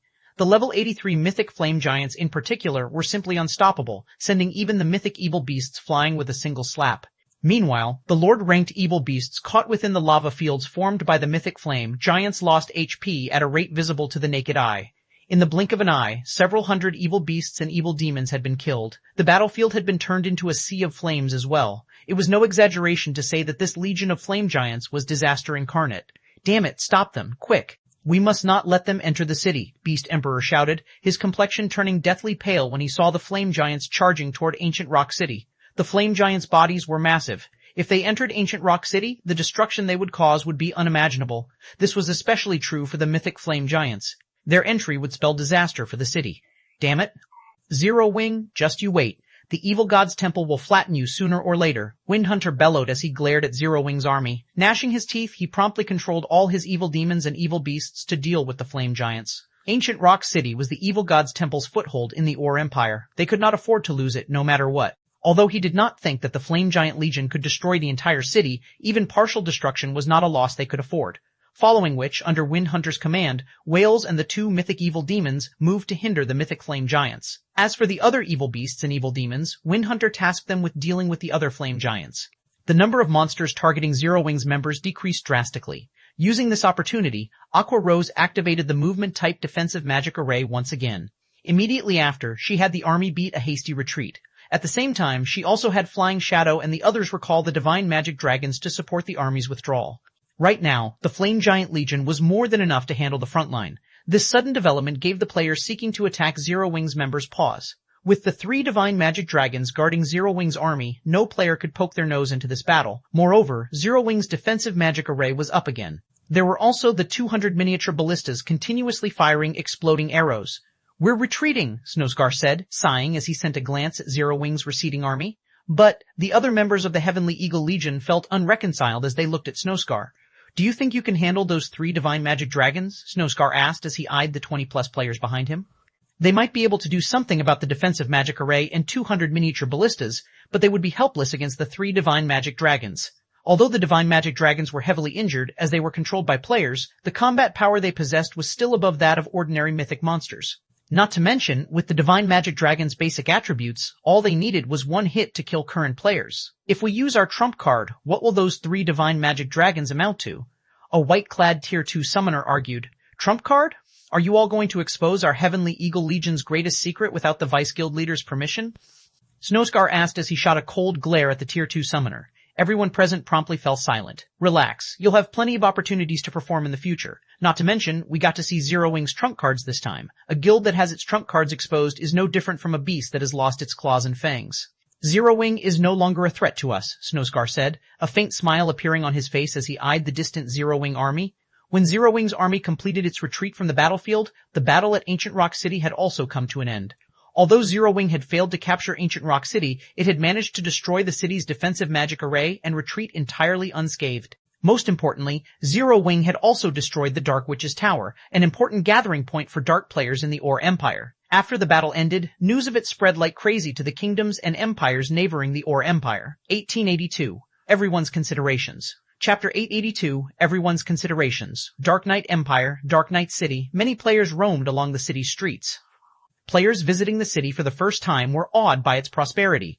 As one explored the busy streets, they'd encounter level 55 or above players who wore level 50 secret silver equipment. Tier 2 experts were also relatively common. Meanwhile, Starlink's guild residence sat at the heart of the city. It was one of the most eye-catching sights within the city, and there was always a long line of players seeking to join the guild outside its entrance.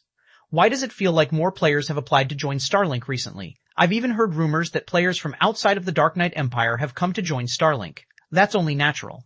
I've heard that Starlink has acquired a magic crystal vein, so the guild no longer lacks magic crystals. Moreover, the guild recently cleared a path to the Sea of Trees and can now travel to the area. The Sea of Trees? Are you talking about the Dark Knight Empire's rumored Dream City? Of course. What else would I be talking about? I've heard that the Sea of Trees is a wonderful place, protected by the 6 great primordial elf kings. It also has a passage that allows you to complete your promotion to Tier 2. You can actually skip the regular Tier 2 promotion quest. The passage is also easier than the normal promotion quest, although once you complete the trial, you don't get one of the main Tier 2 classes, but a special Tier 2 class. A special Tier 2 class? That's right. It's a semi-support class called Traveling Bard. The class is a combination of the Berserker, Elementalist, Cleric, and Oracle classes. How awesome! You can actually skip the normal Tier 2 promotion quest. The Tier 2 promotion quests are so difficult that you're not guaranteed to pass if even with the full support of a large guild. I wonder when we'll get to visit the Sea of Trees. Even if I can't complete my normal Tier 2 promotion quest, becoming a Tier 2 Traveling Bard isn't a bad idea. At the very least, I'll be much stronger than a Tier 1 Berserker. Keep dreaming. That's the Sea of Trees we're talking about. How could it be so easy to visit? Only Starlink, the force responsible for opening the path to the city, can lead a large number of players to it. Why do you think experts from other countries are coming to join Starlink? Everyone's trying to get into the Sea of Trees through the guild.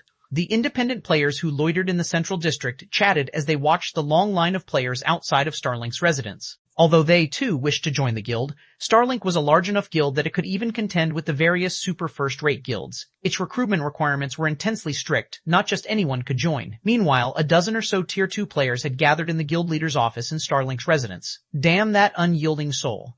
They actually secured the first clear of a large-scale Hell Mode Teen dungeon before us and promoted their guild to 3-star.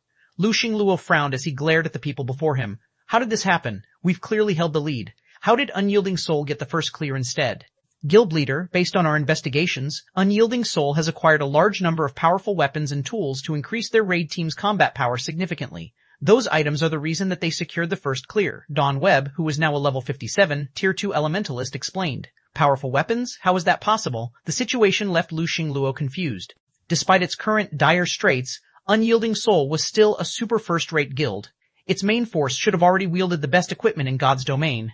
Even if Unyielding Soul borrowed equipment from other guilds, it shouldn't be able to increase its raid team's combat power by such a large margin. It's true. According to our spies, the guild has acquired a large collection of level 55 dark gold weapons, Dawn Webb said as he sent Lu Xinglu the information on the weapons. Although these level 55 dark gold weapons are inferior to most level 55 dark gold weapons, they are still more powerful than level 50 dark gold weapons. Level 55 dark gold weapons? How did they get their hands on these? Not even super guilds have such an armory. There's no way anybody would be willing to sell a large batch of these weapons, Lu Xingluo said in surprise. Our spies have confirmed that the weapons came from Zero Wing. Zero Wing must have some special channel that allows it to collect such items, Dawn Webb explained. I've already had someone investigate the guild, but Zero Wing has kept a tight lid on this matter. So far, we have failed to discover the weapon's origin. However, if I were to guess, it is highly likely that Zero Wing's forgers crafted the items. Even the various superpowers are struggling to raid level 50 team dungeons. Other than special quests or high-level field bosses, it is almost impossible for players to acquire level 55 dark gold weapons right now. Furthermore, Zero Wing sold the weapons to Unyielding Soul in bulk. It is very likely that Zero Wing's forgers have managed to create a level 55 dark gold weapon by luck or found the forging designs, mass-producing the weapons. Lu Xingluo's expression darkened when he heard the name. I've heard that Zero Wing just launched a sudden attack against Ancient Rock City. What was the battle's outcome? Zero Wing had already dared to disobey him. Now, the guild had assisted Unyielding Soul, his guild's rival. Due to the assistance, Unyielding Soul had recovered its momentum and become an even greater thorn in his side. Zero Wing has failed, Dawn Webb said softly after giving the matter some thought. I know that. That's Beast Emperor we're talking about. How could that old bastard be so easy to defeat? The old bastard was even lucky enough to acquire a legacy from the evil god's temple, Lu Xingluo said, nodding. I want to know how severe Zero Wing's losses were. There were none. After failing to capture Ancient Rock City, Zero Wing used a powerful magic scroll to stop Beast Emperor's army before retreating from the battlefield, Dawn Webb explained. Although Zero Wing failed to capture Ancient Rock City, however, the guild did destroy the Dark Witch's Tower, one of the Dark player's teleportation points in the Ore Empire. How? Lu Xingluo's eyes widened with shock. Finding this revelation somewhat unbelievable, he continued, I thought Dark Soul guarded the town. Although he did not know exactly how powerful the Dark Witch's Tower was, even superpowers would have to pay a high price to destroy it since it was protected by high-level NPCs, much less a guild like Zero Wing. Moreover, Zero Wing had been engaged in a battle against Ancient Rock City while it had attacked the Dark Witch's Tower. That's correct. During the battle with the Dark Witch's Tower, Zero Wing revealed war weapons that no one has seen in the game before. This weapon operates like a mobile magic tower. It even has extremely high defense. The attack on the Dark Witch's Tower succeeded due to these weapons. All of the various superpowers are looking into it to find a way to acquire the weapons for themselves, Dawn Webb reported, nodding. He then forwarded the Dark Witch's Tower's battle video to Lu Xingluo. The ability to produce level 55 Dark Gold weapons, and now this? Zero Wing is unexpectedly capable. After Lu Xingluo watched the video, his lips curled into a smile as he said, very good. I had simply planned to destroy Zero Wing, but it seems that the guild still has some value. Change of plans. Notify our subordinates to bring me these items. What about the Sea of Trees? We've gone to great lengths to acquire the 8 keys from the Thorn Fortress. Are we going to give up now that we're so close to the final struggle? Dawn Webb asked hurriedly. We'll deal with the Sea of Trees first, then we'll take care of Zero Wing, Lu Xingluo said. As he looked at the hell tanks on his screen, a hint of greed flashed in his eyes. All right, go, see to the necessary preparations. Understood. Dawn Webb nodded. He then led his men out of the office. Meanwhile, in Silverwing Town, the return of Zero Wing's army caused a huge commotion in the town. After all, the battle's outcome had been striking.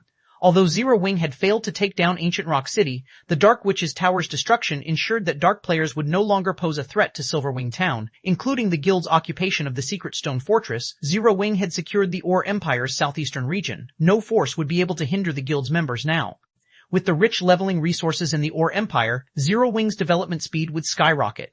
For a time, independent players from other countries traveled to Silverwing Town in hopes of joining Zero Wing. Many among them were expert players. Guild leader, the various superpowers representatives have left. They all expressed their congratulations on garrisoning in the Secret Stone Fortress, Aqua Rose said, smiling at Shi Feng as he organized and inspected the loot he had acquired from the Dark Witch's Tower.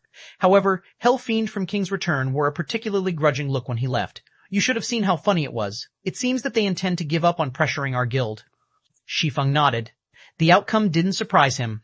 Now that the potential losses outweighed the gains, it was only natural that the various superpowers gave up on targeting Zero Wing. Right, Unyielding Heart has also come to meet you. He has brought a few people with him this time. He says that he has a huge business proposition for you, Aqua Rose said. They're currently waiting in the second floor's VIP reception room. Would you like to meet with them now? A business proposition? All right, let's head over and see what they have to say. Shi Feng was relatively curious about Unyielding Heart's sudden visit. He and Aqua Rose then left the guild warehouse and headed for the second floor VIP reception room. 1883 Set Equipment of Astronomical Value. Chapter 1883 Set Equipment of Astronomical Value. 4 people sat in the second floor VIP reception room in Zero Wing's guild residence. When Shi Feng and Aqua Rose entered, these 4 people shifted their gazes toward the door. Sorry for the long wait, Shi Feng said. He was already acquainted with 2 of the 4 players, Unyielding Heart and Mu Lingsha. Shi Feng also recognized the other 2. They had been experts that every large guild in God's domain had known about during his previous life. One of these 2 was a level 57 Tier 2 elementalist called Long Soul, while the other was a level 57 Tier 2 Guardian Knight called Hunting Blade. In the past, Long Soul had also been known as the Crimson Wizard, whereas Hunting Blade had been known as the Iron Giant. Although neither had ranked on the God's Domain's experts list in the past, the Secret Pavilion had given them official titles. They hadn't ranked simply because they hadn't wanted to.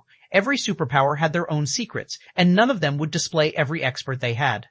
Hence, under pressure from the various superpowers, the Secret Pavilion hadn't included every expert on the God's Domain experts list. However, the Secret Pavilion had still provided a brief description of some of these experts. All of the experts that had earned a title had striking battle records. Although Long Soul and Hunting Blade hadn't been as famous as Unyielding Heart, they weren't any weaker than the guild leader. Of course, the two players had only earned their titles after reaching Tier 3 in the game. At this point, few people knew these players' true abilities. Guild leader Black Flame, "You've come," Unyielding Heart said, smiling as he stood. He then gestured to Long Soul and Hunting Blade and said, "Let me introduce you. This is Long Soul, Unyielding Soul's chief elementalist, and this is Hunting Blade, Unyielding Soul's chief guardian knight. Hello." Both Long Soul and Hunting Blade nodded at Shi Feng as they carefully observed the swordsman's every action, attempting to determine Shi Feng's capabilities. Shi Feng was a large part of the reason for Zero Wing's current success. The guild had even secured a foothold in the Ore Empire and forcibly dissuaded the various superpowers from targeting Zero Wing.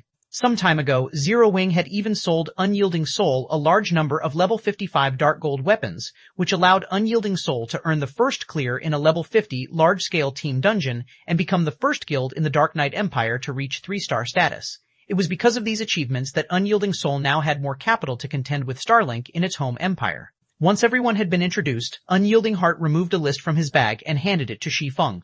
A quick glance at the list left Shi Feng confused. "Guild leader Black Flame, I suspect that you might be interested in the items listed. Am I correct?" Unyielding Heart asked, smiling. "You are. Zero Wing is very interested in acquiring these items," Shi Feng said, nodding.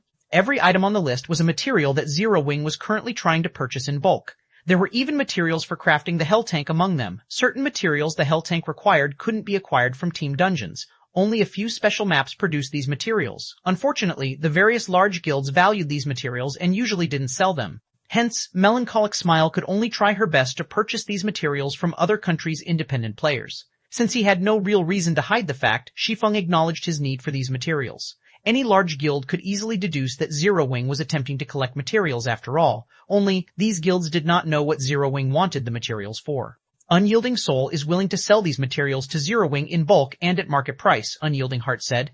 "You're willing to sell Zero Wing?" Shi Feng smiled. "That would be wonderful, but I doubt that's why you're here." If Unyielding Soul only wanted to sell Zero Wing these rare materials, Unyielding Heart wouldn't have personally visited the guild. He could have simply sent a subordinate to initiate the transaction. Moreover, Unyielding Heart had gone so far as to bring the Crimson Wizard and Iron Giant with him. Of course, that's not the only reason I've come. I would like to trade these rare materials for the Dark Corrosion set and Sundial set earlier than planned. I believe the price I have to offer will be to your satisfaction, Unyielding Heart said, nodding as he revealed his true motive. You want to conduct the transaction in advance? Glancing at Long Soul and Hunting Blade, Shi Feng realized why Unyielding Heart had brought these two with him today. Unfortunately, I've already informed you and the Phoenix Pavilion Master of the auction date for the two sets. If I trade with you now, I'm afraid that it won't be fair to the Dragon Phoenix Pavilion. The Dark Corrosion set and Sundial set were both level 55 to level 60 Dark Gold set equipment.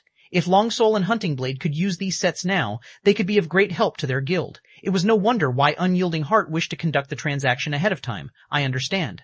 That is why Unyielding Soul is willing to offer you 70,000 golds worth of rare materials or magic crystals for the two sets. I don't believe that even the Dragon Phoenix Pavilion is capable of making such an offer. If you're uncertain, we can also contact the Dragon Phoenix Pavilion and conduct an impromptu auction right now. I believe the Dragon Phoenix Pavilion won't object to the arrangement, Unyielding Heart said. When Long Soul and Hunting Blade heard Unyielding Soul's statement, their expressions changed. They both wondered if their guild leader had lost his mind. This wasn't the price they had agreed on earlier. Not only had Unyielding Heart asked to purchase the two sets for 70,000 gold, but he even offered to settle the bill with extremely rare materials. For that price, they could purchase quite a few sets of individual level 60 Dark Gold equipment, 70,000 gold in rare materials. Shi Feng was astonished when he heard the proposal. Shi Feng had to admit that the offer was tempting.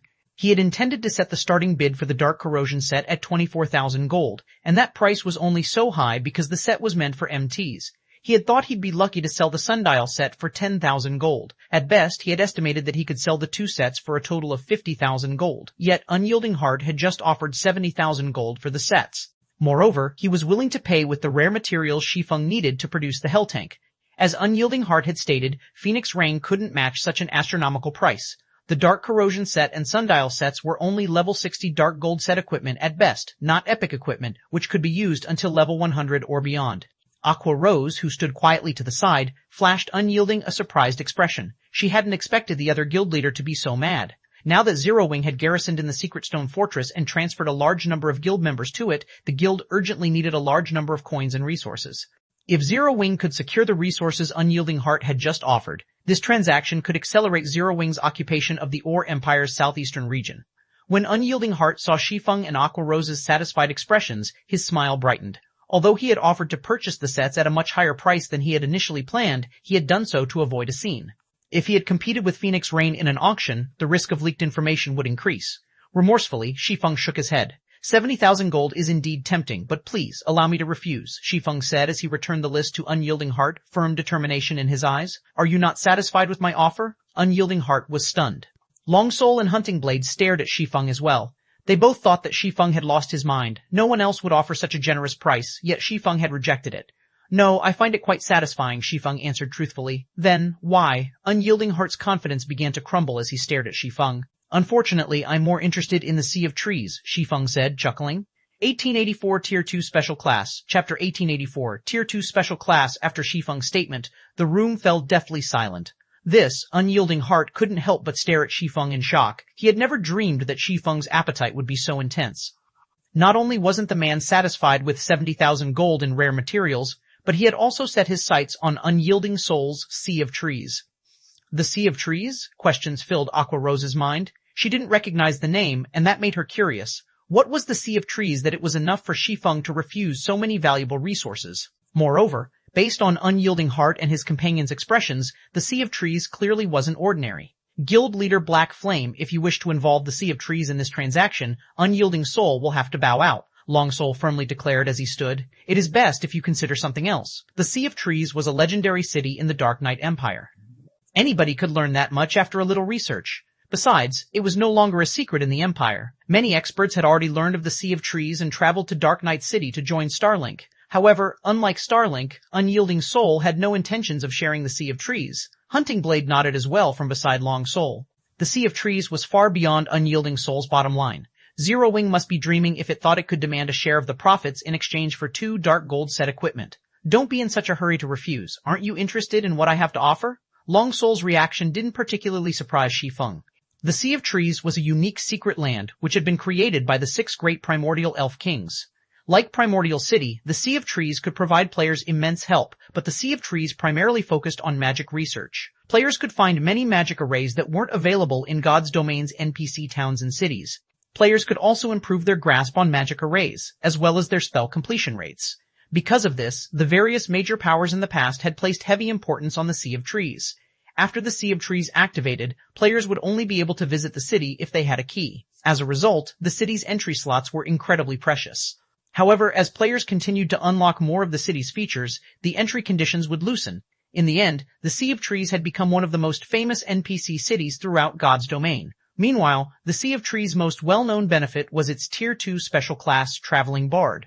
As one of the few semi-support classes available at Tier 2, the class had the ability to boost teammates, although the Traveling Bard didn't command high DPS. A Traveling Bard could increase a 100-man team's combat power by at least 15%. This was why the various large guilds had valued this Tier 2 special class. Naturally, Unyielding Soul would have a greater advantage if it monopolized the class for as long as possible. It doesn't matter what you say. We won't budge on this matter, Long Soul growled resolutely. Unyielding Soul had researched the Traveling Bard class in detail, so they knew just how much help the class would provide to a team. As long as Unyielding Soul had Traveling Bard players, the guild could clear team dungeons far faster than other superpowers. As for Starlink and Crimson Emperor, who had also obtained keys to enter the Sea of Trees, neither would share their slots to ensure their advantage over their competition. What if I told you that I have a way to increase players' success rate of becoming Traveling Bards? Shi Feng asked, chuckling. I know a little about the Traveling Bard class. I have heard that a limited number of players can class change into a Traveling Bard, 20 per week, I think? Moreover, I don't believe that Unyielding Soul is the only guild in the Dark Knight Empire that has acquired the keys to enter the city. How do you know this? Long Soul stared at Shi Feng in shock. The matter regarding the city's keys should have been a core secret that only their 3 guilds knew. Players outside of the guilds should only know that they could become Traveling Bards after visiting the Sea of Trees. But how could such a massive advantage exist without limit? There was indeed a player limit for the promotion quest. Only 20 players could acquire the class each week. Once that limit had been reached, players would have to wait 7 days before they could attempt the class change. Increase the class change success rate? Guild leader Black Flame, do you really have a way of doing so? Unyielding Heart could not help his growing interest. Although 7 days wasn't a long time, it wasn't very short either. The various superpowers' main force members would surpass level 60 after 2 cooldown cycles. At that time, Tier 2 players would not be as much of a rarity. Fortunately, the Traveling Bard's value wouldn't lessen in that time, although the class would be most valuable during the first 2 cooldown cycles. Currently, the Dark Knight Empire's 3 main powers vied for these first 20 slots. If it were possible to increase the class, change success rate, Unyielding Soul would have a massive advantage over its competition. Of course. Moreover, my method increases the success rate by at least 20%, Shi Feng confidently explained. A 20% improvement? Unyielding Heart gasped. Although the Traveling Bard's class change quest was slightly easier than the usual Tier 2 promotion quest, that didn't mean it was easy. The expert's Unyielding Soul had carefully selected to attempt the class change only had a success rate of roughly 50%. If it were possible to increase that by 20%, Unyielding Soul could monopolize the 20 slots. The Sea of Trees initial entry slots are incomparably precious. Besides, how do we know that you're telling us the truth? Long Soul stated. I don't have any proof. It is up to you to believe me or not. I only want 10 entry slots into the city. I'll also reduce the price for the 2 sets to 50,000 gold in resources, Shi Feng said, smiling. For a time, Long Soul was at a loss for words. All right, I'll agree to your offer on behalf of Unyielding Soul, Mu Lingsha, who had remained silent all this time, said suddenly, Miss Mu, what if he's just spouting nonsense? Long Soul tried to dissuade the woman. I don't believe that Guild Leader Black Flame would trick us. Furthermore, his understanding of the Traveling Bard class isn't inferior to ours in the least. This proves that he knows what he's talking about, Mu Lingsha said. Since Mu Lingsha was so determined, Long Soul had no choice but to nod silently. However, as Mu Lingsha had implied, only the core upper echelons of the Dark Knight Empire's 3 major guilds should know any details related to the Traveling Bard class. Information leaks should be impossible. Yet Shi Feng had revealed accurate information on the class. This proved that he indeed knew something. All right, let us sign a contract then. Once Unyielding Soul's group had agreed, Shi Feng revealed a contract he had prepared beforehand. He then filled in some of the blank areas of the contract before handing it to Unyielding Soul's representatives. The conditions were very simple. Unyielding Soul would give Zerowing 10 entry slots to the Sea of Trees and 50,000 gold in rare resources. In return, Zerowing would hand over the 2 dark gold set equipment and the information on how to increase the class change success rate for the Traveling Bard class. After both sides had signed the contract, Shi Feng revealed his method to Mu Lingsha. In truth, the method was very simple. Learn how to produce magic arrays. As long as one could manufacture intermediate magic arrays, players would have a far easier time when attempting the Traveling Bard class change quest. Although the method was simple, nurturing players to the intermediate magician standard wouldn't be. Hence, Shi Feng had only asked for 10 slots. After all, the number of Tier 1 players that could craft intermediate magic arrays was incredibly low. Most expert players in God's domain would be fortunate if they could produce basic magic arrays, much less intermediate rank. Both sides then agreed to meet up in Dark Knight City 2 days before they'd head to the Sea of Trees. When Shi Feng had completed his side of the bargain, he received 50,000 gold in resources. These materials should be enough to set up the basic teleportation device. Shi Feng smiled at the magic crystals and materials Unyielding Heart had transferred to him. Although the system had awarded a basic teleportation device, setting it up in a town or city required additional magic crystals and materials. In fact, the task demanded 20,000 magic crystals and roughly 4,000 gold in materials. Previously, due to the battle against Beast Emperor, Zerowing had spent most of the magic crystals it had stockpiled. Fortunately, Shi Feng's deal with Unyielding Heart had netted him 40,000 magic crystals, more than enough to set up the basic teleportation device. Immediately after the meeting, Shi Feng made his way for Silverwing Town's most popular attraction, the airport. 1885 Basic Teleportation Device. Chapter 1885, Basic Teleportation Device, Silverwing Town Airport. Due to the airport's appearance, the previously desolate sector of the town had become a hub for players and NPCs.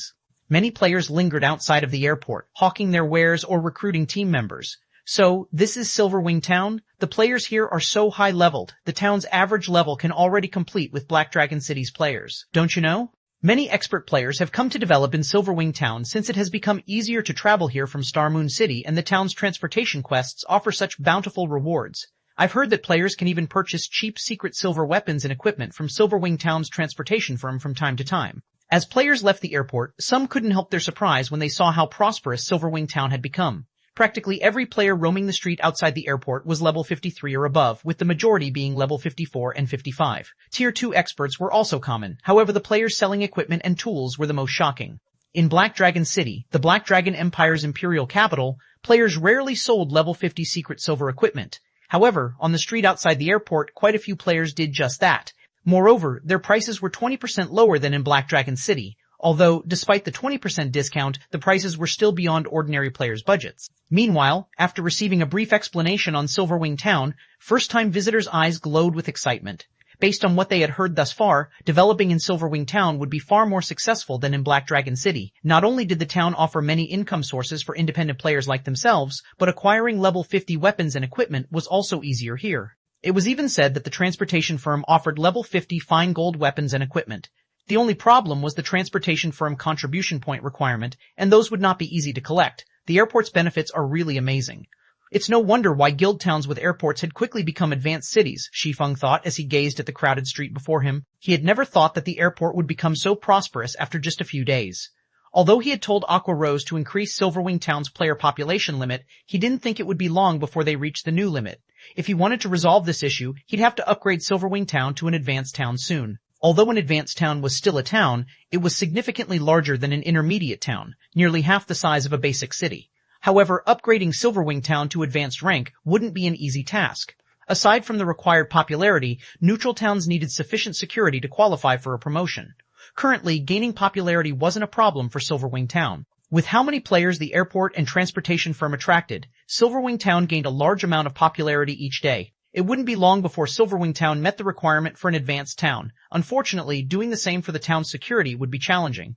In terms of defensive structures, Silverwing Town definitely passed as it had 5 magic towers and a large number of defense turrets. However, any additional defense turrets wouldn't provide much to the town's security. A town or city's security was divided into 2 factors, defensive structures and NPC soldiers. There were 2 methods of increasing NPC soldiers' strength. The first involved improving the soldiers' combat standards. The second required upgrading the NPC soldiers' weapons and equipment. Unfortunately, not even Shi Feng had a method of improving the NPCs' combat standards. It all depended on the NPCs the town recruited. All he could do right now to strengthen Silverwing Town's NPC soldiers was improve their weapons and equipment. However, boosting the NPC soldiers to meet the strength requirement for a promotion would require a large number of coins. To reach the security standard for a promotion to advanced rank, 600 of Silverwing Town's 2,000 NPC soldiers would need to wear full sets of fine gold equipment. Currently, only 120 NPC soldiers wielded fine gold equipment. Meanwhile, gearing the remaining 480 NPCs would cost close to 290,000 gold in total. The greatest difficulty other guilds faced when trying to upgrade a neutral town was the town's popularity. During his previous life, the guild towns had generally fulfilled their security requirements long before they fulfilled their popularity requirements. However, Zero Wing was the exact opposite. This was precisely the reason for Shi Feng's current headache. Zero Wing simply didn't have enough money. From an outsider's point of view, Zero Wing was quite wealthy. However, Shi Feng knew how truly broke his guild was. Just taking care of Silverwing Town's development had drastically slowed Zero Wing City and the Lost Towns. Now, he also needed 290,000 gold to upgrade Silverwing Town. This predicament was the reason he had set his sights on the Sea of Trees. In Unyielding Soul's opinion, he just wanted the Traveling Bard class to strengthen Zero Wing's teams so that the guild could secure better weapons and equipment. In reality, however, the Traveling Bard class was nothing to him. The Sea of Trees itself was his true target. As players gradually unlocked the city's various features, the legendary Dream City would enjoy immense fame throughout the continent of God's domain.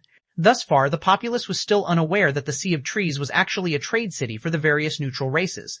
Of course, this feature would only become available after players had removed the city's second seal. At that time, neutral NPCs would swarm to the Sea of Trees, and after the third seal was removed, neutral players would join them. At that time, like Blackwing City's passes, the Sea of Trees keys would become more common in neutral races' maps. The keys would no longer be limited to the Dark Knight Empire. Unlocking this feature would also open trade between human players and neutral players. Although there did not seem to be many neutral players in the game right now, when they gathered, they would easily outnumber an Empire's player population. After all, many players desired a stronger body, and becoming a neutral race would satisfy this desire. Since no one knew this secret yet, he had to prepare to secure a share of the profits, using this opportunity to make a fortune. It wouldn't be long before the Sea of Trees' second seal was removed, and if he didn't take action quickly, the Dark Knight Empire's 3 main powers would claim the Dream City's benefits. However, gaining these benefits had a prerequisite: coins, lots and lots of coins. Thinking up to this point, Shi Feng hurried towards a large, empty shop not far from the airport. This was one of the many shops Shi Feng had left empty specifically for the airport. Immediately, Shi Feng took out the basic teleportation device and a large number of materials from his bag. He then began to set up the device in the center of the shop's main hall. After working non-stop for 8 hours, Shi Feng finally formed the necessary magic arrays and magic circuits, connecting them to the basic teleportation device. As he finished his work, he released a sigh of relief. The necessary magic arrays were not easy to form. Players needed a strong understanding of advanced magic arrays to do so. Creating the necessary magic circuits was even more complex. These magic circuits had to be connected to God's domain's ley lines. Normally, the task required 3 advanced magicians, but since he was Zero Wing's only advanced magician right now, he had to complete the task slowly. Fortunately, he had grasped the production process for advanced magic arrays. Otherwise, he wouldn't have been able to utilize the basic teleportation device at all. System: you have successfully connected the ley line magic circuit. Do you wish to activate the basic teleportation device? Activate. 1886. Prosperous Silverwing, Chapter 1886, Prosperous Silverwing. In the quiet hall, the basic teleportation device activated, and magic arrays began to manifest on the ground. A short moment later, a silver, 3-fold magic array appeared above the teleportation device, glowing with a dazzling light. The moment this 3-fold magic array appeared, the ambient mana rapidly gathered to the teleportation device. A pillar of silver light rose from the teleportation device, piercing through the ceiling and rising out of the shop. Every player in Silverwing Town could see the commotion activating the teleportation device had caused. As the silver light pillar rose beyond the clouds, it exploded. A silver light then rippled through the sky. In the blink of an eye, the ripple had enveloped all of Silverwing Town. Then, as quickly as it had appeared, the silver ripple vanished. What just happened? Was that some kind of magical attack? Isn't the airport in that sector? Did someone just attack the airport? As the light pillar and ripple disappeared, questions overwhelmed the town's players. Some curious players started to make their way towards the airport to investigate. Meanwhile, inside the large shop, Shi Feng grinned as he looked at the operational teleportation device. If an airport could attract players to a town, boosting its development, then a teleportation device would bring abundant wealth. This was especially true for Silverwing Town, a town in a dangerous place like the Ore Empire. Hopefully, this thing's teleportation range is a little longer. Shi Feng immediately inspected the teleportation device. In God's domain, teleportation devices' range wasn't fixed, even for devices of the same rank. The teleportation device's range varied based on its environment. Basic teleportation device's teleportation range could cover anywhere between 500,000 yards and 1,000,000. The range was vast enough to teleport players across a small leveling map. Meanwhile, the further the basic teleportation device could reach, the larger Silverwing Town's safe zone would be. After all, if enemy players attacked Zero Wings within the teleportation range, the guild could send reinforcements instantly. This was also the reason that other powers rarely attack towns with teleportation devices. A single mistake could easily lead to utter annihilation.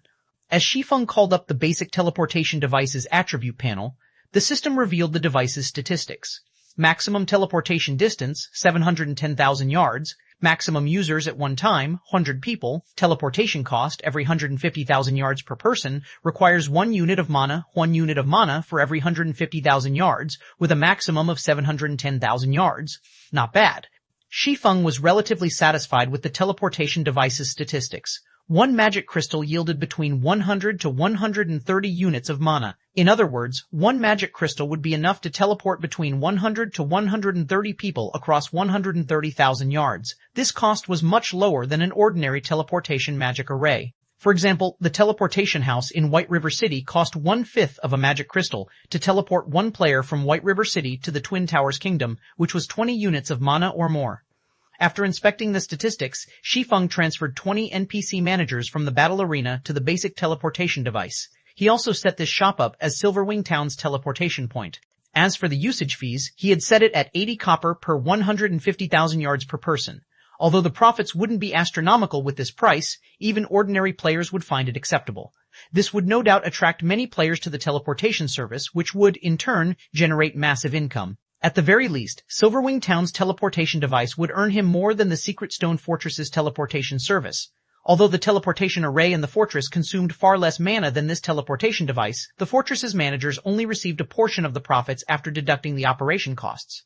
Once Shi Feng finished with the shop, he instructed his NPCs to open it to the public.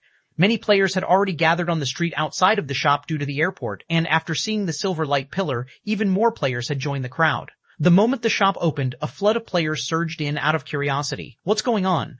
Silverwing Town even offers teleportation services to nearby areas? I thought only fortresses have this kind of teleportation function. This is wonderful. Traveling into the Ore Empire's inner region to quest is such a pain. Now that I can just teleport there, I'll save so much time. When the crowd of independent players discovered the teleportation shop's function, their eyes glistened with excitement. Although the teleportation price was slightly higher than that in the Ore Empire's fortresses, it was still within ordinary players' budgets. Moreover, Silverwing Town's living standards were far better than that of teleportation fortresses. Not only was the town's mana density incredibly high, but it also had a battle arena in which players could train. Silverwing Town even had the transportation firm, which offered high-ranked weapons and equipment. The services Silverwing Town offered were no match for teleportation fortresses. As news of the teleportation shop spread, thousands of players fought to use it. In the few minutes since the shop had opened, it had generated 10 gold in profit. The teleportation shop's money-making speed was simply frightening. At this rate, as long as there were enough magic crystals available to continue operation, generating 10,000 gold in profit would be child's play for the teleportation shop. Silverwing Town's teleportation device was even more lucrative than Zero Wing City's 4 Towers of Elements. Of course, Shi Feng had expected this. There were already more players using Silverwing Town's teleportation service than those in Zero Wing City, which had decreased since the players who wanted to travel to the Ore Empire had long since done so. Moreover, most players visiting the Empire were here to develop themselves. They'd likely remain in the Ore Empire for some time. Furthermore, due to the airport's recent construction, many players had opted to travel to the Ore Empire via airship. This further reduced the number of players who used Zero Wing City's teleportation services. In addition, Silverwing Town's teleportation service allowed players to teleport directly to the Secret Stone Fortress. Players could then use the Secret Stone Fortress's teleportation service to travel to the Ore Empire's inner region. Players who wanted to enjoy both Silverwing Town's benefits and grind in the Empire's inner region would frequently use the town's teleportation services. Including the players trying to enter the town each day, far more players would utilize the town's teleportation services than those in Zero Wing City. News of Silverwing Town's teleportation service quickly spread throughout the Ore Empire. It was enough motivation for players that quested and grinded in the Empire to shift their base of operations to Silverwing Town. Previously, not many players had settled down in Silverwing Town since it was so far from the Ore Empire's inner region, making travel to and from inconvenient, but since Shi Feng had resolved this issue, these players would naturally set up their base in the town. Although the cost would be slightly higher, the town's benefits would make it worthwhile. The players operating in the Ore Empire's inner region were at least elites as well, so spending a few extra silver coins each day wouldn't be a problem. For a time, the number of players trying to enter Silverwing Town skyrocketed. Meanwhile, Blackwater's upper echelons and Beast Emperor learned about this recent development. They wore gloomy expressions. They had hoped that the various superpowers would gang up on Zero Wing, but not only hadn't that happened, but Silverwing Town also had a teleportation function now. With this, Zero Wing's control over the Ore Empire's southeastern region would grow even stronger. Dust, the item you've mentioned is incomparably precious. It will definitely be difficult to acquire. If you have it, how confident are you of gaining full control of the evil dragonification magic array? Beast Emperor asked the man beside him, Dust Edge, from his seat in the Evil God's Branch Temple in Ancient Rock City. He had planned to use the Dark Players and Bounty Hunters to whittle Zero Wing's combat power and financial strength down, but now this plan would likely fail. He also lacked the forces to launch a direct assault on Silverwing Town. Although Blackwater was powerful, it had recently acquired the Crimson Flame Fortress. It was still in the process of reinforcing its strength and also lacked the power to destroy Zero Wing's town. Currently, Dust Edge's evil dragonification legacy was his only hope. Unlike nurturing evil beasts and evil demons, producing evil dragons only required rare materials and players. I can't guarantee success, but I'm 80% confident I can gain full control over the magic array. Once I do, I'll be able to create even stronger evil dragons. Including the Evil God's Temple's current forces, destroying Silverwing Town should be a breeze. Dust Edge proclaimed, confidence shining in his eyes. We'll wipe all of Zero Wing from the face of God's domain, not to mention removing the guild from the Ore Empire. Good. I'll notify Blackwater and Dark Soul now and have them secure the item for you as soon as possible. Seeing the confidence in Dust Edge's eyes, Beast Emperor couldn't wait to see the completed evil dragon. Meanwhile, in Silverwing Town's candlelight trading firm, Shi Feng had begun to rent out the shops around the airport. He had set the rent at 3,000 gold per month for small shops and 5,000 gold per month for large shops. Naturally, there were a limited number of shops available, so they would be rented out on a first-come, first-served basis. The moment the guild revealed the rental prices, the town's interested merchant players were stunned. This is insane. Has Zero Wing gone mad for money? 1887, Foundations, Solidifying Chapter 1887, Foundations Solidifying. Once the candlelight trading firm had published the shop's rental prices, the town's merchant players and nearby bystanders gaped in shock. Crap. 3,000 gold to rent a shop for 1 month? I can buy a shop in an NPC city with that kind of money. Silverwing Town can't even compare to an NPC city, yet Zero Wing dares set the rent so high. Who could possibly afford such a price? If I had 3,000 gold, I could fully equip myself in top-tier equipment. With that kind of equipment, I'd be able to earn back the gold in a month if I'm lucky. It'd be far more profitable than renting a shop in Silverwing Town. For a time, Silverwing Town's players heatedly discussed the astronomical rent. Guild leader, I'm afraid that very few merchant players will be able to afford this price. Many capable trading firms have offered to rent the shops long-term if we lower the price by 30% as well. Why don't we drop it just a little? Aqua Rose suggested from her seat in the second-floor hall. Truthfully, even she thought that Shi Feng's price was a little too high. It might be acceptable for the shops in Zero Wing City since the city had over 5 million player residents. The city's merchant players would accept such a high rent. Even the players that purchased permanent shops in NPC cities still had to pay a 15% monthly property tax after all. Moreover, this property tax would change based on the shop's monthly evaluation. The tax wasn't fixed based on the initial purchase price. However, Silverwing Town wasn't Zero Wing City. Although it had already become an intermediate town, it could only accommodate a limited number of players at a time. Right now, its player population was nowhere near that of a major NPC city, not to mention Zero Wing City. Tell them that my price isn't that high considering Silverwing Town's current prosperity. If they refuse, we won't push the matter. However, I can't guarantee that the prices won't increase after another fortnight, Shi Feng said nonchalantly. Silverwing Town was home to the treasure trove known as the transportation firm, which allowed players to purchase rare items. If players purchased these rare items before reselling them in other countries, they could make quite a profit. In addition, the shops themselves could be used as warehouses to store items. If his plans for the Sea of Trees hadn't required so many coins, he wouldn't have chosen to rent out Silverwing Town's shops yet. Guild leader, I've also received a report regarding the Ore Capital City. It seems that Blackwater has removed the seal on the Ore Capital City's armory. The various large guilds have already dispatched expert teams to explore the armory. Although we are attempting to do the same, Blackwater's surveillance around the regional dungeon is quite tight. If we approach, Blackwater's members will intercept us. We can't get anywhere near the city, Aqua Rose said worriedly. However, the Ore Capital City's armory is guaranteed to contain a plethora of war weapons. If we let Blackwater claim them, it'll be detrimental for our guild's development in the Empire.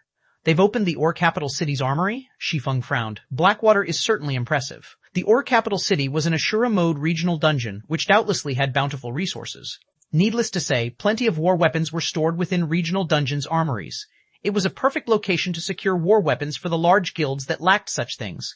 However, since Blackwater controlled the Crimson Flame Fortress, it essentially controlled the path to the Ore Capital City. Moreover, Blackwater would have a much easier time eliminating Zero Wing's members once they entered the city, since the guild had the home ground advantage. If Blackwater truly acquired a large number of war weapons, it would become a detriment to Zero Wing. Zero Wing had solidified its position in the Ore Empire because it had far more and stronger war weapons than other guilds. If it lost this advantage, Blackwater would have a much easier time capturing Silverwing Town.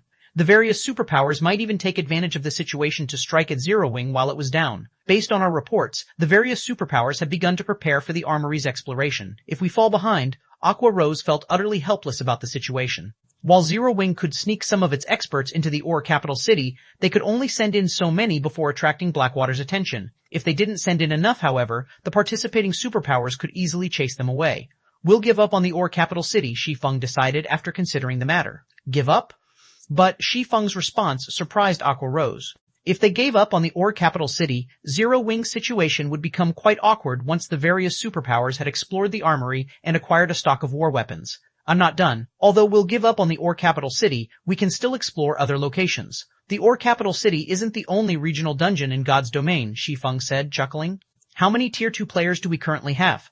Thanks to the Primordial Souls, our members have had an easier time with their Tier 2 promotions than other guilds' members. We now have more than 400 Tier 2 players, and quite a few players are still attempting to complete their promotion quests. I don't think it will be long before we have 1,000 Tier 2 players, Aqua Rose said, a little excited. Zero Wing already had enough Tier 2 players to rival superpowers, and as time passed, the guild might even surpass the various major powers in God's domain. She had to admit that monopolizing a large fraction of Primordial City's resources gave Zero Wing a massive advantage. Zero Wing had far fewer experts than the various superpowers, but after acquiring the Primordial Souls, Zero Wing's members had a much easier time with their Tier 2 promotion quests. The guild also had an advantage in the equipment its members wore. We have so many already? Shi Feng was a little surprised by this revelation. It was far more than he had expected. Currently, the various first-rate guilds were lucky if they even had 40 Tier 2 experts. Excellent. In that case, take Icarus's heart and organize a 300-man team to raid the Salic Mountains. Grind the giant rock beasts there. Kill as many as you can for their loot. It'll also be a good opportunity to level up. However, be careful as you explore the map. Although it isn't an Asura mode regional dungeon, it is still one of the rare Hell mode regional dungeons. The Salic Mountains occupied a level 60 to level 90 neutral map near the Storm Empire. Meanwhile, the regional dungeon was well known for its production of fine Titan ore. Fine Titan ore was far more valuable than Titan ore. Although it could be acquired from 100-man team dungeons, the drop rate was painfully low. Although the fine Titan ore's drop rate in the Salic Mountains was also relatively low, less than 3% for Great Lord rank giant rock beasts, the regional dungeon was home to plenty of these monsters. However, grinding in the regional dungeon had a condition: players had to reach Tier 2 first. Previously, Zero Wing had only nurtured several dozen Tier 2 players, not nearly enough to grind in the regional dungeon effectively, hence he had set the endeavor aside. However, now that the guild had so many Tier 2 players, he could use this opportunity to collect fine Titan ore, which was the main material needed to produce the Guardian puppet. Once he had the fine Titan ore, he would only have to wait until Melancholic Smile had nurtured the necessary master lifestyle players. Shi Feng's ordered left Aqua Rose a little confused. She didn't understand why he wanted to grind monsters so far from their territories, but since he had given the order, she had no choice but to accept Icarus's heart and do as he had told her. Meanwhile, all 20 of the shops Shi Feng had offered had been filled after only a day. Of the 15 small shops and 5 large shops he had prepared, none were vacant. In the blink of an eye, Shi Feng had earned 70,000 gold. This dumbfounded many merchant and independent players. They all wondered if the shop's tenants were crazy to spend so many coins on these shops. By the time the appointed date to set off for the Sea of Trees arrived, Shi Feng had earned a total of 120,000 gold from Zero Wing's territories and selling the materials he had acquired from the Ice Crystal world. Following which, Shi Feng took his money and 9 Tier 1 experts to the Dark Knight Empire's Dark Knight City. 1888, Undead Night. Chapter 1888, Undead Night, Dark Knight Empire, Dark Knight City. When Shi Feng and the 9 experts Aqua Rose had carefully selected left the teleportation hall, they were greeted by a crowded street. Many of the players among the crowd were independent experts. Many of these independent players were at level 55 or above and very WH equipped, with quite a few pieces of level 50 secret silver equipment. As if they were on a pilgrimage, these independent players ventured towards Dark Knight City's business district. At a glance, there were easily more than 5,000 of these players. Why are so many experts here? Shi Feng was surprised by the number of experts on the street. While it was true that a large number of experts tended to gather in Empire's capitals, he had never seen so many independent experts in an imperial capital before. Not even the 4 major empires' capitals were this popular. As Shi Feng wondered about the reason for this gathering, he heard shouting from a short distance away. Players wishing to class change to a Tier 2 traveling bard head to Starlink's residence to apply as soon as possible. The guild will only accept applications for another 30 minutes. Upon hearing the announcement, the independent experts began to charge down the street. Starlink is so stingy. Despite controlling the path to the Sea of Trees, it's only recruiting 200 non-guild players. I know, right? How could 200 slots be enough for so many people? I've heard that players had begun to line up outside of Starlink's residence 10 hours ago. There are already more than 100,000 players in line right now. The most infuriating part of it all is that instead of recruiting based on individual strength, Starlink is recruiting based on one's skill with magic arrays. I'm a berserker. I almost never have to deal with magic arrays. Even magical class players rarely learn that stuff. That subclass can't help improve one's combat power, and you have to waste a lot of time researching arrays. However, I've also heard that if you become a traveling bard, you instantly get access to the same treatment as Starlink's core members. If you don't want to compete in Starlink, you can do so over at Unyielding Soul. Shortly after Starlink began its recruitment, Unyielding Soul did the same for the Traveling Bard class change. However, it only has 100 slots available. Though, like Starlink, you'll receive core member treatment if you complete the class change. I really didn't expect a Tier 2 class change to require knowledge on controlling magic arrays. If I had known about it earlier, I would have studied magic arrays a while ago. The players on the streets chatted as they watched the swarm of players rush towards Starlink and Unyielding Souls Guild residences, discussing the 2 guilds' recruitment standards. They also expressed their regrets about not learning to control magic arrays earlier. Starlink is recruiting players with knowledge on magic arrays? Shi Feng frowned a little when he overheard the nearby players' conversations. Does Unyielding Soul have a leak?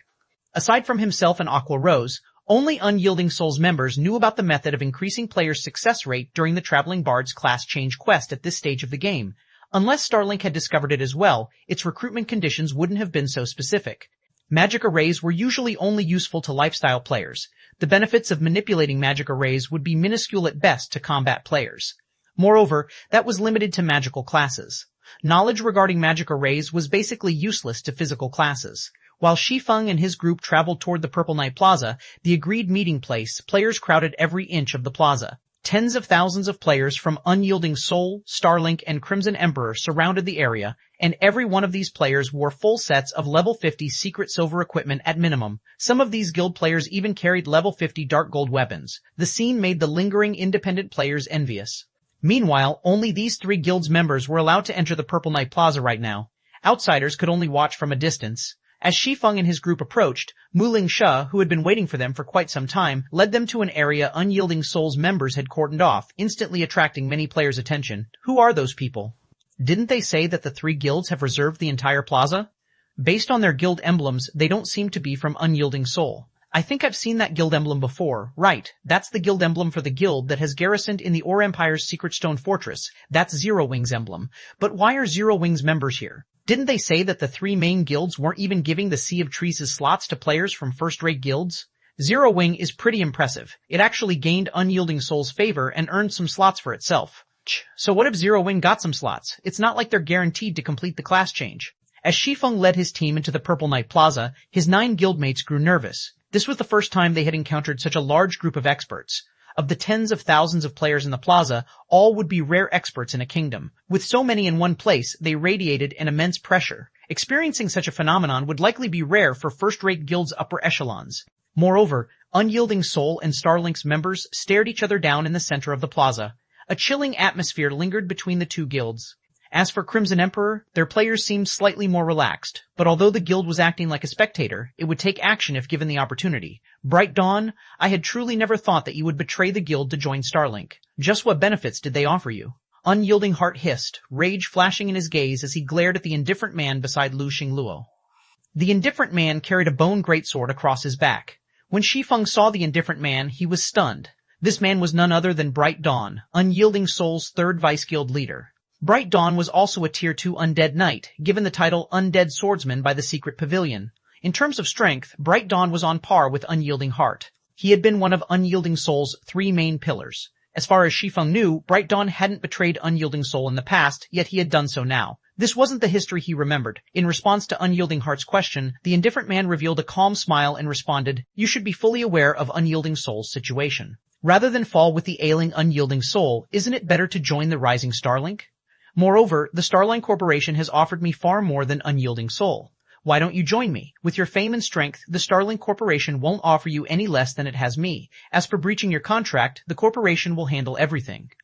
1889. Change in Trajectory. Chapter 1889. Change in Trajectory. At Bright Dawn's invitation, Unyielding Soul's members gasped. They finally realized why a vice-guild leader like Bright Dawn would dare to betray Unyielding Soul. Tight restrictions tied every upper echelon to their guild. If an upper echelon wished to withdraw from the guild and retain their game accounts, they only had 2 choices. The first required automatic expulsion from the guild, while the second option required the upper echelon to pay a high compensation fee for breaching their contract. For a vice-guild leader that had spent more than a decade with Unyielding Soul, the required compensation wouldn't be trivial. It wouldn't have been odd if Bright Dawn had even gone bankrupt after paying the compensation fee. Yet, not only had Starline Corporation foot the compensation fee, but it had even offered Bright Dawn a high salary. Including Starlink's limitless potential due to the Starline Corporation's backing, it was only natural that the guild had lured over Bright Dawn. Of course, I'm sure that you have no interest in these factors. In that case, I'll tell you about something that will definitely catch your attention. A fantasy star. Unyielding Soul will never get its hands on something like it. Why don't you give the option some consideration? Bright Dawn smiled at Unyielding Heart, who had aged past his vibrant youth. Everyone's eyes glowed as they listened to Bright Dawn's offer. Fantasy stars were a special ore that humanity had discovered during the interstellar era, and they only had one purpose. When worn, these stars would recover and retain a human's youth for a long time. Although fantasy stars couldn't extend one's lifespan, if one consumed the Green God Company's products while wearing a fantasy star, they could extend their youthful glow for another decade or 2 even without physical training. In other words, a middle-aged individual, around 40 years old, that didn't maintain their physical fitness could look like an early 20-year-old with the fantasy star's help. The fantasy star was an absolute treasure to professional gamers who relied on their youth to make their living. Although one's physical body in the real world wouldn't affect the performance of their virtual body in God's domain, their mental performance would. People past their prime generally had slower reactions than younger individuals.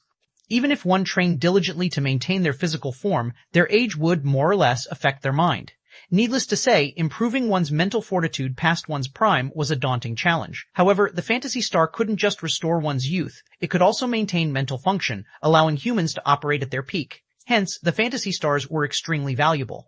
Not even the wealthiest individuals could afford one. Moreover, fantasy stars were incredibly rare. To purchase one needed sufficient status as well as funds. Meanwhile, the Starline Corporation just so happened to be one of the few Phantasy Star suppliers in the world, which meant that Bright Dawn had likely told the truth. A Phantasy Star? No wonder why he betrayed his old guild. After hearing about the Phantasy Star, Shi Feng understood why Bright Dawn had turned traitor. Bright Dawn currently looked to be in his 40s, and vice guild leaders from super first-rate guilds had no need for money. However, everyone craved youth. Once he acquired a Phantasy Star, Bright Dawn could recover to his peak. With his abundance of combat experience and combat techniques, he could improve himself further with his recovered youth. When Mu Lingsha heard what Bright Dawn had been offered, she glanced at Unyielding Heart nervously. Not only was Unyielding Heart one of Unyielding Soul's 3 main pillars, but he was also the guild's first vice guild leader.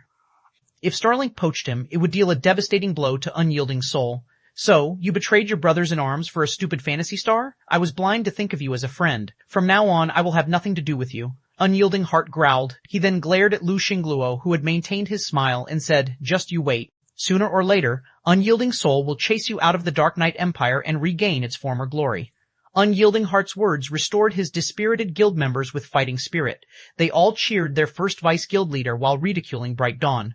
Regain your former glory? Bright Dawn could not help but laugh at Unyielding Heart and the other members of Unyielding Soul. And how will Unyielding Soul do that exactly? Will it rely on an old fellow like you, Heart, or the ignorant Miss Mu? Or are you going to rely on Zero Wing, your pitiful partner? Open your eyes and take a good look. Unyielding Soul is finished. The only thing holding it together is a group of useless old bastards. We've already gathered over 50 experts who are capable of manipulating intermediate magic arrays.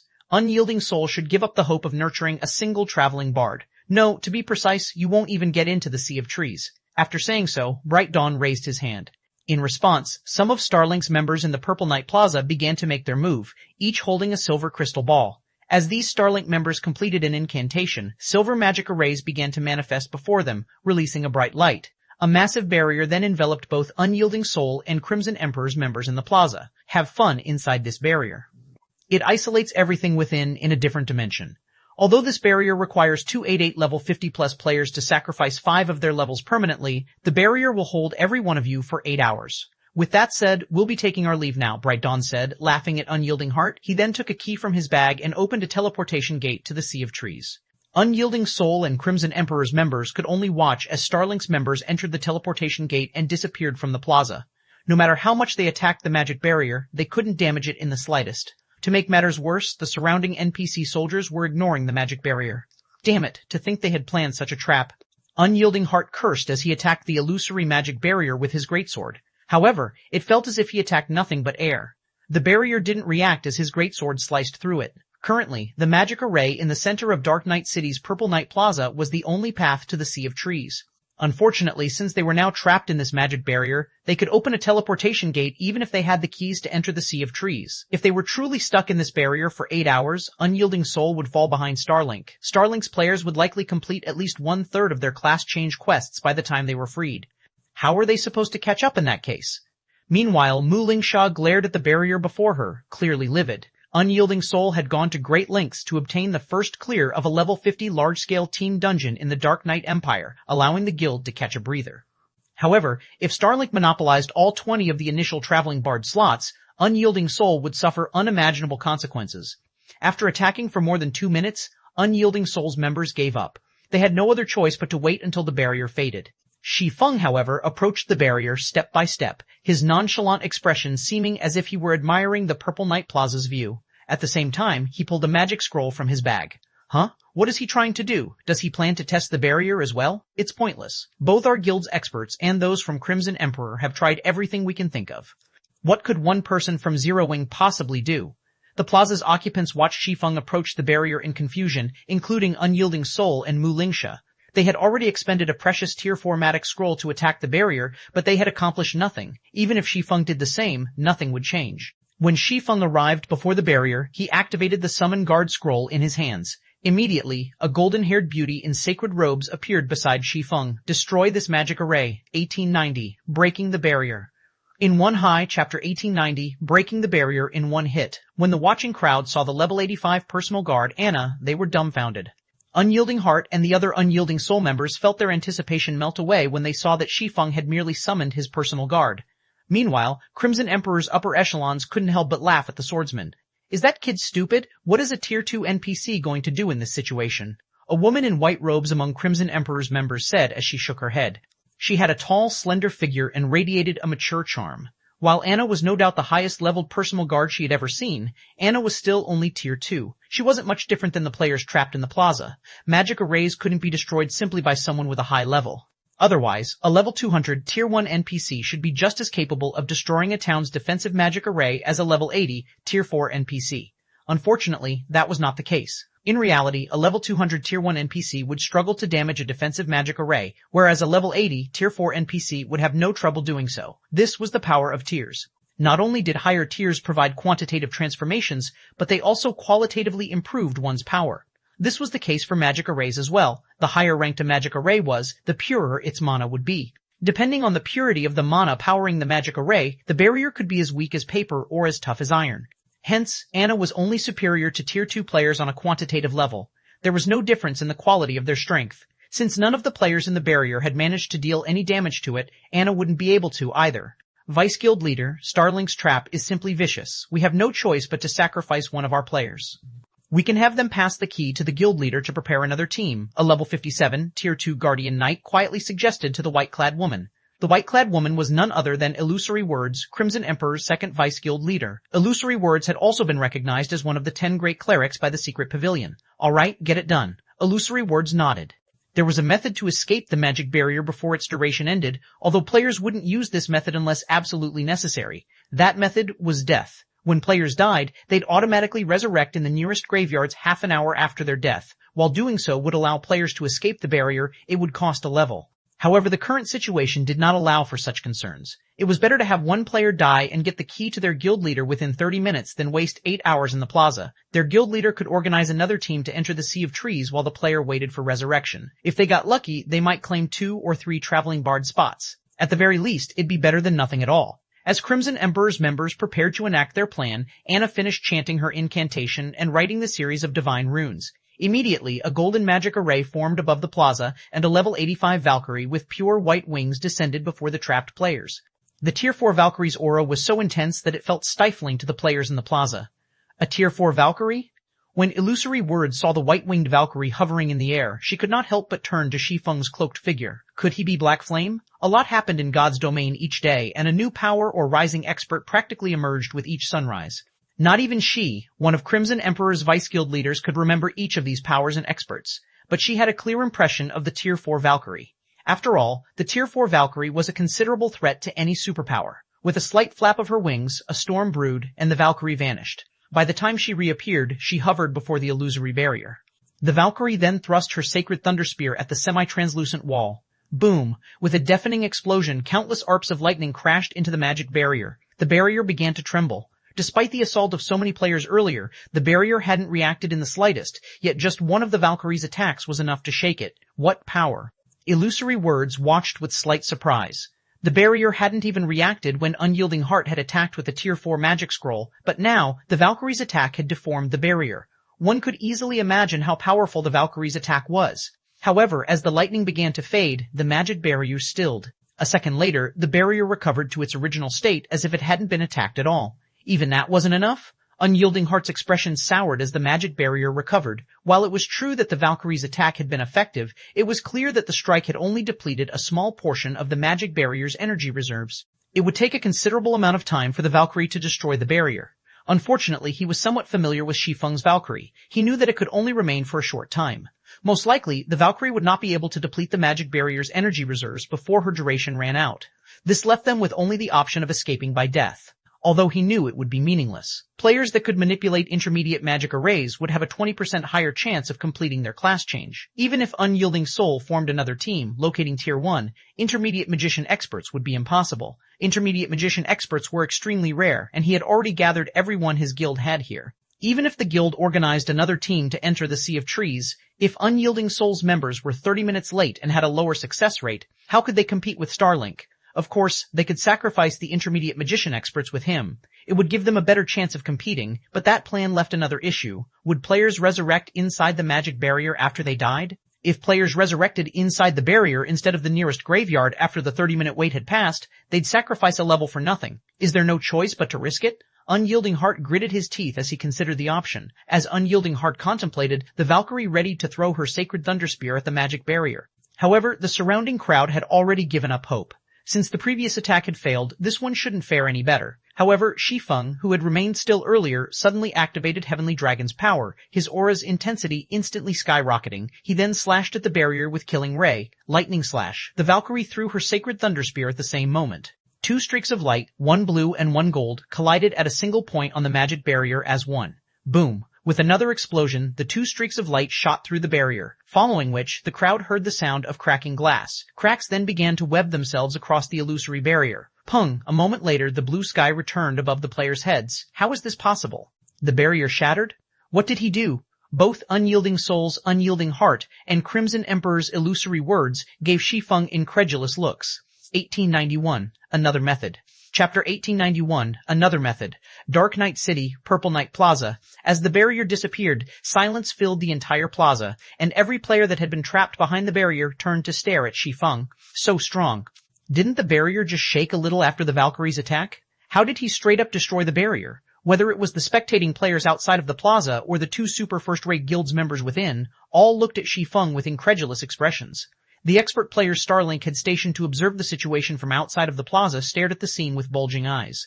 They had only formed the illusory spatial barrier after sacrificing 288 players to the magic array, yet Shi Feng had shattered it without much effort. The illusory spatial barrier had been formed with a set of special magic tools the guild had found in ancient ruins. Starlink had exhausted a lot of time and resources to explore the various ruins, and by the time the guild had completed the required set to form the magic array, the guild had suffered over 5,000 casualties, all of which had been elite or expert players. Once the illusory spatial barrier had been activated, not even a Tier 4 monster should be able to escape. The Tier 4 monster would have no choice but to wait through the barrier's 8-hour duration. Moreover, even if players died inside the barrier, they would resurrect within it instead of in the nearest graveyard. Yet Shi Feng had shattered the barrier in one hit. While everyone was still shocked, Shi Feng sheathed Killing Ray and turned to Unyielding Heart and his companions. The magic array has been dealt with. Let's hurry to the Sea of Trees, Shi Feng said as he gestured to the magic array in the heart of the Purple Night Plaza.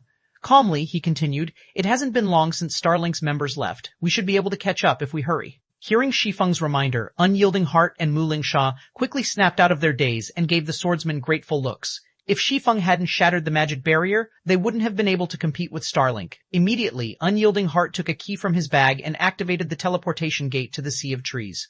Muling Sha then directed their experts to enter the teleportation gate. Meanwhile, illusory words couldn't pull her gaze from Shi Feng, astonishment filling her eyes. Strength combination? When illusory words recalled the attack Shi Feng had executed with the Valkyrie, a playful smile graced her lips. It seems that Black Flame is far more capable than I thought. It's no wonder why the secret pavilion has such a high evaluation of him. The Valkyrie's strength hadn't been quite high enough to shatter the illusory spatial barrier alone. Shi Feng had actually combined his strength with the Valkyrie's to compensate. Executing the strength combination technique with another individual was many times more difficult than using it alone. One's grasp of timing and positioning had to be extremely accurate. It wasn't a casual feat to accomplish. Yet, Shi Feng had smoothly executed the technique, which even domain realm experts found challenging. Although Shi Feng hadn't combined his full strength with the Valkyries, it had been enough to exceed the magic barrier's limit. Thus, the magic barrier had shattered. Vice Guild Leader, the magic barrier is gone. Let's hurry as well, a tall, muscular berserker said. All right, activate the teleportation gate. Illusory words nodded. She then directed her selected players into the teleportation gate, following which, white light enveloped Unyielding Soul and Crimson Emperor's members one after another as the players teleported to the Sea of Trees. While Unyielding Soul and Crimson Emperor's members left for the Sea of Trees, the observing Starlink members hurriedly reported to Lu Xingluo and Bright Dawn. What did you say? Unyielding Soul broke through the illusory spatial barrier. When Bright Dawn heard his subordinate's report, his mind instinctively wanted to reject the notion. That's impossible. Not even Tier 4 monsters can break out of the barrier. I know full well what Unyielding Soul is capable of. They definitely don't have the power to destroy the illusory spatial barrier. As Unyielding Soul's ex-vice guild leader, he was fully aware of the guild's current prowess. He even knew the guild's trump cards. At best, the guild could expend 5 Tier 4 offensive magic scrolls, which wouldn't be enough to destroy the illusory spatial barrier. The illusory spatial barrier really shattered, but Unyielding Soul's members didn't do it, the reporting assassin said. Not Unyielding Soul's members? Was it Crimson Emperor? Bright Dawn's expression darkened. It seems that I've underestimated illusory words, to think that she had such card hidden.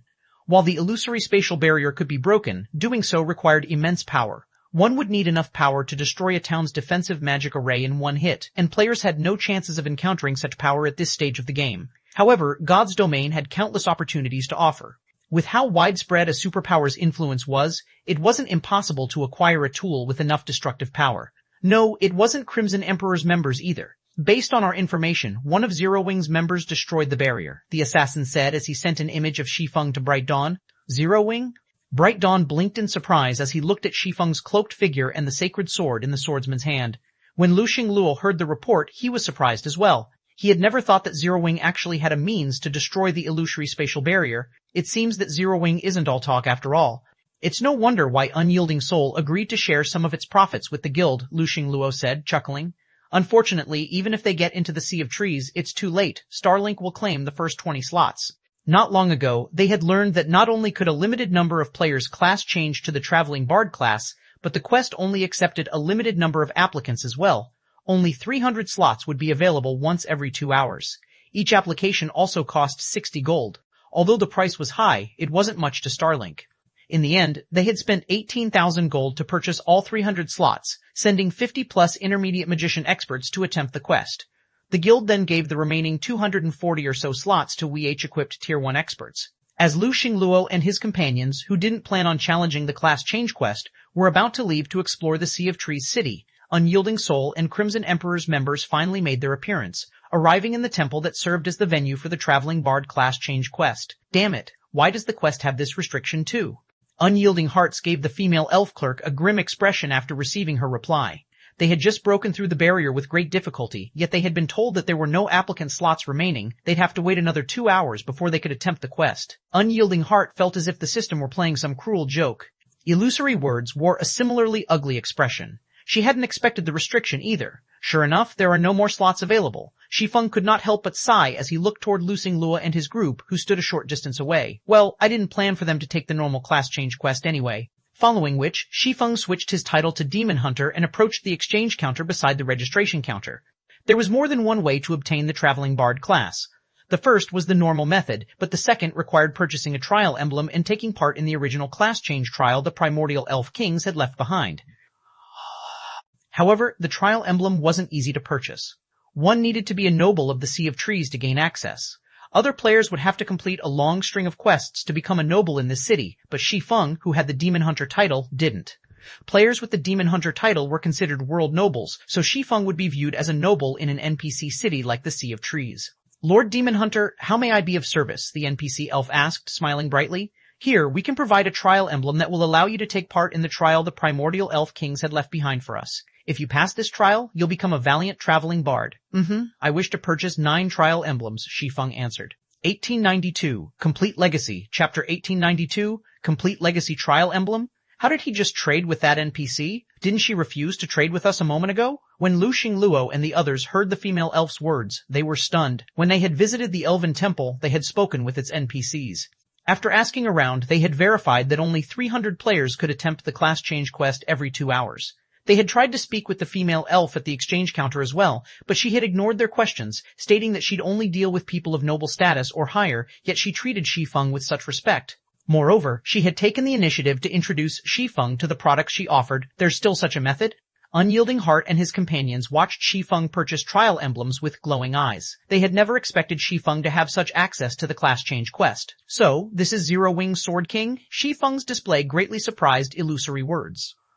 The only guilds with a Sea of Trees teleportation key were Starlink, Unyielding Soul, and Crimson Emperor. Hence, one could say that their guilds were the most familiar with the Sea of Trees. However, based on Shi Feng's performance thus far, it was obvious that he knew even more about the Sea of Trees than they did. In fact, he even possessed a special status in the Sea of Trees. As the crowd watched, Shi Feng spent 450 gold to purchase 9 trial emblems. He then handed the emblems to the 9 Zero Wing members he had brought with him.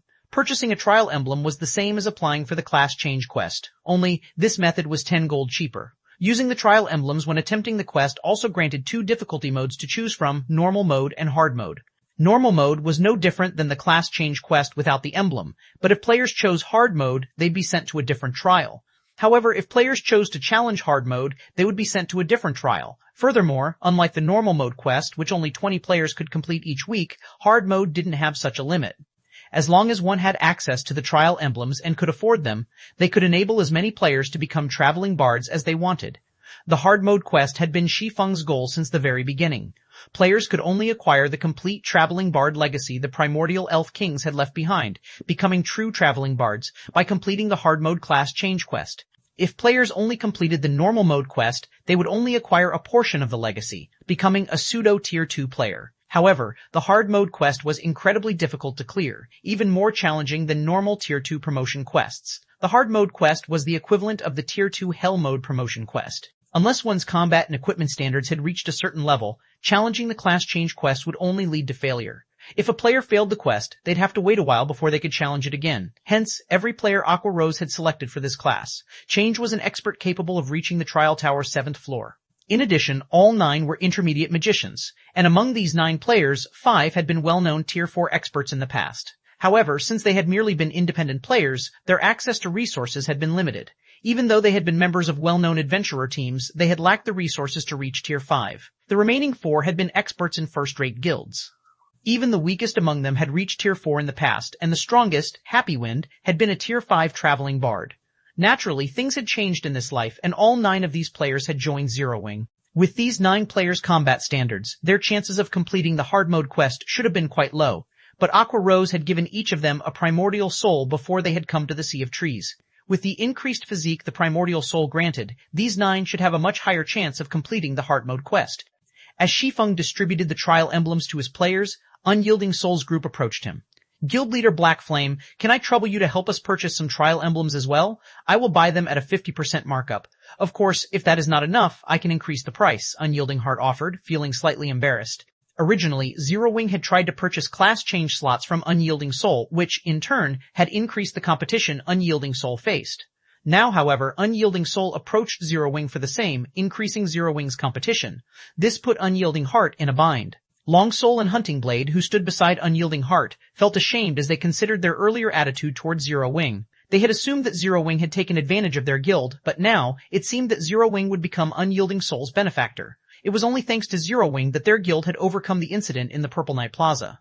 Now, they had to rely on Zero Wing once more to gain access to the class change quest. If not for Zero Wing, they would have had no hope of competing with Starlink. Sure enough, you really are guild leader Black Flame. Hello, I am Illusory Words of Crimson Emperor. On behalf of Crimson Emperor, I wish to seek your help in purchasing trial emblems. I am willing to offer double the original price. May I know if you are willing to lend me your aid? Illusory Words asked gently as she approached Shi Feng.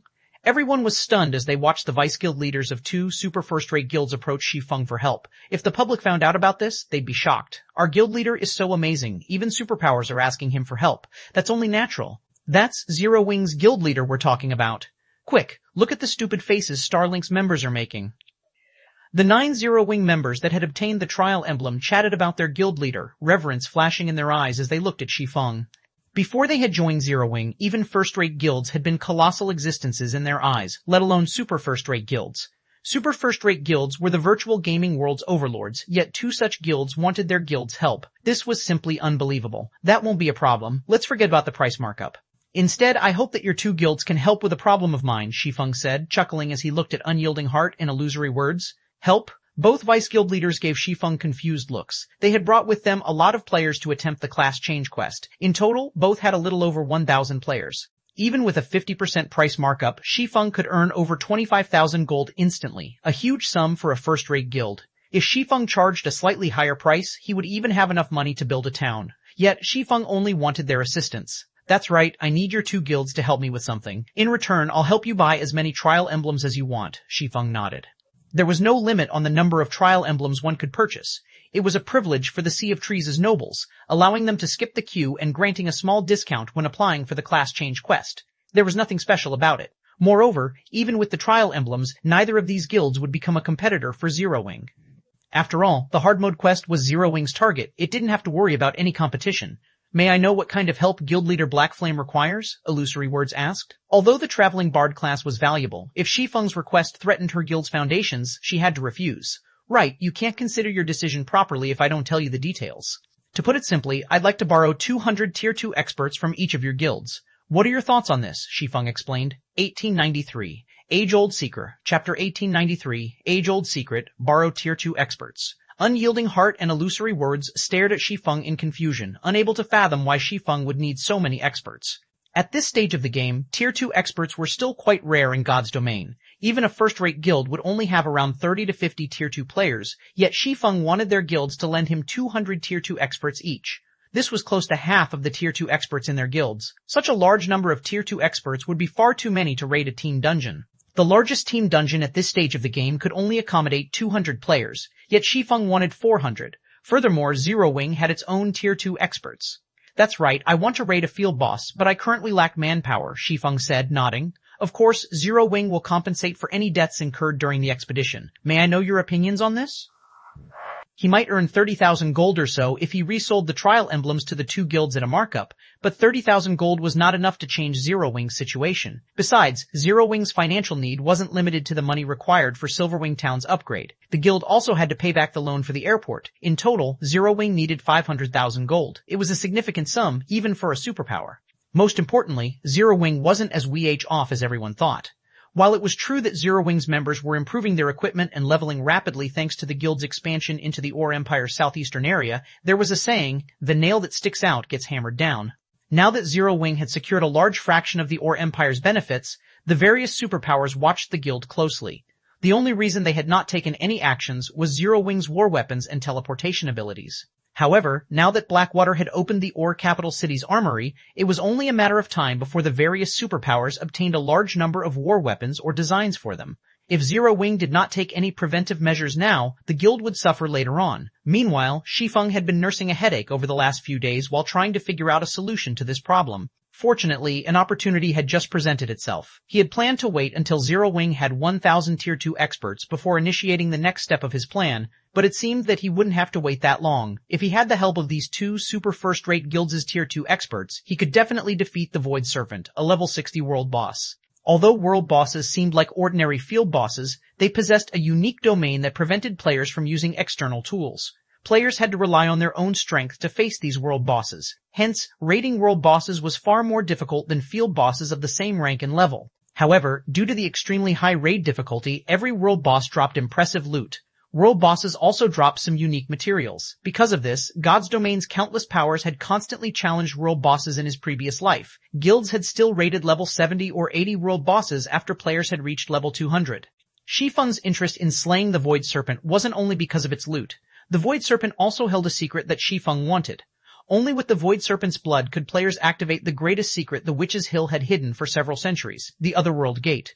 The Void Serpent was in a secret underground temple in the Witch's Hill, and since the map was so large, locating the underground temple was quite difficult. The fact that the Witch's Hill was so far from civilization only made the temple even more difficult to find. As a result, the Void Serpent had remained hidden even after mainstream players had reached level 100 in Shi Feng's past. Players had only learned of the Void Serpent after a party exploring the Witch's Hill had discovered the world boss. After news of the creature had gone public, guild teams had rushed to the underground temple to kill the Void Serpent. They then discovered the Witch's Hill's secret. Although the Otherworld Gate had been activated relatively late in the past, the various powers had still treated it like a priceless treasure. Within the Otherworld Gate, players had discovered an abundance of rare, precious materials, all of which were difficult to acquire in Starmoon Kingdom. Among the most notable materials was Void Silver. Void Silver was no less valuable than Mana Stone. Not only could it strengthen weapons and equipment, but it could also increase production success rates for forgers, engineers, enchanters, and alchemists by a large margin. The Otherworld Gate was also a good place to acquire level 50 plus top-tier weapons and equipment for independent players. Hence, the Witch's Hill had instantly become Starmoon Kingdom's focus. If Shi Feng could activate the Otherworld Gate now, Zero Wing City, which occupied the Witch's Hill, would become the most popular city in Starmoon Kingdom. Not only could Zero Wing rake in a fortune, but it could also acquire tons of rare materials, allowing the guild to grow rapidly. He had wanted to raid the Void Serpent for a while, but unfortunately, Zero Wing lacked the strength to do so.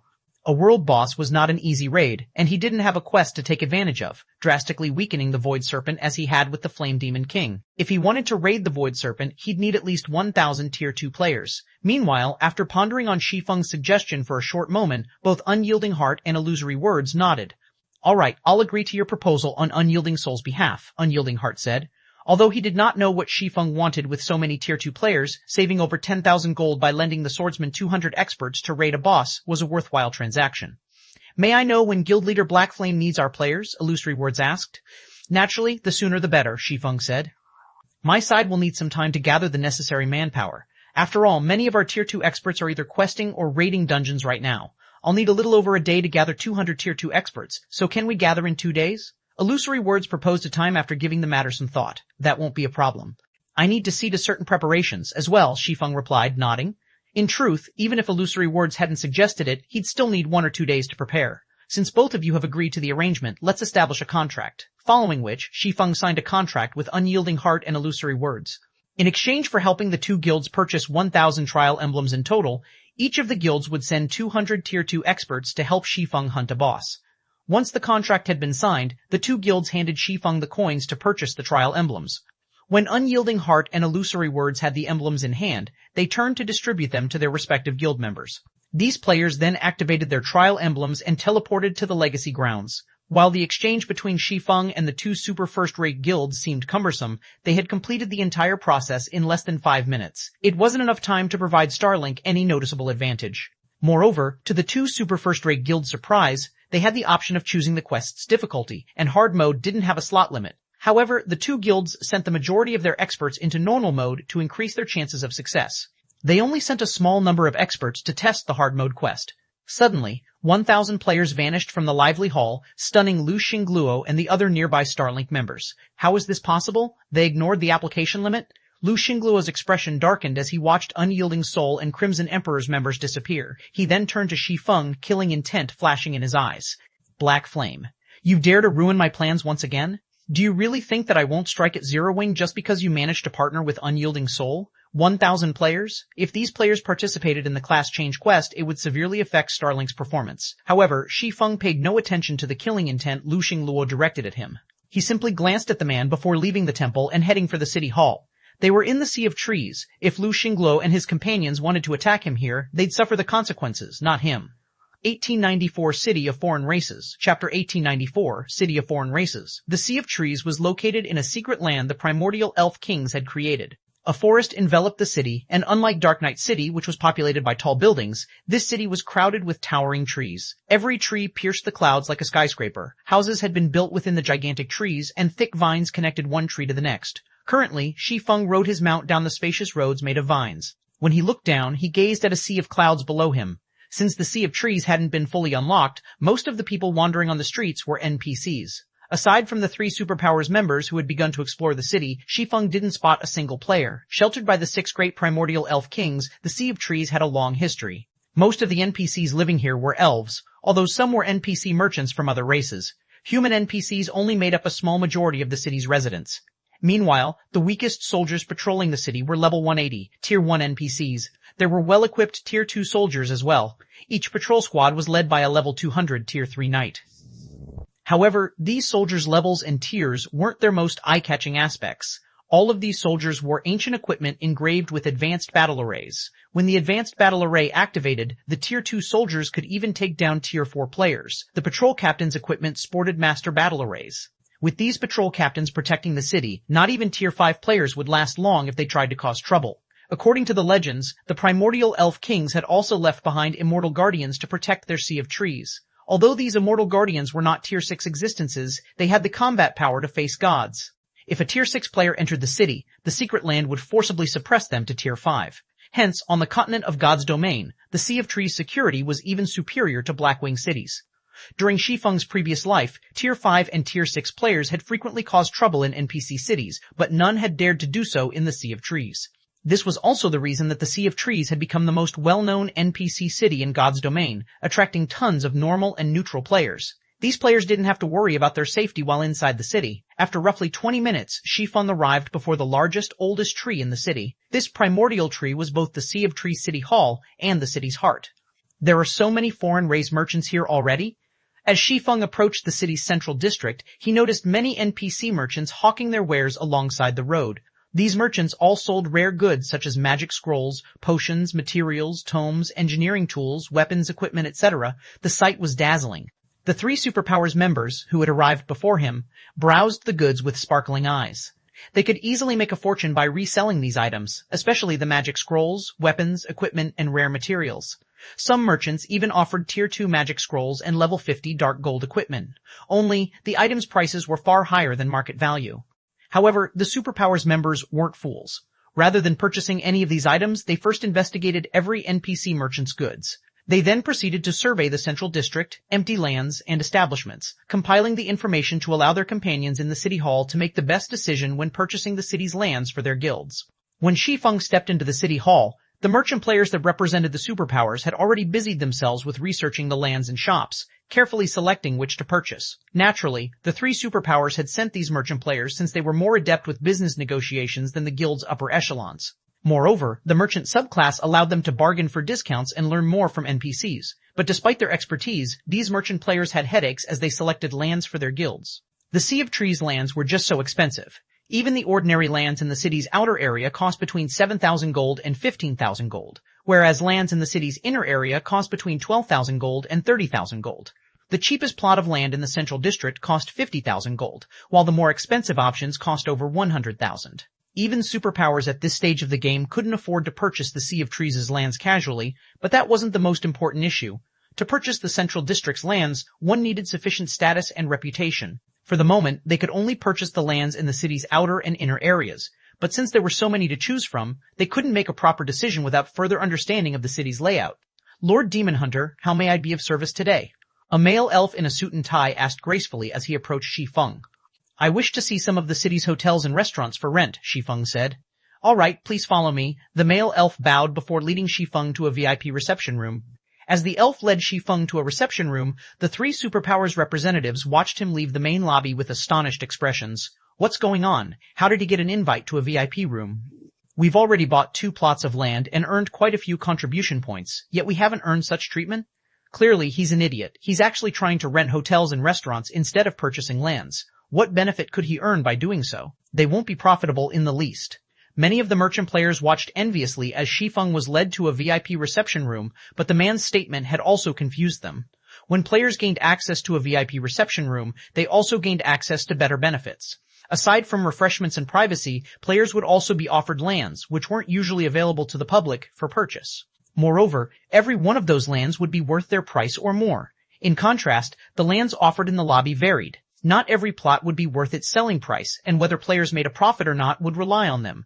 Meanwhile, in the VIP reception room, the elf administrator quickly prepared a list for Shi Feng. Lord Demon Hunter, here are the hotels and restaurants that are available for rent. However, these hotels and restaurants are located in the city's outer and inner areas. You will need 10,000 contribution points to rent those in the central district, the elf administrator explained. I understand. Shi Feng nodded. He then lifted the stack of paper to inspect. Naturally, setting up a trading firm in a trade city like the Sea of Trees would generate a lot of profit.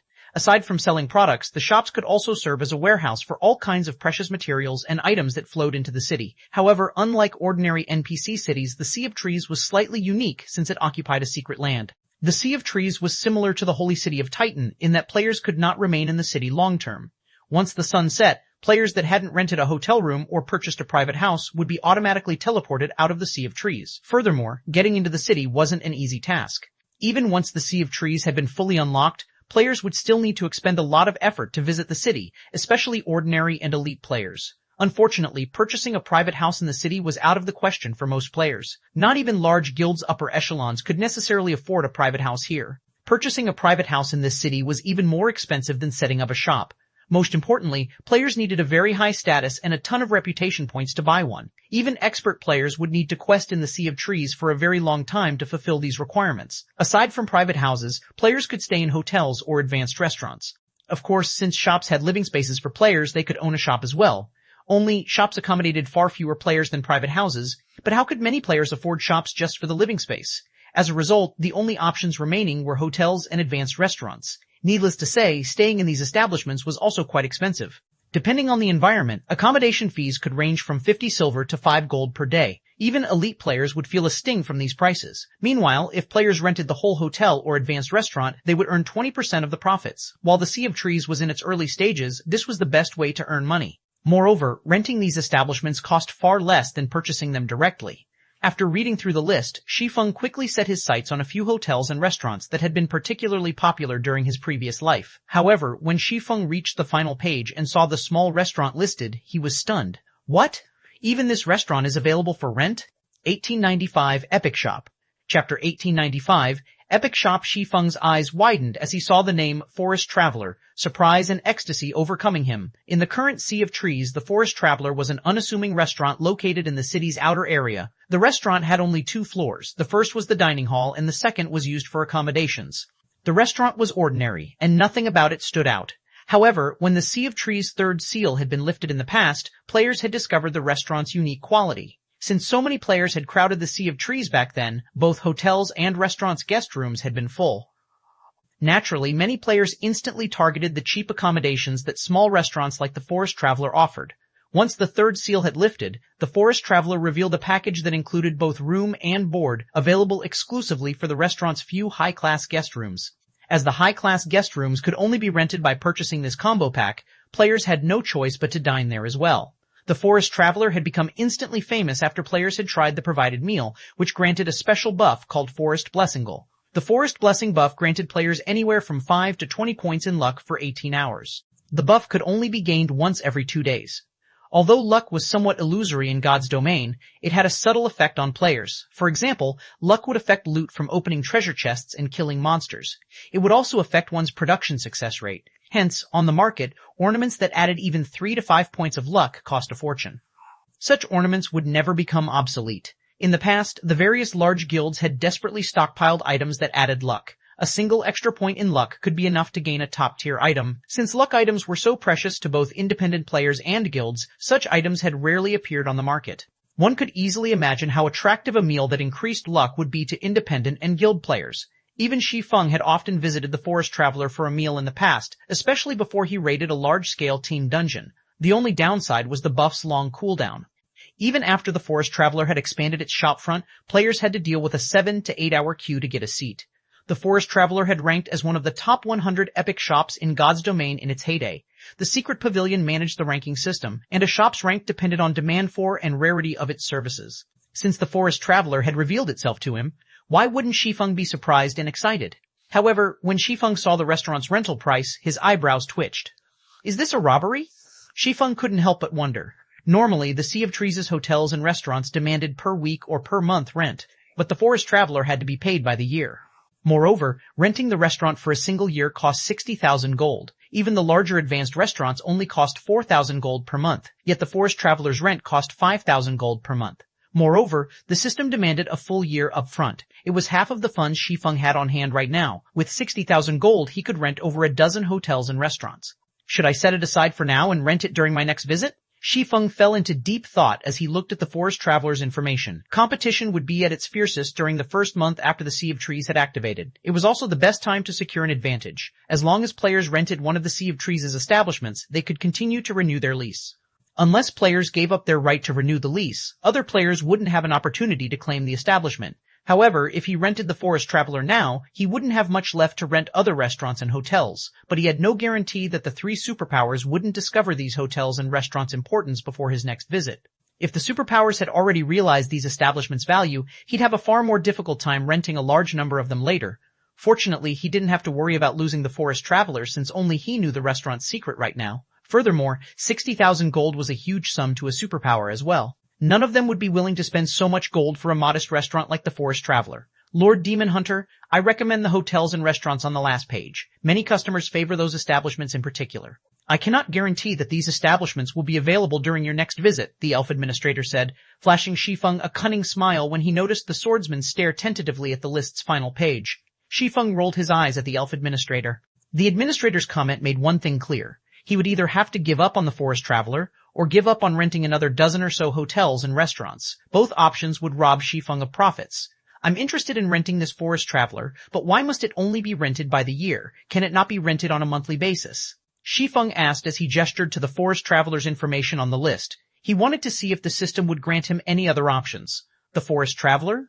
The elf administrator repositioned his glasses as he took a look at the list. Smiling, he explained, "This restaurant has encountered some operational problems and urgently needs funding. That is why the owner had decided to rent the restaurant.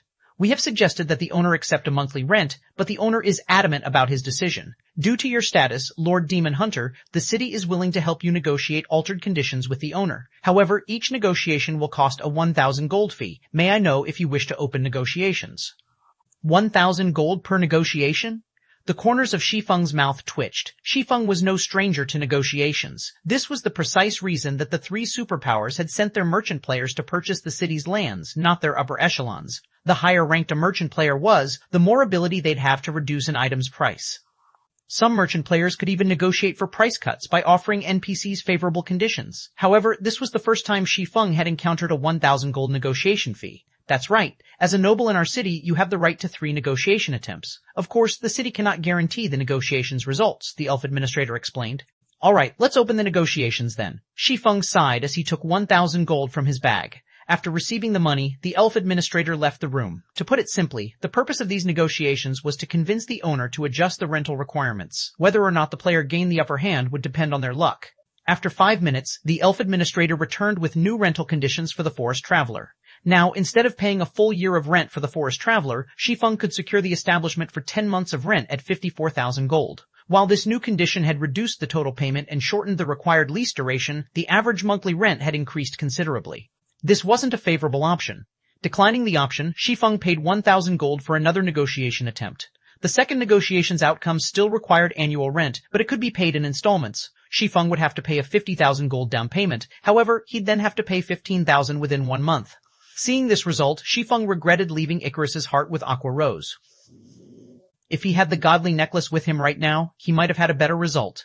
With no other choice, Shi Feng gritted his teeth and paid for the third negotiation attempt. If the conditions were still too stringent, he would have to give up on the forest traveler for now. After all, the forest traveler would not generate much income within a short period.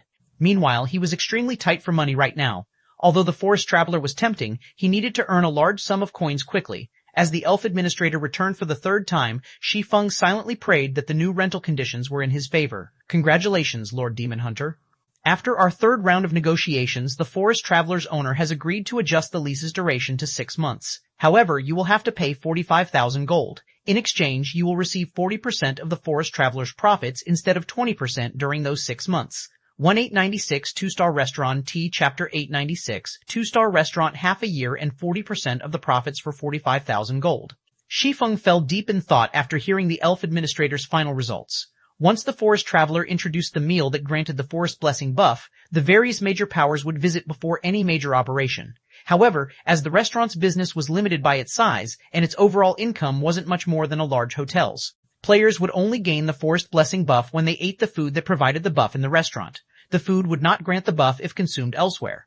Hence, Shi Feng had considered giving the forest traveler up, selecting a dozen or so ordinary restaurants and hotels instead. However, the forest traveler's latest conditions were far better than they had been, especially the 40% profit sharing. This would grant him twice as much income as normal from the restaurant. With the forest traveler's advantage, it could generate enough income to rival a dozen or so establishments. Alright, I agree to the owner's conditions, Shi Feng said after giving the matter some thought.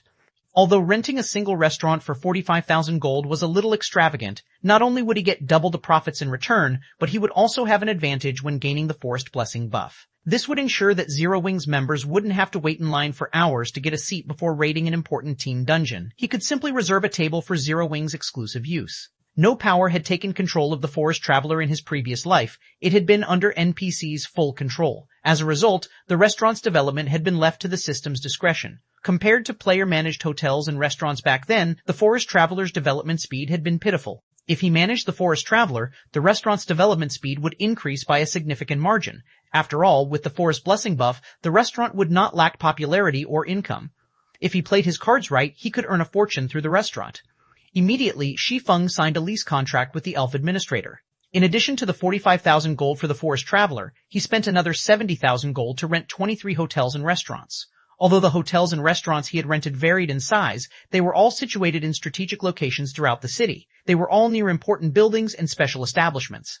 Once the city's second seal had been removed, which should happen in the next few days, a large number of players would surge into the sea of trees. At that time, his hotels and restaurants would officially begin to make money. The 24 hotels and restaurants he rented should generate even more profit than Silverwing Town's teleportation service. Silverwing Town's teleportation service would lure players to the town and increase its competitive edge. As a result, the town could only earn a small amount of money from each player with the teleportation service. However, such considerations weren't necessary when operating the Sea of Trees hotels and restaurants. Even if he only received 20% of the profits from each customer, he should earn at least 10 times more per customer than from Silverwing Town's teleportation service. Once Shi Feng had rented his establishments, he left the VIP reception room. The 3 superpowers merchant players were still carefully selecting lands for purchase. Over 20 of the available lands had already been bought, many of which were located in the city's inner area. Shi Feng had to admit that these superpower spending power was astonishing. Zero Wing simply couldn't compare. If these superpowers had known the value of leasing the city's hotels and restaurants, they would have claimed half of the city's establishments by now. They would have monopolized every hotel and restaurant, not including those in the central district, by the time the second seal was removed. They wouldn't leave other powers the opportunity to claim a share of the profits. However, the value of these establishments had been discovered quite late in the past, and the various major powers had still rented quite a few for themselves. As Shi Feng returned to the lobby, the superpowers representatives spared him a glance before returning to their lists. Now that my business here is done, I should take a proper look at the Forest Traveler. After glancing at the other players, Shi Feng left the city hall, making his way towards the Forest Traveler. He was not interested in competing with the 3 superpowers over the city's lands in the slightest. His lack of reaction wasn't due to a lack of interest in purchasing the city's lands, but because he didn't qualify to do so. Purchasing a plot of land and setting up a shop here would easily cost more than 10,000 gold. Although these shops would pay for themselves in the long run, he currently needed his money. He could not afford such long-term investments right now. After riding his demonic flame tiger for half an hour, Shi Feng arrived before a 2-story restaurant near the edge of the city. This area wasn't as lively as the central district, as there were only a dozen or so NPCs roaming the street. Meanwhile, the street's few shops only sold groceries, and the highest class building was a 3-story smithy. Smoke swirled out of the smithy as the sound of metal on metal echoed down the street. The view here was one of a kind. A sea of clouds enclosed the district, and flying beasts occasionally soared by. Due to the refreshing scenery, many leisure players would settle here long-term. Sure enough, business here is bleak. When Shi Feng entered the Forest Traveler, he noticed that, aside from the restaurant owner and 2 staff members, there was nobody inside the restaurant. The 2 waitresses were members of foreign races. One was a female catkin with cat ears and tail, while the other was a female foxkin with a pair of pointed ears atop her head and a bushy tail. The restaurant owner was a long-haired elf, but unlike most elves, the man was burly. He looked like a Natrabomb shield warrior or berserker. Based on the scars gracing the elf's arms and neck, it was clear that he had once been an adventurer. "Welcome, Lord Demon Hunter. Thank you for renting our restaurant." "I am Joseph, the owner of this establishment," Joseph the elf said respectfully when he noticed Shi Feng enter the restaurant. "May I know what business you have here?" When the 2 half-beast women saw Shi Feng, they nervously lowered their heads. They did not even dare to look Shi Feng in the eye. Of course, Shi Feng didn't find this strange. Although the Sea of Trees was a trade city that welcomed both humans and members of neutral races, the secret land that contained the Sea of Trees was still within the Dark Knight Empire's borders. Meanwhile, humans weren't generally friendly towards other races. Hence, surviving in the Sea of Trees wasn't easy for them. The half-beast women couldn't afford to provoke nobles in particular. A single mistake could even result in their enslavement. "I wish to see all of the information available on this restaurant. Can I trouble you to prepare it for me?" Shi Feng asked. Although he had rented the restaurant, he only had partial management rights. This was the case for other NPC-operated establishments as well. It was impossible for players to acquire full management rights over an NPC establishment. Players could only gain full rights over the establishments and land sold at the city hall. "All right, please wait a moment," Joseph said. A short moment later, Joseph returned with a thick tome. He then set the book before Shi Feng. "Amazing. This restaurant has 2 master cooking recipes. It's a pity that the required materials are so rare. The shop front is also the cheapest variety. It's no wonder why business is so terrible." Shi Feng was surprised as he read the restaurant's information. Many players in God's Domain had chosen the chef subclass. Not only were chefs capable of creating delicious dishes, but some of those dishes also provided additional effects, such as temporary attribute increases. Master dishes, in particular, provided significant attribute boosts, high enough to rival the effects of master potions. Although players could cook master dishes after becoming master chefs, producing one of these dishes was actually quite difficult. The first issue was the lack of recipes. Even a master chef would struggle when concocting a master cooking recipe. In the past, 8 out often, basic master chefs lacked a master cooking recipe. The second issue was the lack of materials. Yet, the Forest Traveler actually possessed 2 master cooking recipes, which gave it an advantage over larger restaurants. Unlike the Forest Blessing meal, these master dishes would still be effective when consumed outside of the restaurant. Meanwhile, the attribute increase they provided was even superior to master potions. Both dishes would see very high demand. If he could mass-produce the dishes, he could make a fortune. When Shi Feng inspected the restaurant's shop front, he noticed that the Forest Traveler already met most of the conditions for its upgrade to a 2-star restaurant. All it lacked was sales. However, even NPCs weren't willing to visit the area. How could the restaurant earn an income without any customers? If the restaurant wanted to attract NPC customers and increase its sales, the easiest way to do so was to upgrade the shopfront. Only, upgrading the shopfront would require 1,500 gold. The thought of gaining a 2-star restaurant tempted Shi Feng. Immediately, he chose to upgrade the shopfront. Suddenly, the system deducted 1,500 gold from the 3,000 plus he had remaining in his bag. 1897. Master Dishes. Chapter 1897. Master Dishes. As soon as Shi Feng chose to upgrade the shopfront, the forest traveler started to change. In less than 5 seconds, the forest traveler transformed from a shabby 2-story restaurant into an exquisite 3-story establishment. The restaurant was now far more appealing than the surrounding shops. However, the interior had changed far more than the restaurant's exterior. The space inside the restaurant had more than doubled.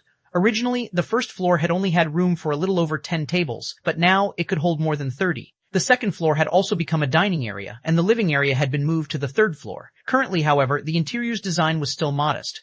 Shi Feng would have to spend more gold to decorate the place. Next, I have to figure out how to lure customers here to increase the restaurant's business. Shi Feng nodded in satisfaction at the new forest traveler. Although he had to pay for the restaurant's upgrade with his own money, now that the restaurant's quality had improved, he could charge customers more. At the same time, the restaurant's increased size could hold more customers at one time, increasing profits further. However, Shi Feng was more concerned with the 2 master dishes. One of the 2 master dishes was drunken tiger meat, while the other was called frozen bone soup. When consumed, the drunken tiger meat increased players' strength by 10% for 6 hours. As for the frozen bone soup, it increased players' intelligence by 10% for 6 hours. Neither dish had a cooldown. Hence, even if the buffs were removed by a skill or death, players could consume another dish to regain the benefits. To physical and magical class players, a 10% increase in strength or intelligence would provide a significant boost to combat power. Moreover, the 2 dishes' effects could stack with similar potions. The only downside was that the drunken tiger meat and frozen bone soup's buffs would vanish upon death. In contrast, many master potions would remain in effect. However, there was a positive to these 2 master dishes. If players entered special dungeons or environments that prevented the use of external tools, they wouldn't lose the dish's buffs. Hence, the drunken tiger meat and frozen bone soup would be of significant help during his planned Void Serpent raid. Since the Forest Traveler was only a 1-star restaurant, its only chef had been the owner, Joseph. Even if he provided the dishes' required materials, their production speed would be limited. Now, when Shi Feng examined the restaurant's menu, he saw that the drunken tiger meat only needed 10 minutes to cook, while the frozen bone soup only required 8 minutes. However, since he had upgraded the restaurant, he could now hire 2 more chefs. He could double the dish's production speed if he did. As for the required materials, Zero Wing could collect them in a short time, following which, Shi Feng called up the Forest Traveler's system interface. In no time at all, he managed to hire 2 more chefs and 8 more waiters. He then reopened the Forest Traveler for business. Less than 5 minutes, the restaurant welcomed its first NPC customer. Although the promotion was as effective as he had hoped, it was tolerable. In God's domain, a leased restaurant didn't only earn an income from player customers. It could also earn money from NPCs. Only, the profit sharing for income from NPC customers was much lower, only 1/4 of that from players. However, while this amount seemed insignificant, NPCs provided daily income. As the restaurant's star rank and size continued to improve, it would generate more income from NPCs. Currently, the Forest Traveler was a 1-star restaurant and could only earn about 3 to 10 gold from NPCs each day. However, once it became a 2-star restaurant, it could earn around 30 to 100 gold per day from NPCs. Most importantly, the restaurant would gain more master cooking recipes. The restaurant's accommodations would become higher quality as well. Players didn't determine accommodation fees in the Sea of Trees. Rather, the system would set a price based on the hotel or restaurant's size, star rank, and popularity. The minimum accommodation fee for a 1-star establishment in the city would be 50 silver, while the maximum was 1 gold. For 2-star accommodation, the minimum price was 2 gold, while the maximum was 5 gold. Hence, accommodation fees in the Sea of Trees ranged from 50 silver to 5 gold. Establishments could only rise to 2-star status in the city. However, 2-star restaurants and hotels were very rare in the Sea of Trees. They were all concentrated in the central district, but players would need sufficient status and contribution points to rent these establishments. Though, once players crowded the Sea of Trees, those who owned 2-star hotels and restaurants would earn a massive income from their establishments. After Shi Feng dealt with the Forest Traveler, he contacted Melancholic Smile and had her collect the required materials for the drunken tiger meat and frozen bone soup as quickly as possible. Then, using the Abyss Pendant, Shi Feng left an Abyss marker in his office in the Forest Traveler. With this, he could return to the Sea of Trees even without a key. Of course, there was an easier method to return. He could upgrade one of his leased establishments to 2-star status. He'd be able to head to a magic store and purchase a special teleportation scroll. Although the teleportation scroll cost far more than a return scroll, each costing 5 silver coins, 2-star establishment's player staff could bind the teleportation scroll to the building. Players could then use the bound teleportation scroll to teleport back to the establishment. Since the Forest Traveler wasn't yet 2-star rank, it didn't have this function. Hence, Shi Feng had to rely on the Abyss Pendant. Once Melancholic Smile had gathered the necessary materials, Shi Feng teleported to White River City's guild residence to collect them. After retrieving the materials from the guild warehouse, he used Abyss Teleport to return to the Forest Traveler. He then had Joseph and the 2 new chefs begin their work in the kitchen. While waiting for the chefs to complete the dishes, Shi Feng returned to White River City's Candlelight Trading Firm to produce advanced mana armor kits and Titan City's standardized dark gold weapons. He used this opportunity to upgrade the weapons of Zero Wing's members and earn the forging proficiency required to become an intermediate master forger. Previously, he had acquired several hundred sets of materials necessary for forging the standardized dark gold weapons from the Dragon Phoenix Pavilion and Unyielding Soul. Meanwhile, as Cream Cocoa and Melancholic Smile were both busy with the Helltank components, these items' production rate had considerably slowed. Even now, there was a huge pile of materials left unused. In his special forging room, Shi Feng forged weapons without rest, steadily and rapidly filling his experience bar. As he crafted dark gold weapons, not only did his forging proficiency increase, but he also gained EXP faster than grinding normal monsters. After 2 days of work, Shi Feng had reached 70.5% of level 69. He was now less than 30% away from the level 70 threshold. He was also less than 20,000 proficiency points away from becoming an intermediate master forger. Shi Feng had also forged 300+ standardized dark gold weapons and 200+ advanced mana armor kits. Shi Feng used 130 dark gold weapons to upgrade the Abyssal Blade to level 55. Although the improvement wasn't earth-shattering this time, its attack power had risen from 2070 to 2350. All basic attributes had also increased by 192 points, rather than the previous 190 points, and the weapon's attack speed had risen by 29 instead of 27. This change increased the attack power of Shi Feng's subarm immensely. However, the Abyssal Blade still couldn't compare to Killing Ray, whose level increased or decreased with its users. However, Shi Feng was satisfied with this result. After all, the Abyssal Blade was a top-tier epic weapon now. If he evolved it further, it would become as powerful as fragmented legendary weapons. It's about time. I should go and collect the dishes. After a glance at the time, Shi Feng used Abyss Transfer to return to the Sea of Trees. As Shi Feng returned to the Forest Traveler, he noticed that the restaurant had considerably more NPC customers. At least, it wasn't as deserted as it had been. There were even 6 customers dining in the first-floor hall. A short moment later, Shi Feng collected 300 sets of drunken tiger meat and 500 bowls of frozen bone soup from Joseph. He then teleported back to the guild residence in Zero Wing City. When Cola, Alluring Summer, and their companions noticed Shi Feng's arrival in the guild hall's lounge, they ran up to greet him. Hey, guild leader, look, I'm level 60 now, Cola said as he gleefully revealed his level, proving to Shi Feng that he had worked very hard while grinding monsters. Every 5 levels was a minor turning point in God's domain. Meanwhile, level 60 happened to be one of those turning points that gave players a small boost to their attributes. Guild leader, why did you recall us so suddenly? Alluring Summer asked after rolling her eyes at Cola. You two, try on these 2 set equipment, Shi Feng said, nodding. He then took out the Sins of Thunderfire set and the Scorching Wind set, which he had acquired from the Flame Demon King, handing them to Alluring Summer and Cola. 1898. Gathering at Zero Wing City. Chapter 1898, Gathering at Zero Wing City Set Equipment. Both Alluring Summer and Cola looked at the 2 set equipment Shi Feng had taken out, a little confused. While they were not trying to brag, their current equipment was among the best available in God's domain right now. Only epic equipment could surpass what they wore. Just try it out, Shi Feng said. Although he could see the confusion plaguing the 2, he didn't bother to offer any additional explanation. With no other choice, Alluring Summer and Cola complied, trying on the set equipment. This is a level 70 set equipment? Alluring Summer's eyes widened in shock when she saw the Sins of Thunderfire set's attributes. The Sins of Thunderfire set was a level 70 fine gold set equipment, though Shi Feng had only given her 4 of the 6 pieces. Even so, the Thunderfire set's attributes were far superior to the level 60 dark gold equipment she currently wore. Moreover, the Sins of Thunderfire set's set effects were simply tyrannical. The 2-piece set effect increased casting speed by 20%, cast range by 20%, and magic damage dealt by 20%.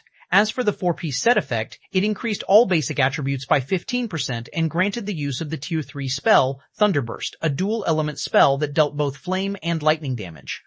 Meanwhile, Cola was incomparably excited after receiving the Scorching Wind set. Unlike Alluring Summer, he had received a complete 6-piece level 70 fine gold set equipment. As Shi Feng had already equipped the two sets with attribute gemstones and level reduction gemstones, Alluring Summer and Cola could equip the sets right away. Amazing. Just equipping this set has pushed my defense past 35,000 and HP past 100,000. Cola was stunned when he inspected his updated attribute panel. Not even a tier 2 berserker can budge me now. Not even receiving a level 60 mythic monster's attack will be a problem. If Turtledove and Ye Wumian saw this, they'd die with envy. Even without any team buffs, he had 100,000 HP. He was basically a humanoid boss. Reaching 120,000 HP shouldn't even be impossible with team buffs.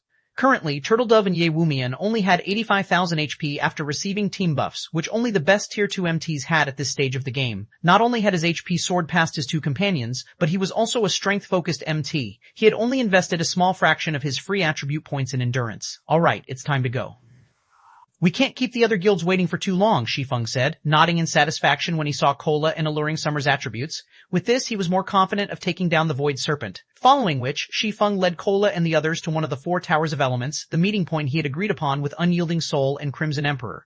The members of both super first-rate guilds had already arrived, but to avoid attracting attention, they all wore black cloaks. Despite their efforts, however, the group of 400 players was simply too large to ignore. Furthermore, these players were all tier 2 experts from major guilds, so the aura they radiated instilled fear in others. Although these experts had done their best to suppress their auras, the combined energy of 400 experts was stifling. Who are those people? I don't mean to brag, but I can be considered an expert player as well, so why do those people feel so dangerous? I caught a glimpse of their equipment a moment ago, and they're all wearing multiple pieces of level 50 fine gold equipment. I've spent many days grinding to reach level 54, but even now I only have one piece of level 50 secret silver equipment, yet they have multiple pieces of level 50 fine gold equipment. Could they be members from a top adventurer team? Curiosity pulled at the passers-by when they looked at Unyielding Soul and Crimson Emperor's members, but the Super First Rate Guild's players simply ignored the surrounding crowd, waiting in the tower's main hall in silence. Vice Guild leader Zero Wing is quite impressive. It actually developed Zero Wing City to such a prosperous state. I get the feeling that it's even more prosperous than Star Moon City. A slender youth wielding a wooden staff commented, astonished as he observed the players in the tower. Indeed, Zero Wing City's development is surprising. It's no wonder why so many corporations are trying to invest in it. The income of Zero Wing City alone could easily sustain a first-rate guild's daily operation, Illusory Words said, nodding. I wonder which mythic boss Zero Wing plans to raid this time. On their way to the tower, they had noticed that Zero Wing City's player population was in no way inferior to that of Star Moon City. Many of the city's residents were even elite and expert players. Quite a few major trading firms had also set up shop here. However, the most unbelievable part about the city had to be its number of NPC merchants, which sold plenty of rare items. According to our investigation on Star Moon Kingdom, there are only 16 known mythic bosses between level 50 and level 60 in the kingdom. Since Zero Wing has gathered us in Zero Wing City, I assume that they are targeting the level 56 Emerald Dryad in the Witch's Hills Forest. However, I have heard that the Emerald Dryad is extremely difficult to deal with. There will be several hundred Treants guarding the Dryad as well, all of which are level 50 lords and above. Among them are more than 30 Great Lords and 4 Grand Lords. Even with the combined strength of our guild's team and Unyielding Souls, raiding the Emerald Dryad will be quite challenging. If we include 600 Tier 1 and Tier 2 experts from Zero Wing, our chances of success are, the slender youth said, shaking his head. Just dealing with the several hundred Treants would be a major problem, not to mention defeating the mythic boss itself. Zero Wing should have a plan. Otherwise, they wouldn't have given up such a good opportunity to make money, hiring our guild's experts instead, Illusory Words reasoned. God's domain had many tools to offer, and with an appropriate tool, challenging a field mythic boss wasn't that difficult. One of the most common examples of such tools was the variety of magic arrays. While Unyielding Soul and Crimson Emperor's members wondered how Zero Wing planned to take down the Emerald Dryad, a large group of cloaked players appeared in the tower's entrance. These cloaked players were none other than Zero Wing's members. The group consisted of exactly 600 players. Naturally, such a large team's arrival attracted the attention of the players in the tower. How is this possible? The slender youth beside Illusory Words stared at the approaching Zero Wing members with a flabbergasted expression. What's wrong? They're not Zero Wing's members? Illusory Words asked strangely. The slender youth was Dawnmaster, one of Crimson Emperor's top 10 elementalists. He also possessed an identification skill called Demon Eye, which allowed him to ignore Black Cloak's concealment. No. They are all from Zero Wing, but those people, they are all Tier 2, Dawnmaster explained in a trembling voice. 1899, World Boss, Chapter 1899, World Boss, they're all Tier 2, Illusory Words spun towards the approaching Zero Wing members after hearing Dawnmaster's statement. In a low tone, she asked, There are 600 people here. Are you sure you're not mistaken? Although she could tell that the approaching players were powerful experts, she found it a little frightening that all 600 were Tier 2. All of the various superpowers had an increasingly large number of players that had already completed their Tier 2 promotion quests, but even the weaker superpowers were still some time from amassing a 500-man Tier 2 team, let alone a 600-man team. The Tier 2 promotion quests weren't easy challenges to overcome. The quest had heavy requirements of both technique and equipment standards. Of course, some players, such as independent players with good equipment and techniques, would challenge the lowest difficulty promotion quests. The advantage a Tier 2 class had over a Tier 1 was simply too massive. Not only would players gain a huge boost to their basic attributes once they reached Tier 2, but their physique would also improve significantly. With these improvements, players would have a much easier time questing and grinding monsters. However, players that selected a low difficulty promotion quest would face severe consequences. Their Tier 3 promotion quest would be far more difficult than normal. The majority of independent players chose to acquire their Tier 2 class as soon as possible to secure better resources now, but large guild experts were a different story. As these experts had their guild's support, they didn't lack resources. Naturally, to ensure that they had an easier time with their Tier 3 promotion quests, these experts would challenge the harder Tier 2 promotion quests. They invested a lot of time in improving their levels, equipment, and techniques to complete the higher difficulty promotion quests, establishing a sturdy foundation so they could walk a smoother path in the future. Meanwhile, Zero Wing was a guild with abundant resources due to its gold mines like Zero Wing City and Silver Wing Town. There was no doubt that Zero Wing had prepared its experts to challenge high-difficulty promotion quests. However, just how many members did Zero Wing possess? How many experts had the guild nurtured? Comparing Zero Wing to a superpower was akin to comparing a firefly to the moon. The two were on entirely different levels. Yet, the guild had just revealed 600 Tier 2 players, already surpassing many superpowers. Vice Guild Leader, I wish I were wrong, but players can't fake the Tier 2 class insignias. Every one of those players has a Tier 2 class insignia equipped, Dawnmaster said, smiling bitterly. He had inspected Zero Wing's members multiple times, but the Tier 2 class insignia beneath their black cloaks was conspicuous to his eyes. There was no way he would mistake those insignias. Moreover, he hadn't told Illusory Words everything. Among the 600 Zero Wing members, 4 were level 60 and more than 50 were level 59. He also couldn't identify Shi Feng's level. The highest level player in the Dark Knight Empire was only level 58.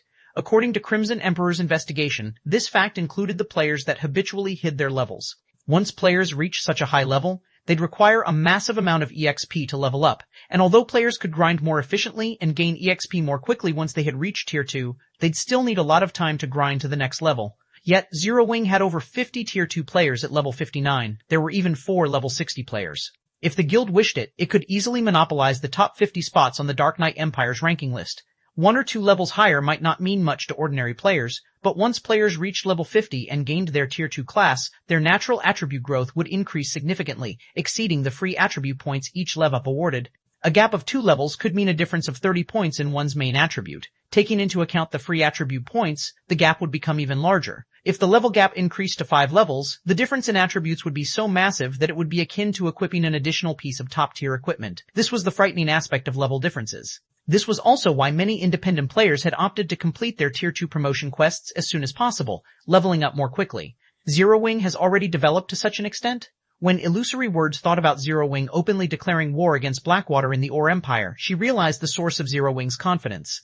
It was no wonder why Zero Wing dared to provoke Blackwater with so many Tier 2 experts. When he saw Zero Wing's members, Unyielding Heart was similarly surprised. Unyielding Soul also had players with high ranked identification skills after all, but compared to Illusory Words, Unyielding Heart was stupefied by the discovery. Unyielding Heart had raided the Eclipse Throne alongside Zero Wing's members, so he had known how many Tier 2 players the guild had.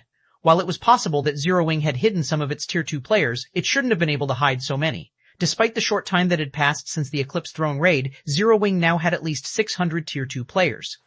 The guild's development speed was disturbing. Since everyone's here, let's set out, Shi Feng said once he stood before Unyielding Heart and Illusory Words. If we linger, I'm afraid that we'll attract even more attention. The 2 Vice Guild leaders exchanged a glance before nodding to Shi Feng's statement. They had already attracted a lot of attention. If they stayed, they would likely attract the various major powers' notice. Raiding a field boss was a dangerous task, especially if it was a mythic boss. If God's Domain's other powers discovered their operation, they could be ambushed during the raid. Immediately, the 2 merged their respective 200-man teams with Shi Feng's. The team of 1,000 then moved to the tower's teleportation array. Once Shi Feng had input the coordinates, the entire team vanished.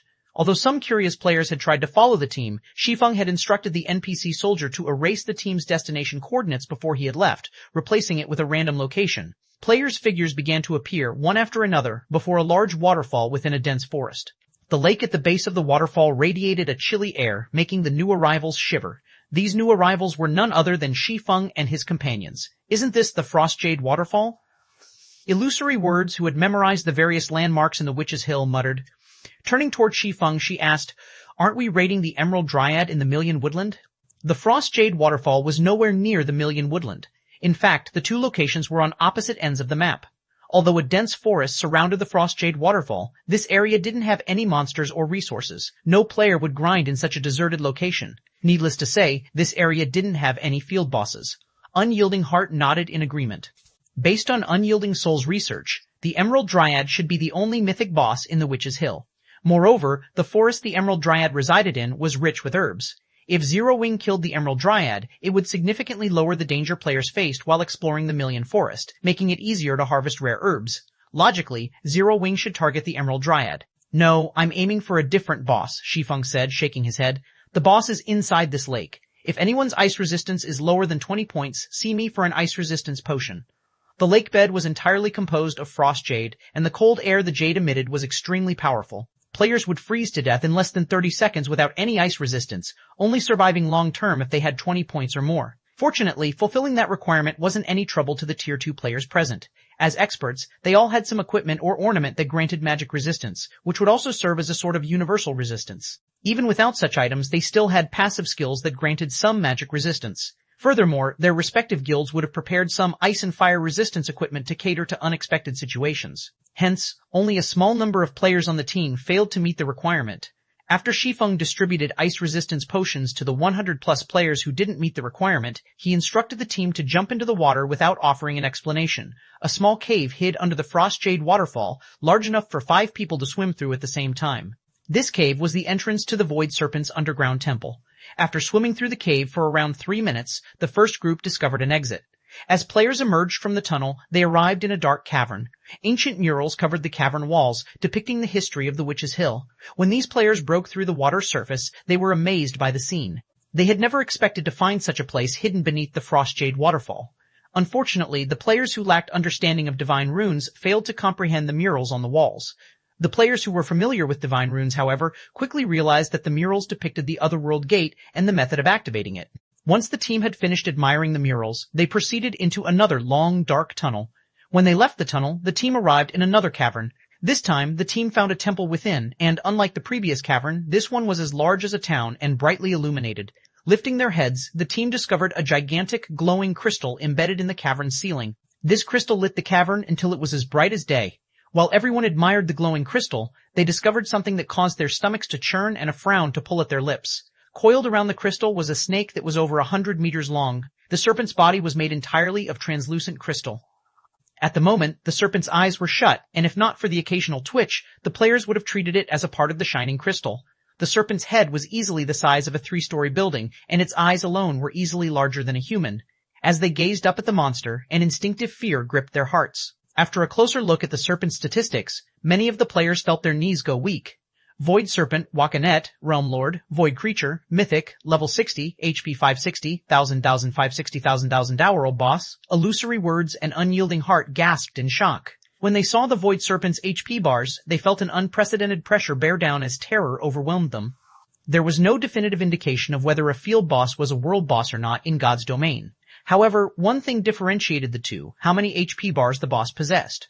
Normal Grand Lord ranked field bosses had around 3 to 5 HP bars, while Mythic ranked field bosses had 5 to 7 HP bars. Meanwhile, based on the various large guilds' understanding of world bosses, such a monster should have 8 or more HP bars. While more HP bars didn't necessarily increase a boss's total HP, depleting each bar would alter the boss's combat method, increasing the raid's difficulty. The Void Serpent before them had a total of 9 HP bars. 1900 Madness, Chapter 1900, Madness. The Void Serpent was curled up and sleeping peacefully on the ceiling, and none of the present players dared to move for fear of awaking the world boss. They had never dealt with a world boss before, so they did not know how wide its perception range was. On the off chance that the Void Serpent discovered them, they would pay for their mistake with their lives. Guild Leader Black Flame, you're not planning to fight that Void Serpent, right? Illusory words softly asked Shi Feng. Although she understood that since Shi Feng had brought them here, there was a 99% chance that the Void Serpent was his target, her sanity urged her to confirm her suspicion. For all she knew, this cavern might have two bosses, and they were actually here for the other one. It's this Void Serpent. Shi Feng nodded. Illusory Words was silent for a long moment. She decided that Shi Feng must be insane. That was a world boss they were talking about.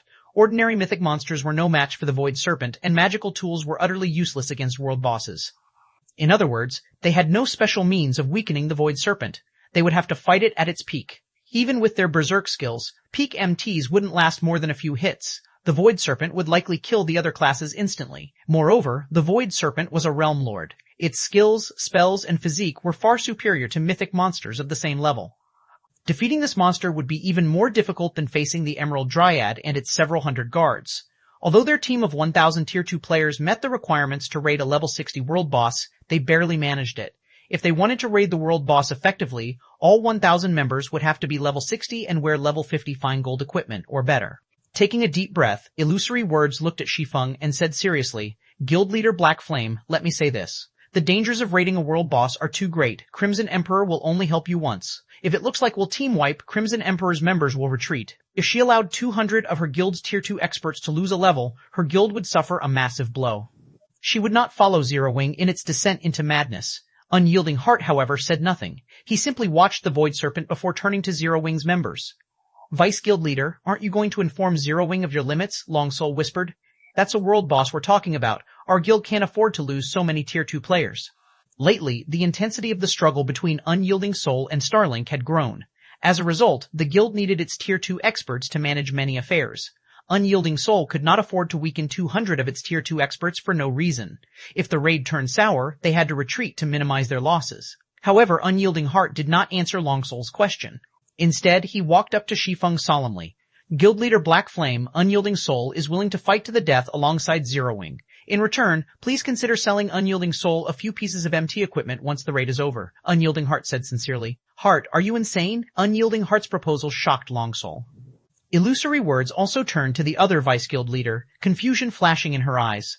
The various superpowers still relied on special tools for a small chance of defeating ordinary mythic bosses, yet not only were they about to raid a mythic world boss, but they also had to do so without any tools. Unyielding Heart was one of Unyielding Soul's supporting pillars of strength. He had invested a lot of time and effort into developing his guild. She couldn't understand why Unyielding Heart would take such a massive risk, especially with Unyielding Soul's current state in the Dark Knight Empire. Does Zero Wing really have a chance of defeating the Void Serpent? Illusory Words could not help but wonder as she swept a glance over Zero Wing's members. She couldn't see what ability Zero Wing had to face the Void Serpent. Meanwhile, Unyielding Heart ignored Longsoul's attempts to dissuade him. Instead, he remained focused on Shi Feng as he continued, Of course, we will purchase the equipment at above market price as long as the items are level 60, fine gold weapons or equipment. The fact that Zero Wing intended to challenge a world boss had surprised him greatly, but he had witnessed the strength of Zero Wing's main force before. He doubted that the guild would attempt a challenge it wasn't confident of overcoming. After all, Zero Wing had dispatched 600 Tier 2 experts for this raid. Hence, he would gamble on Zero Wing's ability to defeat the Void Serpent. Even the various superpowers only had a small stock of top-tier level 55 equipment, let alone level 60 equipment. If he could acquire a few pieces of level 60 fine gold weapons and equipment for his MTs, it would definitely be of great help to Unyielding Soul during future team dungeon raids. Unyielding Soul had many expert teams, and a single Dark Corrosion set wasn't nearly enough to satisfy the guild's needs. Alright, I'll see what I can do. Shi Feng replied to Unyielding Heart's sincerity with a serious nod. Level 60 fine gold equipment for MTs was nothing to Shi Feng. Selling a few pieces of such equipment in exchange for Unyielding Soul's full support in the following raid was definitely a worthwhile transaction. The difference between the combat power willing Tier 2 experts wielded and that of experts who were prepared to flee at a given moment was like the difference between heaven and earth. Thank you, Unyielding Heart said. Normally, when a guild employed another guild's experts to take down a powerful boss, it wouldn't sell any of the loot. Such items were crucial to strengthening a guild's teams and weren't usually available on the market after all. Has Unyielding Heart gone mad? Does he really believe Zero Wing can succeed? Chaos gripped Dawnmaster's mind as he watched Unyielding Heart thank Shi Feng. After witnessing the exchange between Unyielding Heart and Shi Feng as they discussed the Void Serpent's loot, he wondered if the monster coiled on the ceiling was truly a world boss. He also wondered if the two players knew what a world boss was. After discussing the agreement with Unyielding Heart, Shi Feng began to split the team into smaller groups and designated tasks to each. The Void Serpent would transition through a total of 9 different combat methods as the raid progressed, and all 9 stages would be extremely dangerous. A single mistake could result in a large number of deaths. However, all of these players were experts, and many of them had even reached the refinement realm. As long as they were instructed properly, they could avoid any major mistakes. Then, they'd see if the boss would die before the team was annihilated. Since there are no problems, all MTs and magical class players come here to collect a dish. I'll call up the physical class players after to collect their share, Shi Feng announced after organizing the team, following which, under Shi Feng's instructions, everyone received the dishes Shi Feng handed out. What a powerful master dish. Illusory Words was stunned when she accepted a bowl of frozen bone soup. She hadn't expected Zero Wing to be capable of securing such a top-tier dish. She was no stranger to chef's products. She knew that some dishes could enhance players' combat power. Unfortunately, most of the buffs food and beverages provided were minor, but this master dish increased her intelligence by 10%. The frozen bone soup could already rival a master potion. Moreover, the dish's effect would even be effective against a world boss. This buff reduced the raid difficulty by a considerable margin. Cola, start the raid. Everyone else, follow the plan, Shi Feng commanded once his teammates were ready. Hearing Shi Feng's command, Cola, who had long since grown restless, grinned fiercely as he charged forward to attract the Void Serpent's attention.